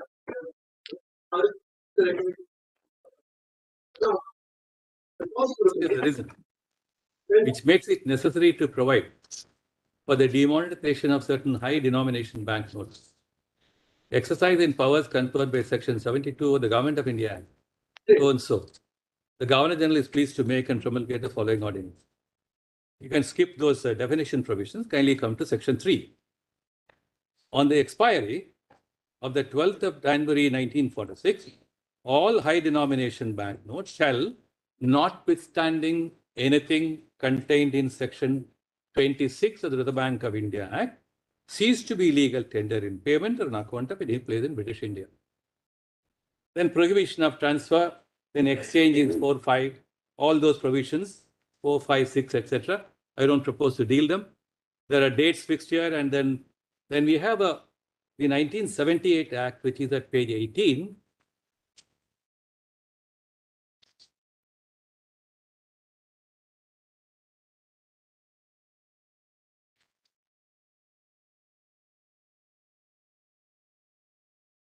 Yes. In the 1946 Act, they talk about an emergency. Now they're talking about page 19, the preamble, an act to provide in the public interest for the demonetization of certain high denomination bank notes for matters connected so and so, whereas the availability of high denomination bank notes facilitates the illicit transfer of money for financing transaction. Look at the shift in the focus of the understanding.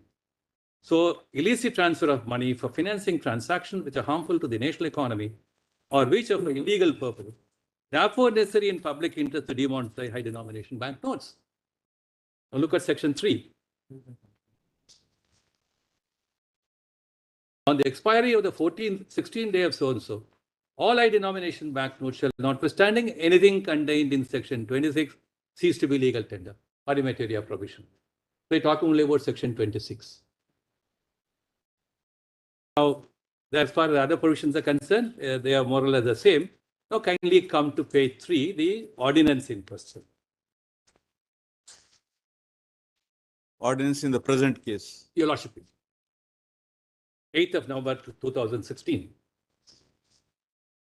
But Mr. Attorney General, one of the contention is you had made 2 acts. One is prior to 1940, what is that act? 46 Act. 46 Act. 1978. Ordinance, all right, ordinance or act, what? And this time again act in 78. But why now under 26(2) notification? This is one of their question actually. I'll answer that question. I'll definitely answer that question. Yes. Now that will be again a matter the court is asking me or somebody. You can answer later, but please keep this in. Exactly, I'll answer that question. Yes. I tried to apply my mind to it. Yes, Come back to it. Now, I mean, these are very important questions to be answered. Yes. The notification reads like this. I only want to say the shift, the focus is, and how the canvas has become little wider. Emergency 46, then public interest 1978. Now the enlargement of public interest. And the compulsions and the persuasions. The compulsion is one. What they said was, because the government knew that that power is not there, these are enacted. Therefore, how suddenly the power comes into the act now for just issuing a notification is their contention. The power is always there. No, there should have been, right, that was there, why earlier it was issued is. My submission, the power is always. No, if the power is already there in 26(2), so it is an occupied field. If that is so, how can there be, because this act is of which year? This 1934 Act. In 1948, you bring an act. So was it without jurisdiction, that act? Or 78 Act? Because if you say it is an occupied field under 26(2). A statutory occupation does not negate parliamentary plenary powers.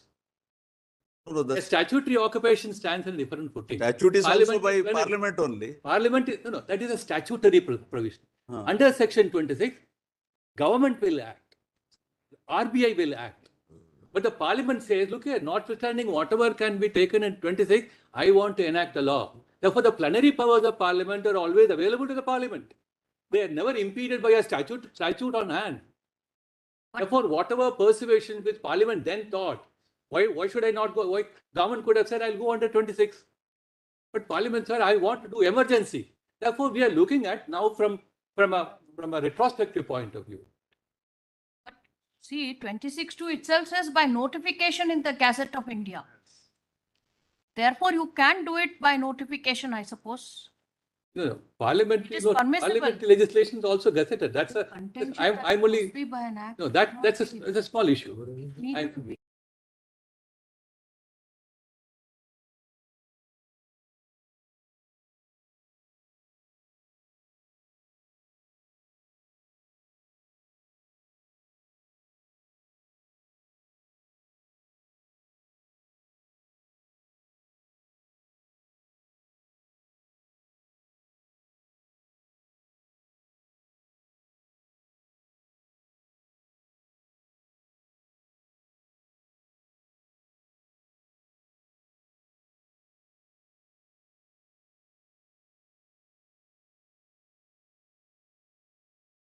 Week, there is no sitting of this bench. We will fix it on next Monday.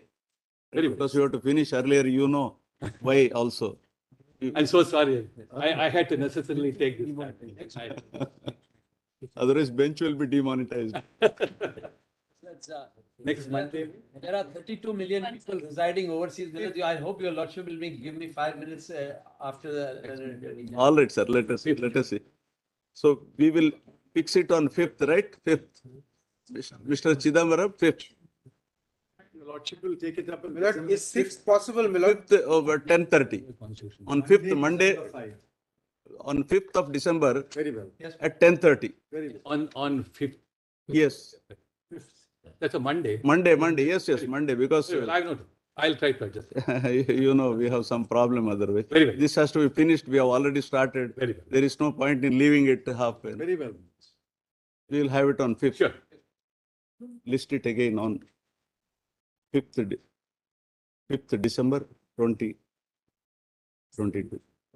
At 10:30. 10:30. भेज दो उसका registrar को J1. I am also appearing one of them. Huh? I am appearing for the intervention. I have a very classic case, my lord. I am losing my father-in-law and my client in everything. So I am not addressing it. So give me a 5-minute time and then. All right. Let us see. Let the attorney complete. We will see later. Let us see. All right. Right. Obliged.